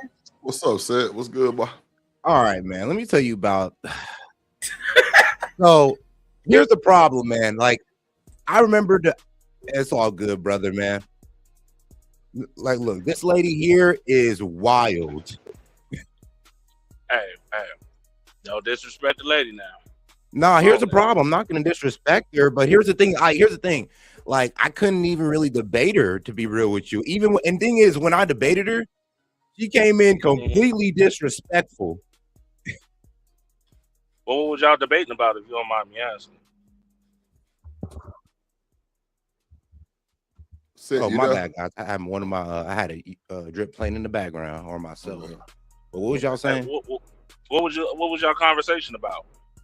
It was about is black people doing better than they were back in the past? And I was just like, I'm sorry, but the numbers are just disagreeing against you. And she's like, oh no, we've been going through this, we go through that. We're not as social as we used to be. But I'm like, yeah, but we're making more money. We have more freedoms than our ancestors did. We're not on the damn plantation. So I'm confused on you're kind of picking and choosing. Well, and then man, here's the worst part about it though. Our debate started off with her coming at my neck over, I guess, dating stuff. Uh-oh, what you do? And here's the problem. This is Sel's girl, right? All right, his wife. That's the problem, bro. Because I'm gonna be real with you. I couldn't even really clap back at her because I'm like, dog, I'm not gonna disrespect your wife on your platform. Thank you, bro. So you're kind of tying my hands behind my back. If she'd been on my platform, I'd have ate her ass up. Why you want to disrespect her? No, I wasn't going to disrespect her. I wasn't going to disrespect her. He wasn't saying disrespect like cooked. No, I was going to cook her on the topic. Yeah. Instead, she kicked me off the platform. And I'm just like, all right, bro, that's your wife, so I ain't going to say nothing. But the fact that you kind of just let your wife come in there and control the conversation, disrespect one of your panelists, I was like, yeah, I'm good, bro. I'm good. Shout out to Ron Sale. If you can't control your wife, bro, I can't do this. If you can't control your wife, somebody do say right now. I'm talking about smooth. What? If your wife I don't think it's about get disrespectful for no reason, and then she can kick people off after being disrespectful. You want brother to sleep on the couch? My girl do that, bro. I put my girl in the corner before she do that. I know, Raw, and I know sleep on the couch.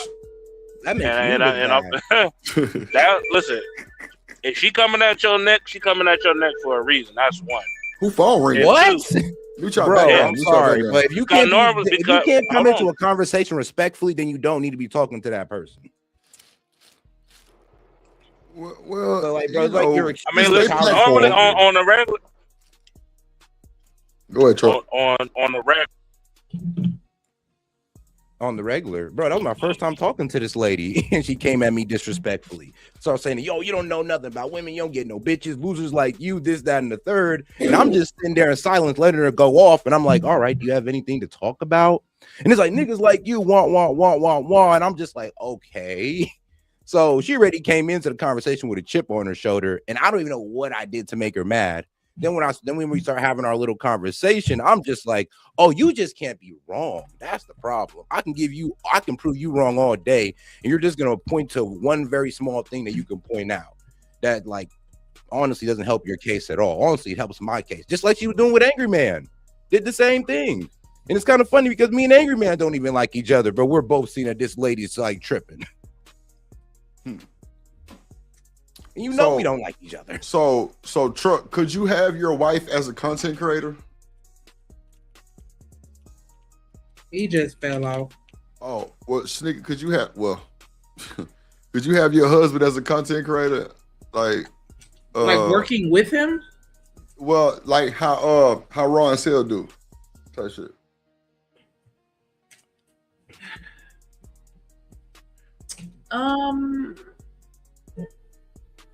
I think that it would definitely have its effects on the situation, but I think that I could.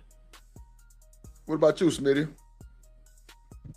I know exactly what that's like. I wasn't at service. Oh shit. This entire space destroyed everything. No. So if she's a content creator, then as long as it's not here, like say she do her little thing, like I don't know, ASMR or something, AMSR or something like that, or she got a little cooking show, like it's on some like her cooking, but it's just her, like no like wild ass panel shit. Nah, I'm talking about panel shit, Smitty. Like how Cell and Raw do it. Dead. That shit don't work. I'm telling you from personal fucking experience, that shit don't work. These people destroy that shit, dog. So I know it's a little tension on this shit between the content creators and you know what I'm saying, Raw and Cell. They do, hey, if they have a problem, they play it off super well. Cause I don't do shit but big up them like for shit show because I like they dynamic, right? But for me, like I like Cell. I don't know.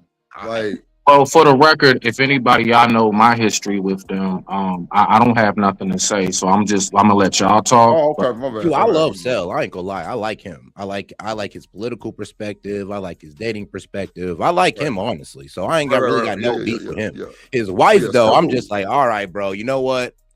I ain't doing that again with her. If she's just gonna be like, it's a learning experience. I think at the end of the day, I mean, I can see Raw on that motherfucker with big dog energy. Like you know what I'm saying. Like I'm the first lady, Queen Bee around this bitch. Like I run the show. I mean, you got to respect it too. But I see where you coming from. Like that's not a good debate. Yeah, I mean, and let's be real though. Like, come on now, is that a platform you really want to come on where this lady who can't really control her emotions dictate everything and can't control her tone, her attitude, or anything? Hold on, real quick, Seth. Let me help you out briefly. So, just to give you a little bit of history, this is all I'm gonna really say. Cell has definitely grown, but honestly, that man grown once he got honestly up under Raw. Raw was the biggest company out of YouTube.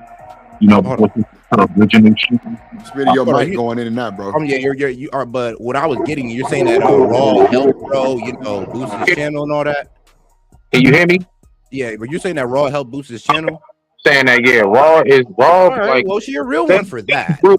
I'm not saying that she's a bad wife. I wanted to statement and shut up. I just wanted to finish that and shut up because my mic, when y'all talk, my mic could go muffled. What I'm saying is, Cell really grew once, with Raw, she really knows this content shit to the fullest. I'm not saying he didn't either, but he really grew exponentially once he got with her. So I understand when you're saying man, he letting her just come in and do this and do that. She. Out of them two, believe it or not, she's just like the Dr. Claw of it. She's the boss you don't see. Okay, well, maybe that's why I have a bit of a, I don't know, because on my platform personally, all 100,000 of them was all me, basically all me. Like I cut the shorts, I do the clips, I run the lives, I do the sponsorship deals. So I guess maybe that's where I'm disconnected because I'm over here thinking that she's just, I'm be real with you, just not to sound like an ass, but leeching off her husband. Just he's doing this big thing. Let me join in on it too. No. Where she's all in on it as well. I don't think she. No.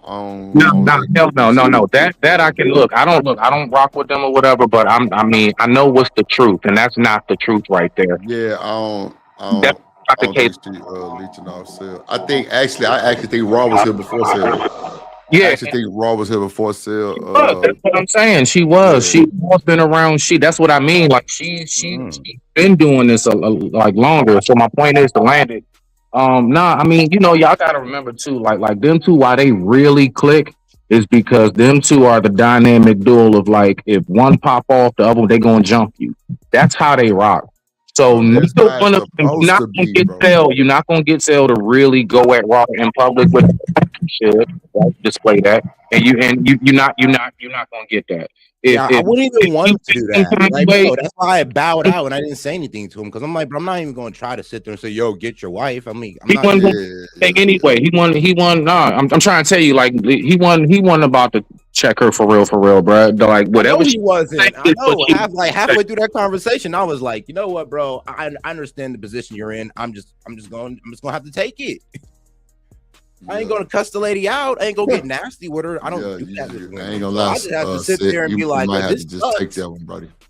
Oh God, I have to take it to the chin. Yeah. Take that one, brother. I ain't gonna hold you. I wouldn't even try to get in. Yeah, I wouldn't bother. Bro, as soon as I couldn't even get a word in or an argument, I just start getting called all types of weak ass niggas. I was just like, you know what, sis, you got it.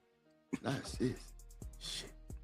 Yeah, but nah, Sil and Raw, they hold each other down, and it's got to be like that because everybody be coming at them, be trying to, and it gets pressure every day from people. I'm sure. All right, well, But, whatever. I still pray for his success.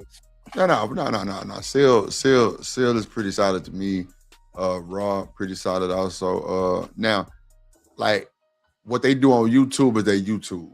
You know what I'm saying? But they personal life, I think that's the best thing ever for them. You know what I'm saying?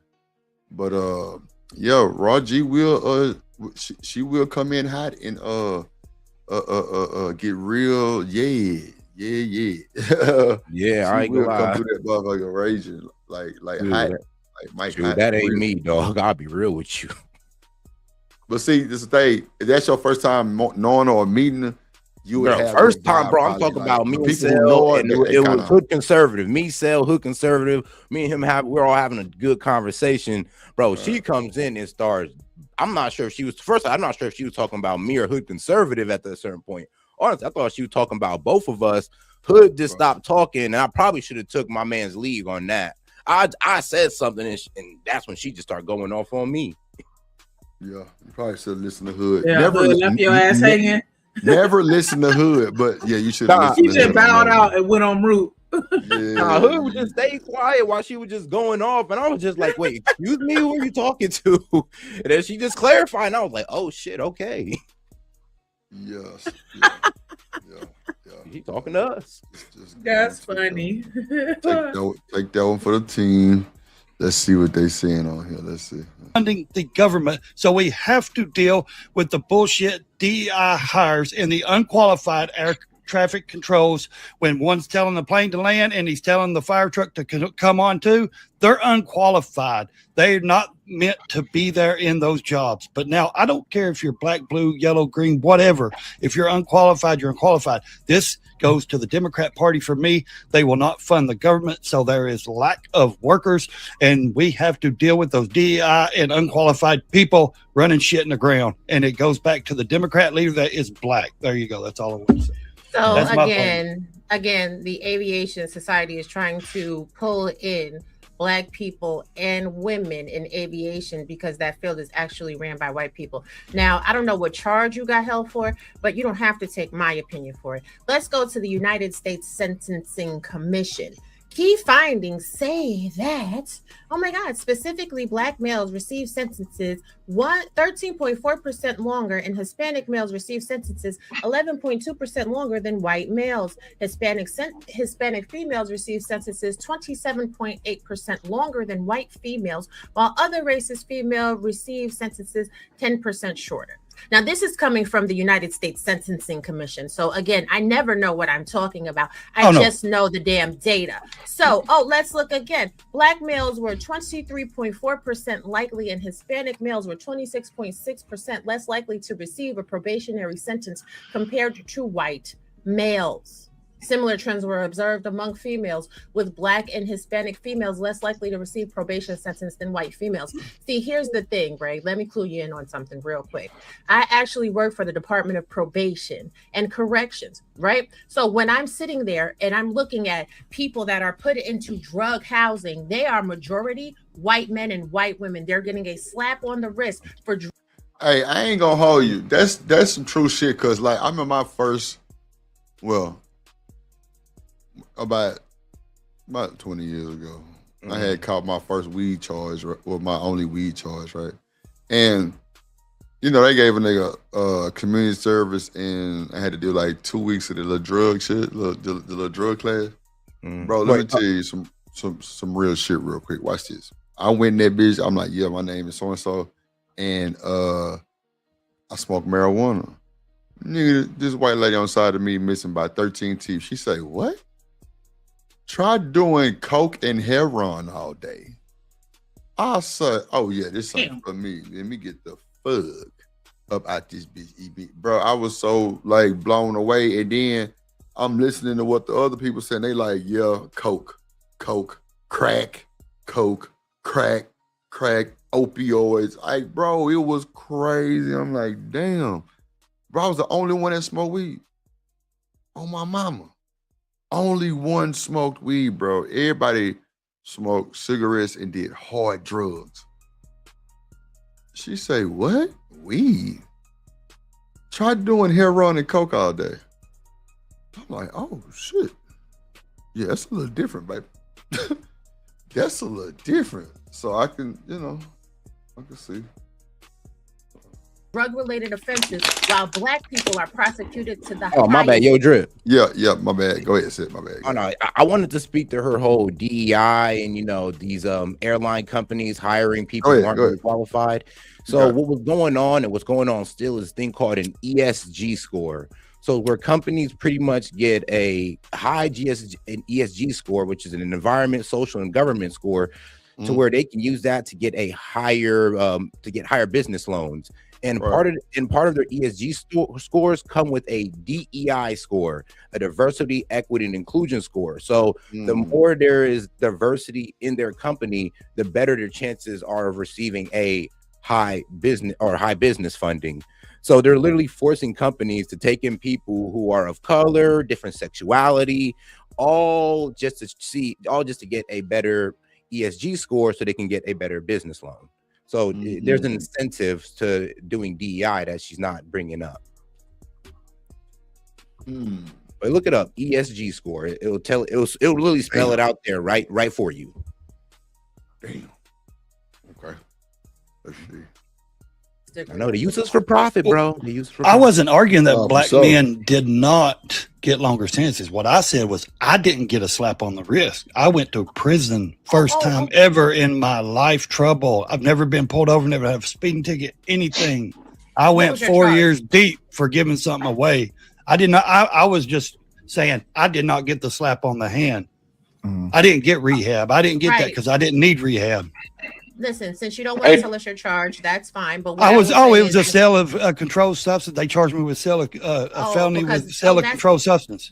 Yes, because that's under the 1994 crime bill. So that, like I said earlier, remember when I said you was a light-skinned Black man? Welcome to the tribe, my guy. I've always been here. I've always been here. Give me. So here's the thing. Give me a second. With the pulling up the empirical evidence all the fucking time. That shit also says that Black men kill Black women every 5 hours. That statistic is up there too, which is bullshit. I get so sick and tired, and for House of Hypocrites, as a dude that was in the manosphere, I never pull statistics to make no damn point. Because House then popped up. Lord jeez. Man, he might want to get the House of Hypocrites. No, somebody tell Angryman to start using statistics, bro, please. Because you be saying some dumbass things. Damn. Okay. Let's see what's going on here. Let's see. I know how statistics can be skewed. And the entire point that I was trying to make to Raw is the fact that they can pull statistics all day long that makes it look like black men are the most violent men in this damn country. We know that's not true, but the entire point that I'm trying to make is that statistics are skewed all the damn time. And if you want to sit here and pull statistics to try to prove that niggas don't fuck shit up when they start getting into certain programs, you lost your mind, because they do. Let's stop fronting. Let's stop pretending. All right, give me 1 second. Let me read the super chats. Hold on. Give me 1 second. Let me read the super chats. Hold on. Also, Sharon, did you post the StreamYard link in your chat just in case someone wants to join? And to all you other content creators, please make sure y'all post the StreamYard link there as well. And whatever platform you are watching on, please make sure you support the show by hitting the Cash App and or the super chat. Is greatly appreciated.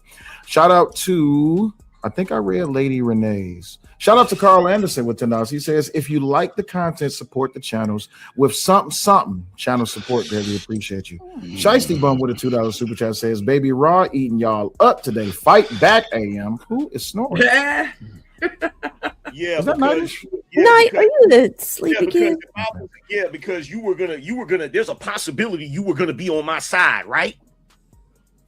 Child, listen. Here's the thing.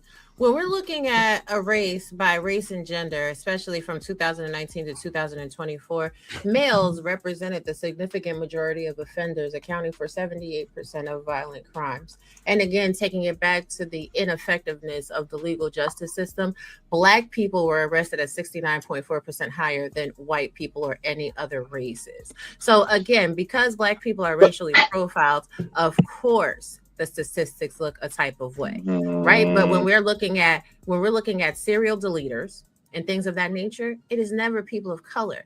So if you want to feel however you want to feel, that's cool, right? But the aviation data is independent from the Bureau of Justice and the Statistics and the Department of Justice, because and the Department of Justice. She almost done. Bro, she's wrong. Actually, briefly, real quick, and also just to add to it, you can get in there, Seth. I just want to say this. It's the reason why they stopped stop and frisk. I remember I was on the streets. That was right before I went away for my 7 years when they implemented that. And the reason why they stopped it is because it was disproportionately affecting us specifically. White folks, man, everybody else wasn't getting stopped like that. They were doing stop and frisk if we smelled like you might be trouble. So there is some facts to that. And as somebody who's been in the private prison system, a lot of what she's saying does have some accuracy. I don't see a flaw so far, so I'm gonna keep listening. All I can say is that when she was talking about serial killers, I mean, a black man, Samuel Little, pretty much the leader. Yeah.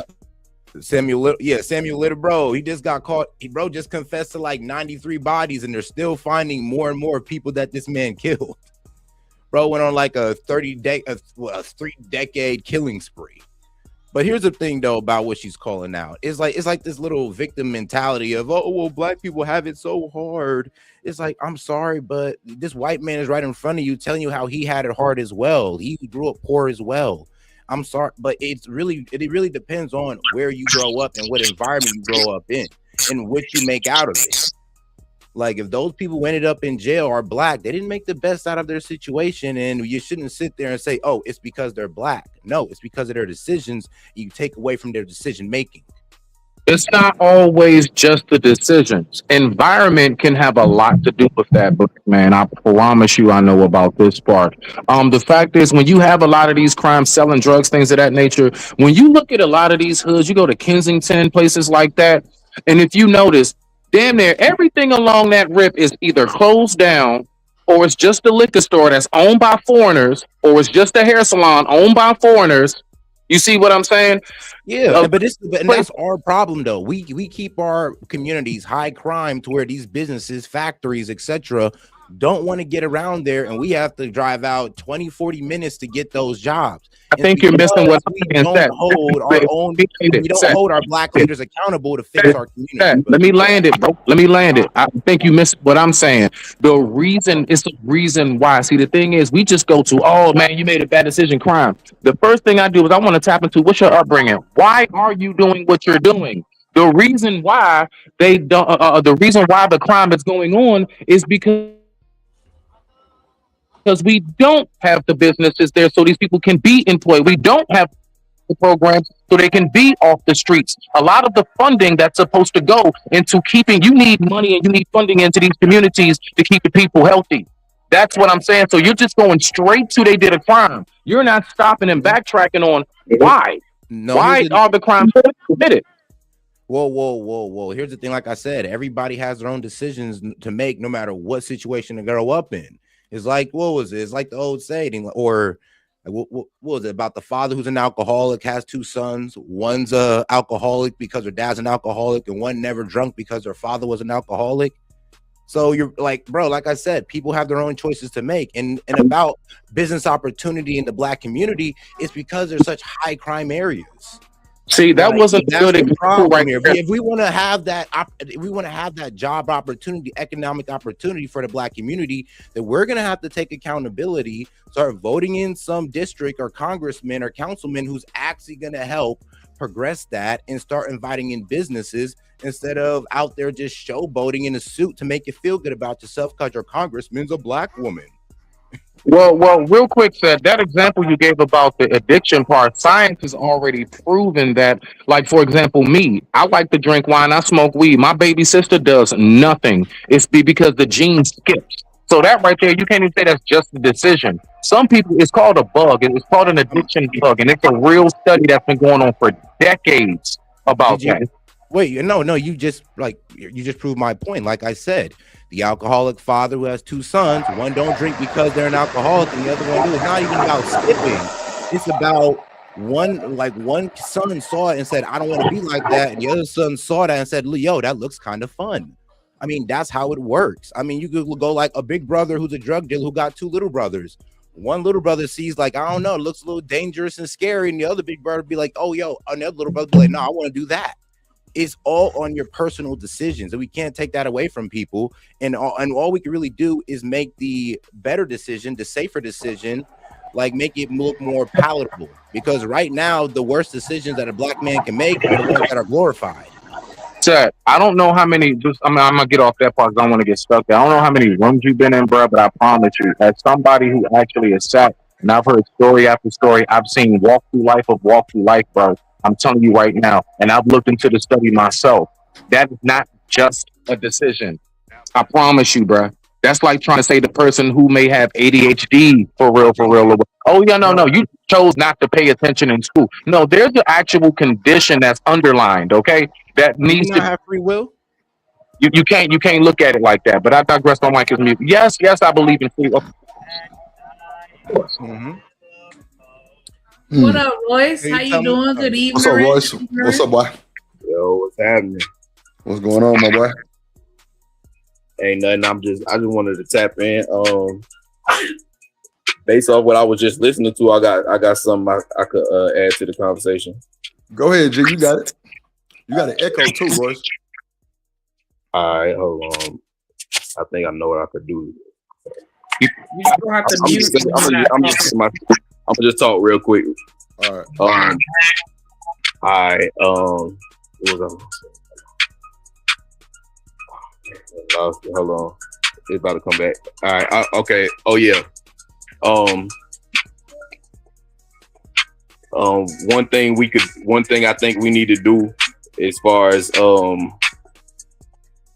empowering our people, I think as Black men, I think we need to be more aware. It's real easy to be aware of it, but just be aware of how people look at us. They like this, just the stereotypes that's on us, and not run from that. Like I think a lot of times Black men, we like ashamed to like it hurt our feelings when people look at us as a stereotype. I think we got to get over that as Black men. Like we got to stop being our feelings about the fact that they look at us a certain type of way. So is that pride, Royce? Is that pride? Yeah, it's pride. It's just being too sensitive too. Yeah. It's not having enough tough skin. Oh shit. Yeah. How you feel, but the pride is always a good thing. Go ahead. What'd you say, Royce? Yeah, but I was saying pride is always a good thing. But But on top of that, in my opinion, I think we should overestimate how good Black women are. Like I think we should embrace the negative about Black men, and we should overestimate the good about Black women. Even though I think it's plenty good already there that we just don't be looking for it for real. But yeah, that's one of the main things I wanted to put out there. I forgot the other thing I wanted to say, but that's it. Yeah, hey, man, I'm all about bigging up Black women. Big up in the women. What up, Chanel? Hello. Chanel, you there? What's up? What you got going on, baby? I'm just listening. So, Well, I'm what also you think bigging up about Black what Roy women. said? He said we need to overestimate good Black women. I like that. He seems like a sensible, intelligent person to say something so great. I bet it does sound great. Yeah, bullshit ass. Yeah, what you say? Yeah, he seems like a sensible. I mean, a lot of times on these panels, some men are just treacherous. So yeah. Nah, that's what he but said. you're right, Chanel. Niggas is treacherous on these spaces. I mean, that's for sure. Like especially, we ain't gonna bring up no past. I remember the other thing I wanted to say is when we speak about things, a lot of times we don't go into the details of it. So like we say we need to stop crime, or we need to stop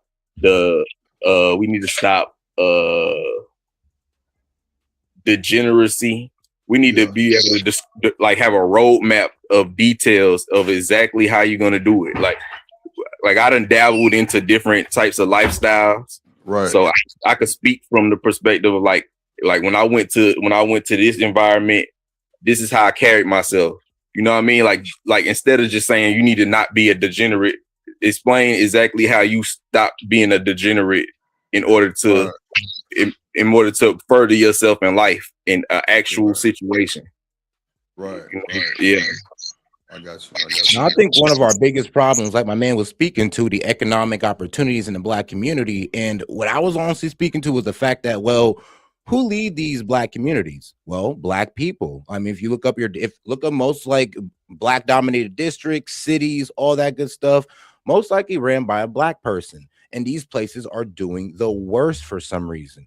And Black people aren't excelling, and they have very low opportunity in these places that are ran by our own and dominated by us.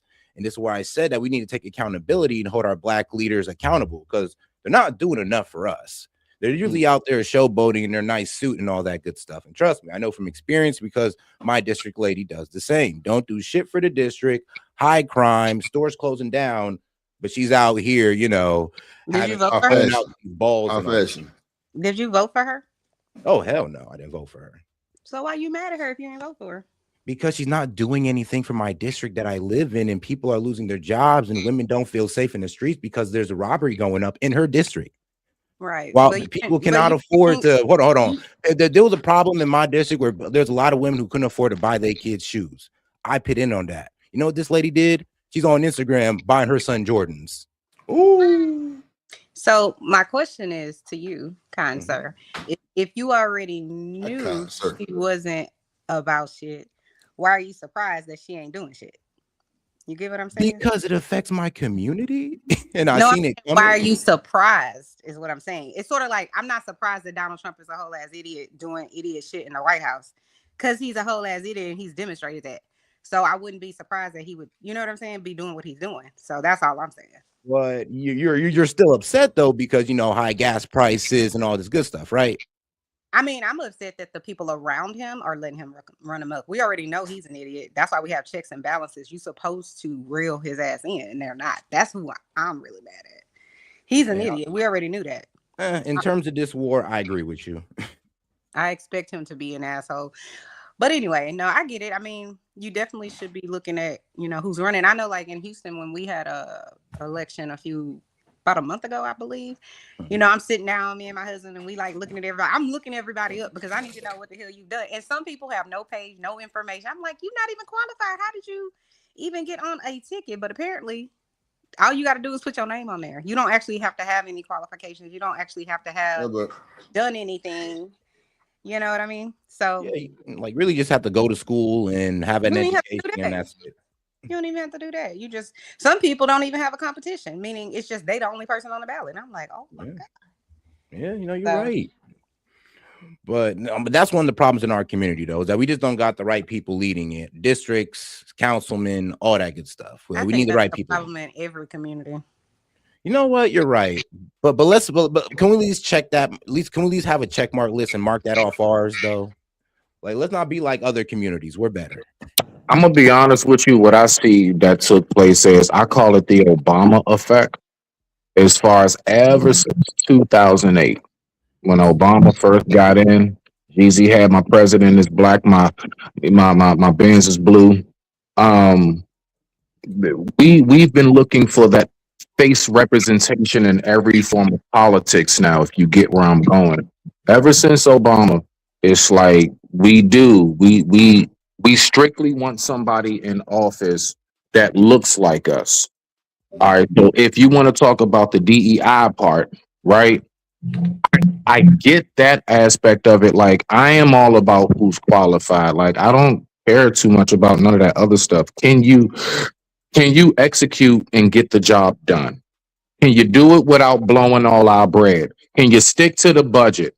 Like, who was that chick that was in Chicago, I think, or Detroit? Something She was out there. I think like she that. was The in black chick. Ohio.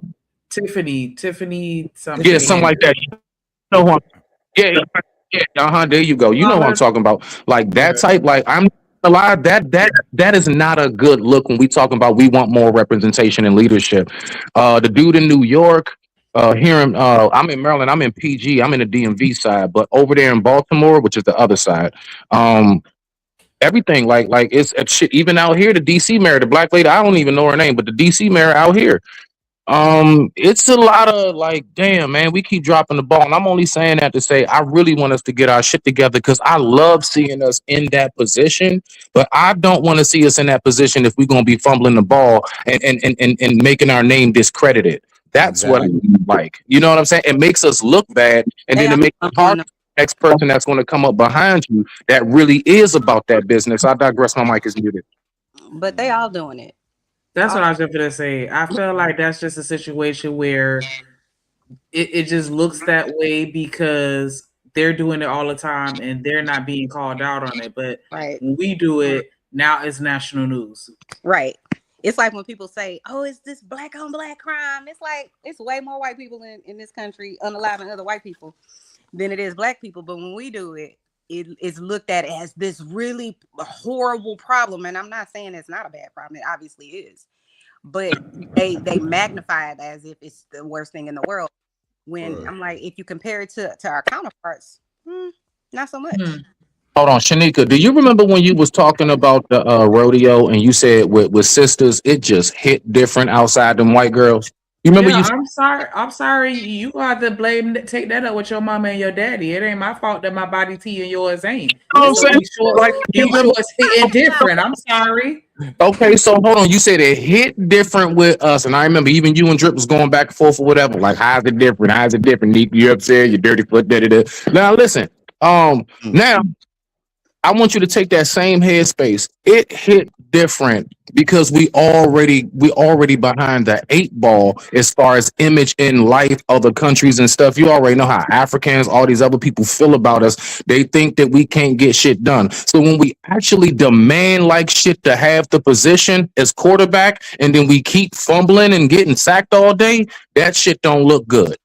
That's all I'm saying. It hits different when we fuck up. It does. Our F ups it hits different than the races because of how they already knew and said to themselves, all right, we're gonna put y'all in the position just so we can watch y'all crumble and fall. Then we're gonna laugh and put that shit in your face and be like, see, now we told you why we don't want niggas in position. I'm sorry, but hold on. Where y'all be finding these Africans from? Right. I'll be like, I don't even know any Africans that try to talk crazy about like black Americans, honestly. What Africans you talking to? Nigga, And y'all, I mean, the ones I work with, hold on, the ones I live wait. around. Are you saying right now? But then again, though, I don't look at the internet and take one African You nigga can't. and Then put don't all don't Africans. comment on that, bro. I promise you. I do shows myself on my lives, bro. I talk about the diaspora more. No, the Yes, and I talk to Africans, and I do shows on my live too. And I probably never mind. Let me not do that. Yeah, But, nah, bro. yeah, Nah. I do shows No, too. Africans that no, it's a lot of them. Yes, they do. I'm talking about. I know this in real life. This ain't just an internet talking. Don't you think I it's probably? experience But this you in know, real you're life, taking huh? a small group of Africans' opinion and applying it to all of them. Right. No. We're not gonna play this game again. If you, I'm telling you, they will tell you off rip. They get that shit from movies, and they get it from other rumors and shit like that. I mean, they tell me off rip, like, bro, they see us as inspirations of people who They fought against slavery and fought for civil rights in this country. Like, a lot of them see us as inspirations. I agree to disagree, bro. Like, I'm let's. gonna have to disagree with that one. I think they're just listening to the internet. I definitely. Nah, I'm gonna have to disagree with that one too, because I've interacted, and this is the anecdotal, but I've interacted with quite a few Africans. I've been to parties and everything, and they absolutely, if looks could kill, baby, them daggers will be all up and down my back. Like, there is a difference in how some of them. I'm not gonna go into the majority of minority, but it's definitely a hella Africans out here that toot their nose up and think that they better than us when they come over here, and they look at us like we lazy and that we're making a mockery of the opportunities that we have, and that they have to show us how to be black in America. You like that? Yeah, but here's the thing, though. That's not all of them. What's up, Toy? It's not. And I happen to Nobody said all of nothing. Yes, but you kind of come at Africans as if they're your enemy, but there's just a couple disrespectful ones. It's a large number of them. Exactly what they. Okay, but a large number. How? Like, give the percentage of the African diaspora you think feels like that. Well, out of 100. Let's say 49-51. How about that? Nah, I would say about 20-30. Wow. Okay. I happened to go and my first college was a week, you know what I'm saying? Black university, full of black people down here in Houston, Texas, and full of Nigerians. I don't know that I could say what other part of Africa they came from, but listen, they was in there just like us, trying to get an education. I never ran into one of them that had anything negative to say about the majority of black people not being able to get their shit together. Now, I feel like I just need to add to your face to the end of that sentence. To your face. Right. They may not be saying it to your face, but trust and believe. Because I was gonna say Nigerians are notorious for that shit. They are notorious. Are you serious? They the worst. I just taking a few bad guys and applying it to all like. Those are only the broke ones that talk like that. You saying all, bro. You keep trying I ain't never met a broke Nigerian, so I don't know what you're talking about. I ain't never met a broke Nigerian. No one's saying all. I'm telling you, there's a very, very large high number. I literally just yesterday. Very large high number, bro. There's a very large high number of black men who commit crime and are in gangs. There's a very large high number. Does that mean we're all doing it? Bruh, I literally did a live where literally they walk through the streets of like Ghana, Sierra Leone, Nigeria, all these. Talk about, bro. You're moving the goalposts. We're talking about them here. I'm telling you what they We're really. talking about America. We're not talking about. We're trying to move the goalposts over there to Africa, and of course we're gonna feel a little bit different or be more bit emboldened.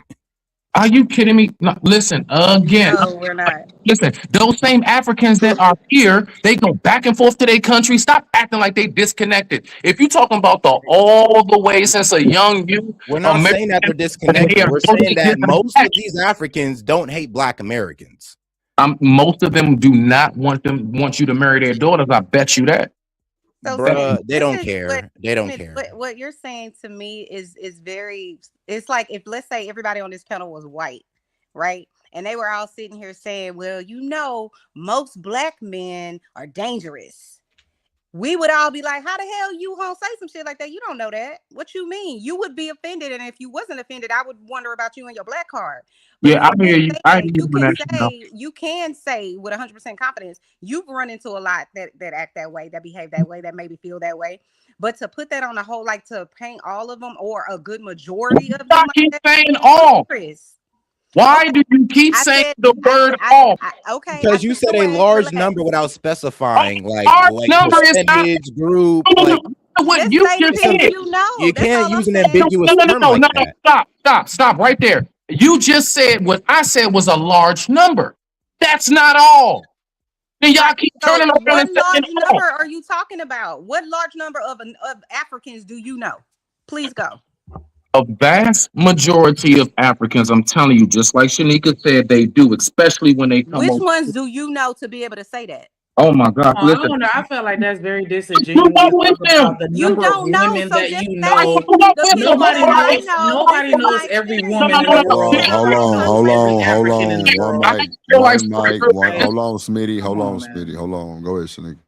I'm just saying, nobody knows every woman in the world. Nobody knows every African in the world. Nobody knows every nothing. So anything that we say to sit here and say, well, how many women do you know? How many Africans do you know? That just feels like a very disingenuous question. What I just Googled is, do Africans respect African Americans, right? Just to see what AI has to say, because there are countless articles where they talk about it's not necessarily a fact that Africans hate Black Americans. It's just that there is a misunderstanding that causes the disconnect. The AI says relationships between Africans and African Americans are complex, characterized by both mutual respect and significant cultural tension. While shared Blackness often fosters solidarity, misunderstandings, stereotypes, and cultural differences can hinder connection, leading to a rift based on misconceptions, according to some perspectives. And many African Americans are generations removed from the continent, resulting in different cultural, religious, and social identities as detailed in certain articles, and negative stereotypes such as viewing each other as uncivilized or lazy and ghetto have been reported as contributing to tensions. All right. Well, can I add to that real quick though? Before, because I just want to make a clear point. I just want to see if you guys are propagandized or not. One mic. Hold I just want to make a quick point. Hold on. Sit. Then Chanel, then Smitty, because Chanel was trying to get in there too, Smitty. So, all right, cool. Okay. Well, I just want to see if you guys are propagandized. Roy's been trying to the get in logic there can't too. work both ways. My bad, Royce. My Propaganda. bad. I got you. Will you say the same thing about the FBA community, who says atrocious things about the Caribbean Americans, the African Americans? Because you don't like when African Americans and Caribbean Americans talk crazy about y'all. Will you do the same when the FBA community, so-called, go out there and talk crazy and disrespect other cultures and their ancestors? Because you know what? There is a small group of Black people Africans that do that to Black Americans. And there's also a small group of Africans that do that to Black people. But are you willing to condemn the ones that do it on your side? If not, that's you're propagandized. Well, I'm always gonna stand on you can't say all, or you shouldn't say a large group when you don't have statistical data to back up what you're saying. I'm never gonna stand off of that. It just is what it is. You can say, in my opinion, the people that I've been around, these group of people, this is how they behaved in my presence, or whatever the case may be. That I can rock with. You could say a large number of people that you've met 100%. Or unless you have some sort of empirical data to back that up. But I was just going to say, I'm glad Shanika read that definition, because she used the word stereotype twice. You're stereotyping people. You're saying this group of people behave this way. And it's not fair to say that if you don't know that group of people, because it doesn't allow for individuality. That's like I said earlier about saying, a large number of Black men are dangerous. It's a dangerous statement to make. So you shouldn't make it. You should say, I live in a neighborhood, or I grew up in a neighborhood, or when I went across the pond, where I stayed had a large group of Black men that were this way. Then that sounds better than saying, well, we just gonna, paint this brush about these people. That's it. That's all. Hold on, y'all. Let's read the that. super chat, and then Royce, and then Smitty. You can go in there. Go ahead. Shout out to James Moore with the $5 super holla. He said, can somebody look up how African countries voted at the UN on crimes of humanity? You know what? That is a good point, because they're actually voting to say that the slave trade was pretty much one of the worst crimes of humanity. And it seemed like they fight for us more than us. But definitely shout out to you for that super chat. Definitely appreciate it. We just need FOMO to reach our goal before we go. If you're enjoying the content, make sure you hit that like button, subscribe, and match his energy, please. And thank you.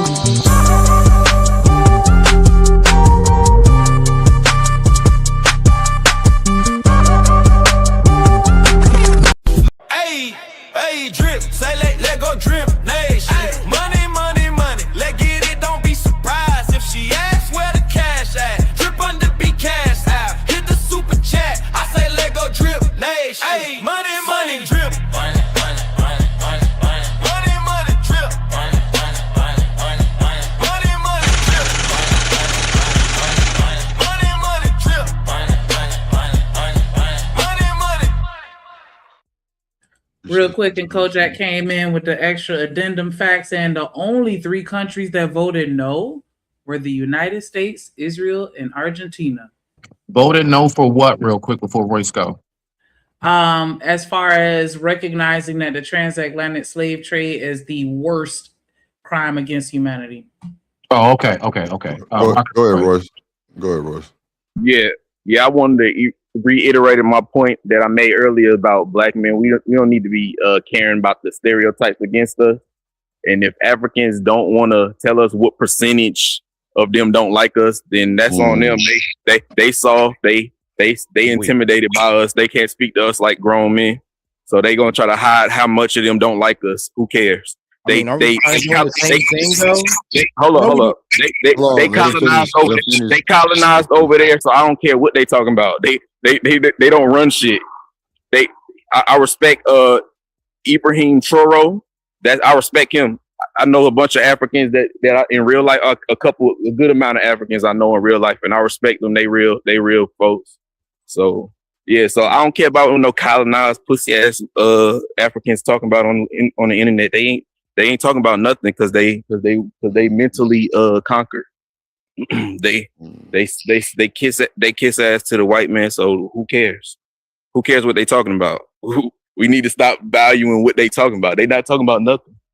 Caribbeans or whoever else who got an issue with us in our taking back our power for our community. Who cares if they not gonna tell us the truth about how much of them don't like us? Why are we trying to guess? It's just coward shit. They can't talk to us straight up and tell us they don't like us. That's pussy shit. Now we are trying to talk to you guys. Y'all just ain't listening. We're like, bro, we ain't got no problems with y'all.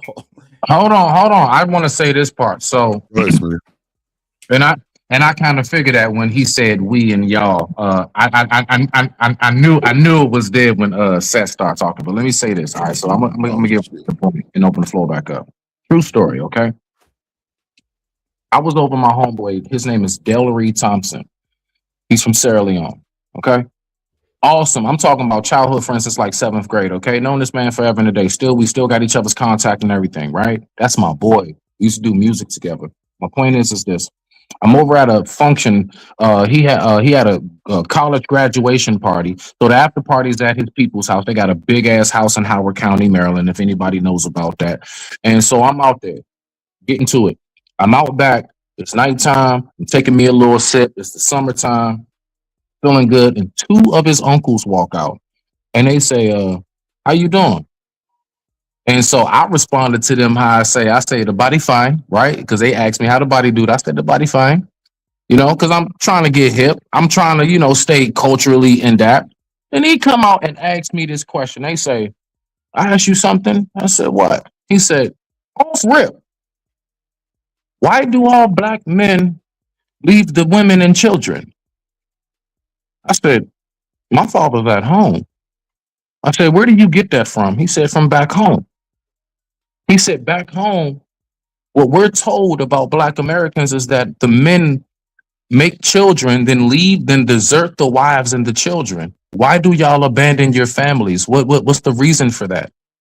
And you have no idea how much I looked at that man with like such a what in the what the who where did that out of all things to come up and talk about, that's what you come up and say. So to land it, so I'm not long-winded, I just wanted to make it clear again. So when you talking about some that's them over there, no, they come over here with that mentality set. They do. They That come bro over just trying to here be with that funny mentality, and that shit because is spoken back home. Back here's the home, funny it's thing. a lot of talk about that. Here's the funny thing. What you You don't being know is that African, there's also fatherless homes in Africa as well. you Like being guys don't African, be I see taking your care of their position. kids in Africa as well. So, like I said, you're taking one person and saying, "Oh, well, this must be what a majority of them think," and it's like, no, that's not. Just because you spoke to one idiot, don't mean they're all idiots. No. Okay, so again, you totally dismissed the fact that he said this is something widespread that back home. That's almost like how if I came somewhere and I'm like, yeah, back home, it's widespread talk about Bigfoot all over. They even got Jack and Link's jerky with Bigfoot as the damn mascot. So you're gonna take that one man's well, you're gonna take what he says, and he represents all of Sierra Leone. You got it, bro. You got it, bro. All right, I'm just pointing out how ridiculous it sounds. That's all. Hey, Mr. Trucker. Hey. So I kind of just came back. My bad. I had a phone call with the wife, so I had to handle some business. But I'm with Smitty on this one. Hell, you even had Cash Kid, who had this idea about Black Americans because he watched the movie Friday. Isn't that kind of our fault since we hold on? Isn't that our fault since we put that out there about ourselves? Good Like, example, Trucker. Cash Kid is a great example, Trucker. Exactly. Yeah, not really, because we put that example out there ourselves. No. Like, we can't blame them for going off the movie when we get our stereotypes off movies as well. Hold on. But I'm just saying, hold on. But I'm just keeping it a buck. But it wasn't just that he learned, but he learned that from all the other people around. Like he's not the first. Like what Smitty is saying is true. Yeah, there are some, I guess, other cultures that actually rock with us, right? Like they actually kick it with us. You know what I'm saying? There's some, like I know some African friends, some Somalis, and look, in every from culture, Dubai, there's right? gonna be people that don't like us, and there's gonna be people that like us. Right. Like, we can't sit here and get mad when a couple of them don't like us and be like, "Well, that must be all of you. You hate us." So especially I lived in Columbus where it's Somali nation all day, African nation all day. So yeah, I live in Columbus. So okay, cool. So there's some Somalis and there's some Africans that will kick it with us, but majority of them, hell nah. They like most of them will kick. Bro, hold on, bro. I've been invited to the whole Somali festival. I've been invited into Nigerian house parties. Man, what you talk about, man? These niggas love me. Hold on one second, y'all. Hold on, wait. Give me 1 second. Georgia.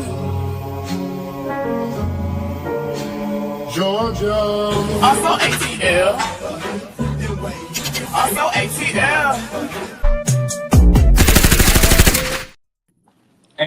What up, though? I don't know. Maybe y'all just be looking for problems. Well, hold on, wait. How we looking for problems? Slow down. Hold on, wait. Slow down, Trucker. Hold That on, nigga nigga. don't understand that just because they take his money don't mean they like him. Bro, I just said that I literally party with these guys. I'm not taking my money. Hold on. Okay, hey, listen. Hold on. What are you talking about? If anything, they've given me stuff. Oh, okay, cool. They invited you to a party. Hoorah. Well, no, they invited me to a festival. They've invited me into their homes for a meal. I mean, they're good people. They just haters. They're mad. Okay, literally, cool. it's like y'all. I can call out a whole family. I got one person. Hold on. Because they used to pay to get in. I'm just saying though. Listen, I'm just saying though. Like I do remember. If you remember, I don't know if you remember, where there was a big ass riot at Mifflin High School. I was a part of that. And guess who was rioting? The Somalians Yeah, I Somalians just against beat everybody, your ass right? over there. Chuckers gonna get Hell his nah. ass on Hell no, by no, no. Oh, Somalians. By the I matter of fact, Pirates. How you let the Pirates take nah, you nah. out, bro? Hold on. I'll give you another example, right? Me and the homegirl, we took the family to hometown buffet at Easton when it was hometown buffet or something like that. They changed it to something else. But I do recall a Somalian chick acting like we were peasants. Not just her, but the entire family. And So guess you what know a happened? whole family. We had it there. And you So applying it hold to on. everybody? Yeah, that's what I'm saying. No, It's like, bro, you guys sound crazy hold on. right now. No, hold on. No. Oh my God. If y'all don't let me speak, please. Let Chuckers speak. I'm You know you talking think you got about special privilege. I'm talking about living in Columbus from year 2000 to 2006. I'm sorry, 2020. Mm-hmm. And I'm telling you, them motherfuckers don't fuck with us like that. Just say that's I'm your Bro, yes, experience. they, You don't bro, know I'm that. sorry, but No, they they don't, do. bro. I mean, you met a No, couple they bad don't. ones, but I guess I just met the good A ones. couple Right, me bad too. ones. Me too. Yes, I met a bro. bunch of good I'm ones be too. real with you. I Yo, know a lot of hold good on. ones. Hold on, wait. And I know a Did you lot of not real hear me? ass Somalians Hold too. on. Did Hold you on not hear now. me say that I met some good ones too, and I met some good Africans Hold too, on, but majority wait of one them second. motherfuckers did not fuck with us for real? But Hold on, majority, well, then I got the opposite experience. hold on 1 Majority of second. them were good, and a couple of them wasn't Hey, shit. who's that was just talking? What was your name? Hey, look. Hold on 1 second. Is that Set? Is that your name, Set? Yes. Yes. Yeah, I you know me. said. Oh yeah, I didn't. I know you, but I didn't know that was you. Let me ask you a question. Did you smash one of them Somalians, bro? Stop it. Yeah. Oh Lord. Oh, okay. Come on, dog. Maybe Okay, let's not do this with me because I'll no. step it almost every race. I'm just asking. No, I'm asking. What difference does it make? Because I want to know if they That really make a liked big him. ass difference. Oh, bro, what? I want to know if Dog. they really liked him. That's all I Dog. want to I know. still talk to one of the Somalian girls I smashed just to get my hair done. Bro, y'all tripping. Y'all tripping like I, shit. I just wanted to know if they really liked him or they just. So Oh. all of That's the all I girls. said. Hold on, wait. So all of the girls y'all smashed, y'all asked those same questions. Did they really like you? Was they really down? Like, shut up. You're like, y'all need to stop. Which is wild, by the way. Now Because you like, hold into on, a problem that don't Don't be like, hating. if a Hold Somalian girl on, never hold on. dated me, then what?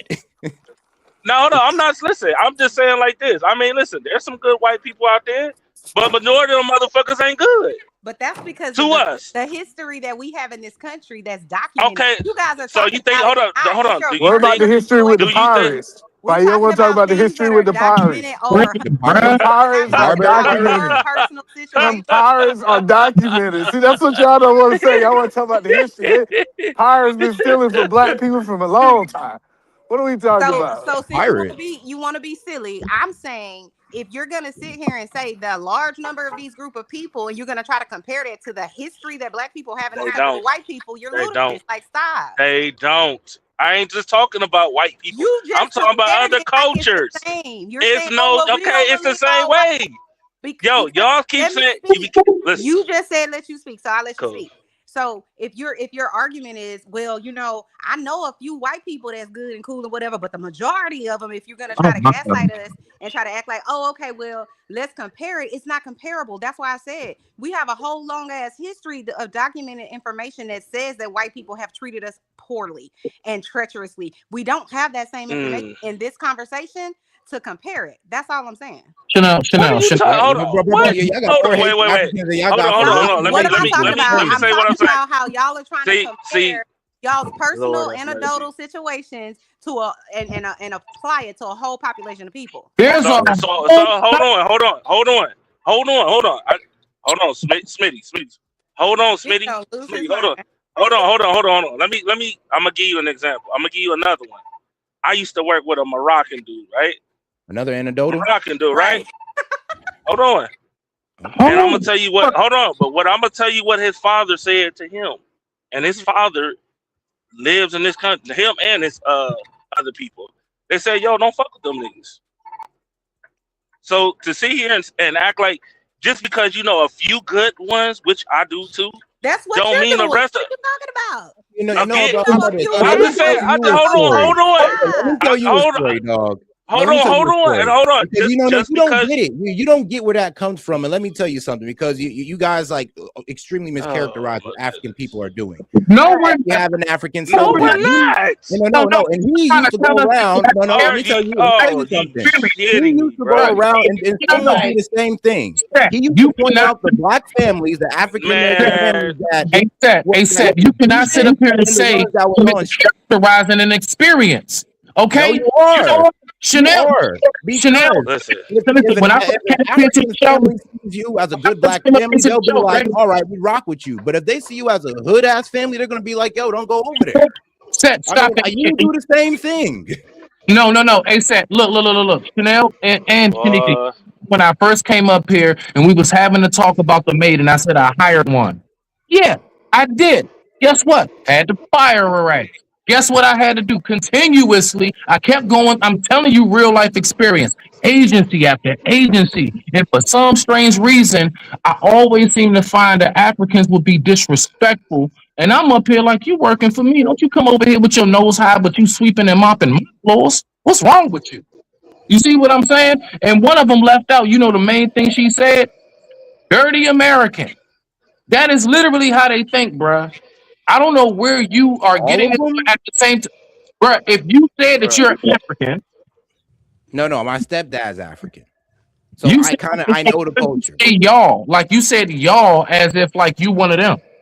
So Smitty, I was raised in the culture, both American and African. Listen. You raised in the culture, so was I too. And I'm telling you, and I'm telling you too, from just all of that. There's some good ones. There's some great ones. Nothing wrong with that, bro. Mostly good ones, and there's mostly great ones. No, there's mostly bad ones. I'm sorry, bro. Wow. Mostly bad. So let me ask I know we not. I know we not gonna sit here and lie. I better not hear you cry. I know we not gonna sit here and lie. Black people are criminals. Okay, I don't want to hear you say a word. I don't give a damn what other people say about me, because I don't give a fuck about their culture. I give a fuck about my family. That's all I care about. All right. So I'm glad you said that. Hey, what's the difference from what they did back then to now? Make it make sense. Okay. Black people have been this way for damn near 60 years. We always get blamed, especially and we always get blamed for everything else for the past 100 years, nigga. I don't care about none of that shit. But this is the part that really tripped me out. Question, please. Go ahead, Chanel. Thank you. So if we have two people on the panel who are saying that we know some good ones, and we have two people on the panel that are saying, no, we think the majority of them are this way or think this way. Who's wrong? We just out here said we know some good ones too. Who's wrong? But majority of them or are we right? Who's nobody? Right? Nobody. So nobody wrong. All we've been saying is just don't paintbrush somebody, a group of people. That's all we saying. Chanel, you've been on some bullshit since we. Listen, I'm gonna say it. Chanel has been on some bullshit since we started talking about this. What are you talking about? You on? What are you talking about? Chanel. Listen. Why am I being cussed at? What did I do? Bro, y'all over here trying to call most Africans like one mic. And y'all the hateful ones up here. I know you good. I don't hate them. Hold up. For me saying here, bullshit, Chanel. That's all. You good. So wait. That's all I care about, boy. If we could just have one person speaking at a time, so I can make sure I'm hearing all of the shit y'all saying. So Trucker, what you were saying, and then Chanel, and then listen. I don't got no hate for them. It ain't no hate for just being honest. If you feel like I hate them, oh well, I don't care. At the end of the day, most of them, like I said, let me repeat one more time for you. Most of them do not really mess with us. They don't. No, there are some good ones. Ridiculous. There's some cool ones. I got some of them. I know some of them all the way to Charlotte and shit like that. But even they will tell you they really don't rock, and that's coming from them. Okay, so before we go, can we at least maybe consider changing the language? Instead of saying most of them don't rock with us, we could just say there is a stereotype that may or may not be valid that supports or suggests that there is a disconnect. But that's okay. Nah, they standing on that. They standing. I'm standing on that one. No, Okay. the stereotype. I tried. The majority of them that think of the stereotype. Right. Majority of them think of the stereotype. Oh Lord. And again, I brought what a up stereotype means. It I means brought up Let Chanel get in real quick. Go ahead. it's like you got to understand what the word stereotype means. It's you are grouping and lumping in a group of people and saying things about this group of people, and you don't have any actual evidence to support what you're talking about. Wow. You don't. You know How stereotypes develop? Guys, I wasn't gave finished. you personal experience. No, wait. Hey, I hold on. wasn't finished. Wait, No, hold on. I don't Wait. You said we don't have No, I don't want to hold on. Chanel. No, You Let said her we land and then you got it, Smitty. Let her land no. and then you got it. Go ahead. No. You are stereotyping these people. It's a Oh my hard God. job. Oh, It's a Oh, hard okay. job. you're right. Now, if you Like, want to say, like you're I right. said before, maybe let me say it again for you, Mr. Smitty. Maybe let me say it again for you. Like I said earlier, if you want to say my personal experience has been X, then I'm fine with that. Then you can say all the ones I know or the majority of the ones I've interacted with. If you want to say this that they're bad people and they don't like us and they don't fuck with us, I'm down with it. You can't say all of these people or the majority of these people are this way because you don't know the majority of those people. So stop it. It's nonsense. And I'm not on some bullshit. Chanel. Okay. And yes, you are. Yes, you are, beloved. And it's okay. Maybe tomorrow you'll wake up and won't be. Now, listen. Wow. Wow, bro. Okay. You're the ridiculous one now.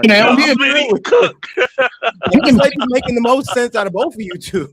All right, so no. You're taking anecdotal experience, bro. You're doing the most. I'm gonna be real with you. That is my turn. It's my turn, Set. You got it right after me. You know, I don't know the whole thing. Trying to run the show. Listen, You interrupted me the whole time, so be quiet. that's not the point. You don't count. Listen. Wow. Oh wow. I mean, when it can't beat the argument, I guess they gotta, disclose no you. reason. Nah, we're not doing that. We not doing that. We not doing that. Because I ain't saying Chanel, we not doing that. I don't care. I don't care. No, I didn't say We nothing. not doing that, man. Come on, man. Go ahead and For whatever reason. I don't know what you on today, but no. you need to leave I'm me going for the judge. Chanel got her little. Like, No, you got your don't little say my slick shit. You name, be don't saying. address me. Leave me the hell alone. Like, you need to stop. We're Don't having get a mad at the conversation. no. Stop being mad And at just the because you're statement. losing the argument, then now you got to say some crazy. How you losing the argument by you saying it? I'm not talking to you. Leave me Y'all, alone. can we Okay. just Hold on. Everybody, Hold on, y'all. Trucker, watch how easy this is, and let's calm it down. Everybody except Chanel. Here we go. See how easy that is? Moving along. Plowing ahead. You're an asshole. I know. Go ahead, you got it. Everybody got one. Everybody got one. You are an asshole.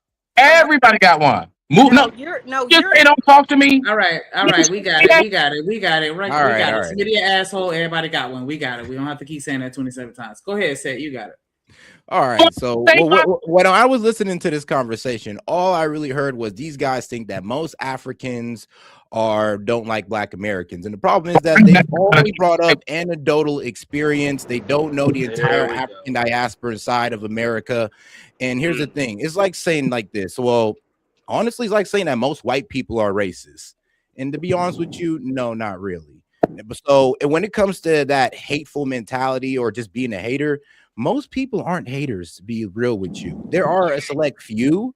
Yeah, sure. I'm not going to sit here and pretend like, there aren't Africans that sit there and disrespect African Americans. There are, but that's not most of them. And you guys are ridiculous for making that claim because you can't prove it. And all you got is your 1, 2, 3, 4, 5 Africans that you can bring up. About it. When how many Africans are in this country? Do you know? There's millions.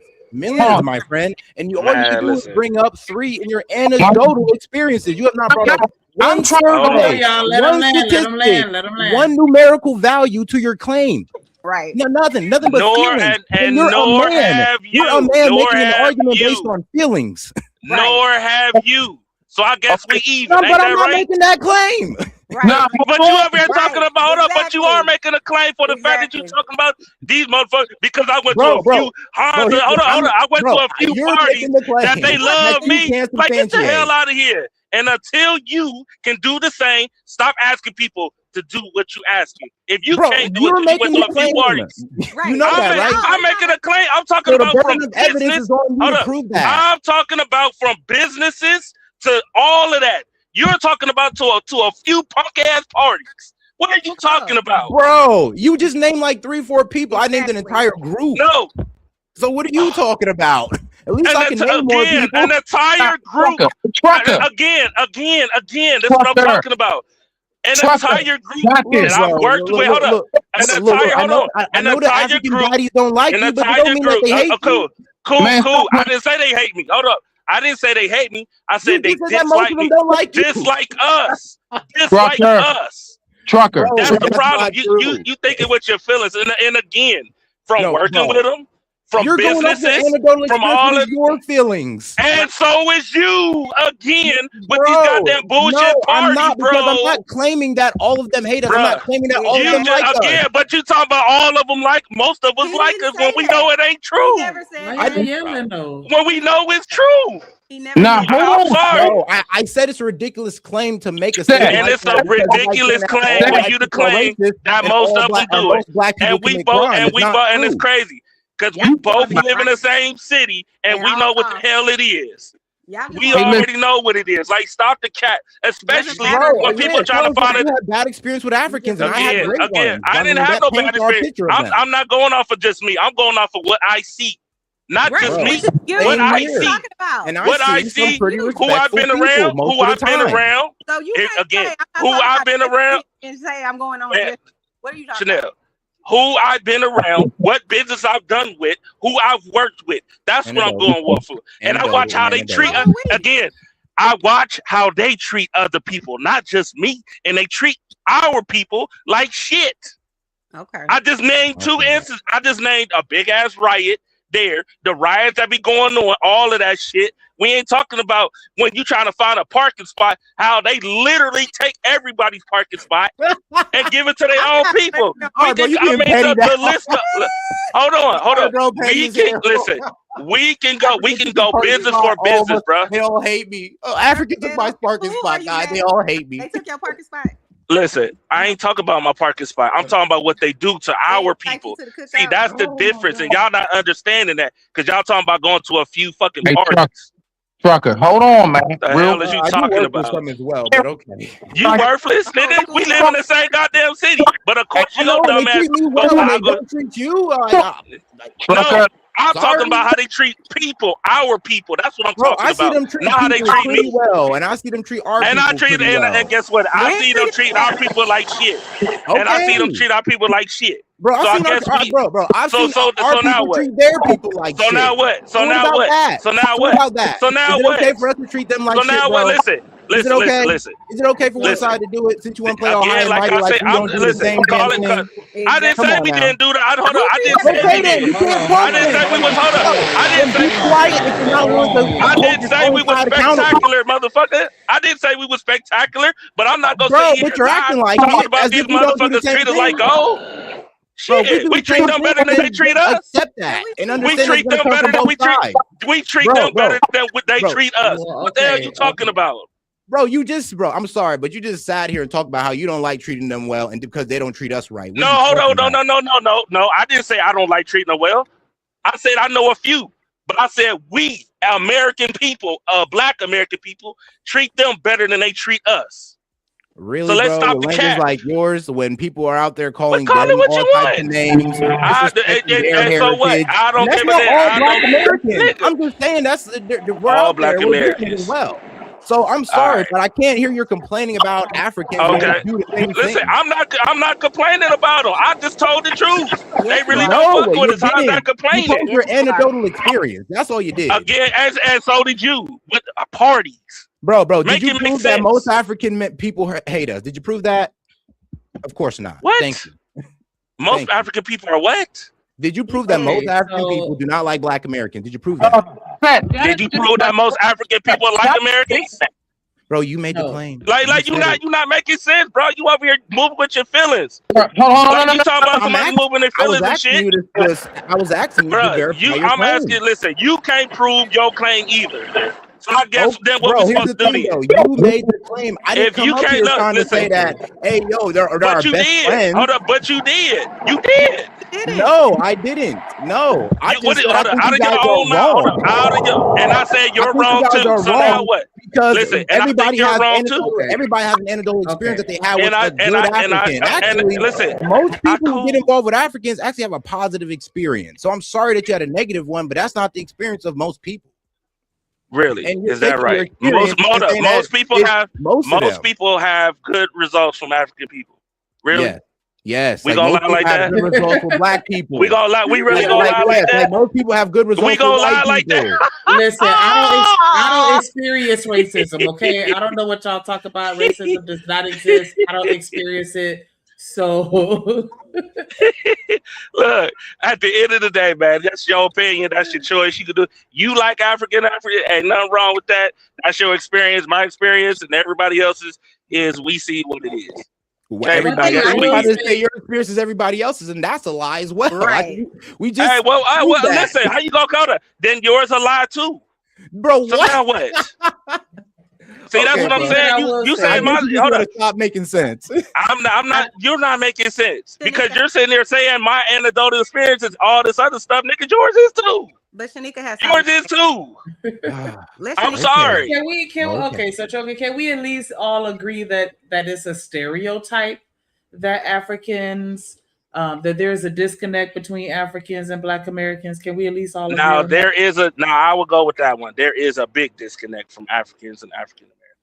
But can we all agree that it's a stereotype as far as we don't have any empirical data to back it up outside of just our own personal experiences and things that we share amongst the community? And like how we talk about our experiences, just like how with women or men that go through relationship issues and then they go tell their stories to other people, and then you have people speaking on shit that they never even experienced based off of what they heard, and then those narratives get spread around, and then it turns into this whole big old thing because we saw one video go viral where somebody was saying something negative or derogatory about Black Americans. Like, can we at least agree that most stereotypes represent the large or the loud minority? Sure, we can say that Okay, when you got people trying to tell us crack is a vegetable. Oh my God. This guy. You know what? Go to bed. He just want to be It's right. time. It's time to go. Niggas and flies. Well, at least you're funny. I give it. Stop. Listen, I can't fuck you. Yeah, we gonna end it on that one though. But Yeah. He shows violence. He's absolutely intentionally choosing violence because at the end of the day, it like we were saying, it's always gonna be a subset within every race of people that's not gonna like us, and we gonna have the people that do rock with us. You know what I'm saying? And I think that we need to focus on those that do, and to hell with those that don't. They just gonna have to do what they do, and hopefully they'll come around, because I really think that we all need to band together. And I know that feels like a delusional fantasy at this point, but I feel like we could really make some moves if we could all, you know what I'm saying, and not even trying to segregate and say that we can't include any other races, because if white people, Hispanic people, whatever, if other people want to join our journey, whatever. But I feel like at the core, we need to be locked in at the end of the day. And if we continue with these narratives, then we definitely not going to head towards that direction. Are there some African people that don't fuck with us? Absolutely. Are there some that do? Absolutely. I love eating African black food. people that don't fuck with other black people. Exactly. So, it is what it is. But definitely appreciate y'all for rocking out with us. We're gonna go ahead and wrap it up. We done been on here almost 6 hours. And you know what I'm saying? We gotta go ahead and get ready for work in the morning. Those of y'all that have a job. So y'all wanna get what happened? Is that Smitty's background noise? I can't. It is, because I don't know why he sound like he at the airport. Now you better stop talking shit. You better stop talking shit. Talk about his microphone. The disrespect. Listen, Smitty know what it is. Shout out to Smitty. Me personally, I love our African men. Boys, they find this hit a little different. You like African only, Shanika? No, I'm not saying African only, but I'm saying like I do like African men. I have dated some African men in my past, and so you know what I'm saying. Like black just look good. Like it don't matter where it come from. I don't care. I'm rocking with us. Me personally, I'm rocking with us. If you look like me, then I'm for the look out for you, even if I don't know you. I'm not one of those mind my business type. Nah, if I see that you in need, I'm for the lookout. So hopefully we can all get to that point. Hey, you can look like me depending on the situation. I'm gonna go ahead and step over your body. See what I'm saying? Wow, see, this nigga, bro. Step right on over. I'm going to hop right in the car, pull off. Baby, don't look back. That's his fault. I don't That's know. the problem. That's the problem, now, right there. now, let me. you want somebody to look and walk right over your body, or what? If I cause the chaos, hell yeah, go right on ahead. I deserve what I got coming. Yep, showing up. Hell no. Damn. I think we need to accountable. start. I definitely think that we need to, but I feel like it start with the children, because the adults, we already grown, can't change our mind. But with the kids, that's why we need to be having conversations with our children, introducing them to our cultures, Black American culture, African culture, Caribbean culture, like exposing them to these types of things. Because how many times have we seen the videos with the babies? They loving the kissing on each other. They don't know none of this shit. We're putting this shit into the children. No, it's Trucker Yale and Smitty that's putting it out there. No. I don't tell my kids that. I say, It's listen, a go where joke, you Trucker, respect it. relax. Now you tell your kids you better stay away from those damn Africans. Right. No, I do tell my son, hey, you better not bring that milk in this house. No. Say Oh that. my God. Yes, All right, you better I ain't not gonna bring lie. that milk in My this uncle told crib. me that too, though. You better not bring that damn milk in this house, baby girl. I'm telling you right now. You have If little I may, kids. if I may briefly, no, Grandkids, actually, sorry. it is not Africans, okay? I passed down what my father passed to me. Do not do business with Nigerians in particular. I digress. Homophobic too? All right, bro. Come on now. Don't you think it's going to be Go to bed. Don't hard? your final words. Good night. Somebody turn his Good mic night, off. Smitty. I got it. Turn his mic off. 'Cause I can't. Take his mic and usher him out. Bro, the Uncle Ruckus of African guys. Damn. Uncle Ruckus of that. Damn. No, get that serious. Don't let them fix Smitty, shit. I did not know you had this much hate in your heart. I didn't know. I'm just. Why gotta be hate? No. Because listen. They worse than niggas when it comes to business. Oh my God. It's Lord. You sound like a white dude for real. Nah, keep going, bro. Well, you know what? Then call me Cracker. Then maybe I need to. Go ahead and get the clan hood, bro. Cook, bro. Cook. Get the clan hood for me. Call me Cracker. I want. I'm dead ass serious. I don't like not listen. I'm gonna tell y'all two groups of people that I just don't trust in business. Indians, okay? Take me to the Queen. I don't. Oh no! At all. Sorry, I'm out. We through. He hate everybody. Don't trust Nigerians in particular. Yeah, y'all have a good night. We're not even finna because I'm scared. Lord. What else y'all finna say? I'm glad I'm the only one in the truck right now, because my son would have been like, Dad, really? That's why. Watch. Y'all cheering for to come home with a Nigerian spouse. Watch. It's just because all the trash. Hey, listen. Hey, I ain't got no problem. Hey, listen, I ain't got no problem with that. Just don't bring no white milk in the house. That's all I'm saying. Please don't. Don't bring the white. Don't you bring that white devil in the crib. It's gonna be a problem. Oh Lord, child. Amen. Amen. I definitely appreciate y'all for rocking out with us. Did y'all have some final words that y'all want to offer before we leave today, this evening? We should all unite and try to understand and love each other. And I don't know. I think we should go back to being Pan-African. This whole delineate FBA or Caribbean people hating African Americans and all this wild stuff, that doesn't help us out. It divides us. The white people are just going to conquer us in the end, and we lose. This is the end result if we keep doing this. I hope y'all know that. We lose. That's a fact. Definitely appreciate you for coming by, rocking with us.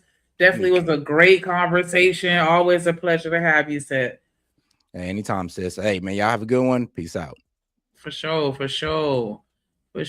Man, today was a good one. As always, I appreciate everybody that came to hit the panel, everybody that rocked out with us and engaged in the chat. Hit the like button, subscribe to the plug. Make sure y'all subscribe to the Hideout. As a matter of fact, if you scroll up in the comments, you'll see where Kojak posted all the links. Make sure you click everyone and subscribe because we building a nation around here.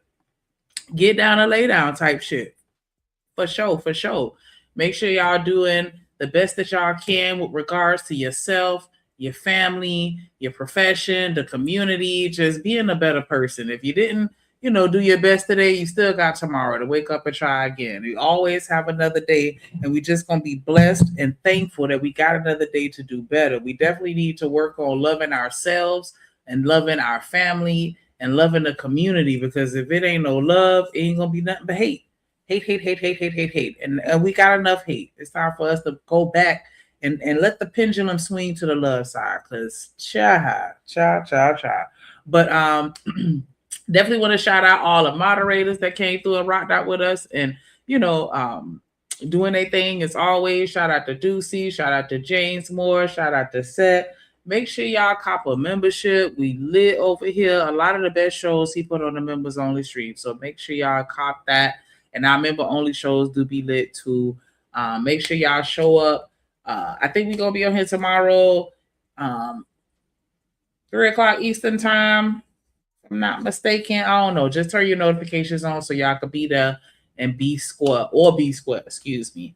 I think that was everything. I feel like I'm forgetting something, but oh well, it's all good. Definitely appreciate y'all again. Drip Nation or no nation. And you through. We got that work, we got that clips. I am your push. We got that good dope, we got that content. Shout out to my plug, yeah, my plug. We got that work, we got that clips. I am your push. We got that good dope, we got that content. Shout out to my plug, yeah, my plug. Shout out to Drip, he the man of the hour. We got the work, we got the clips, we got the power.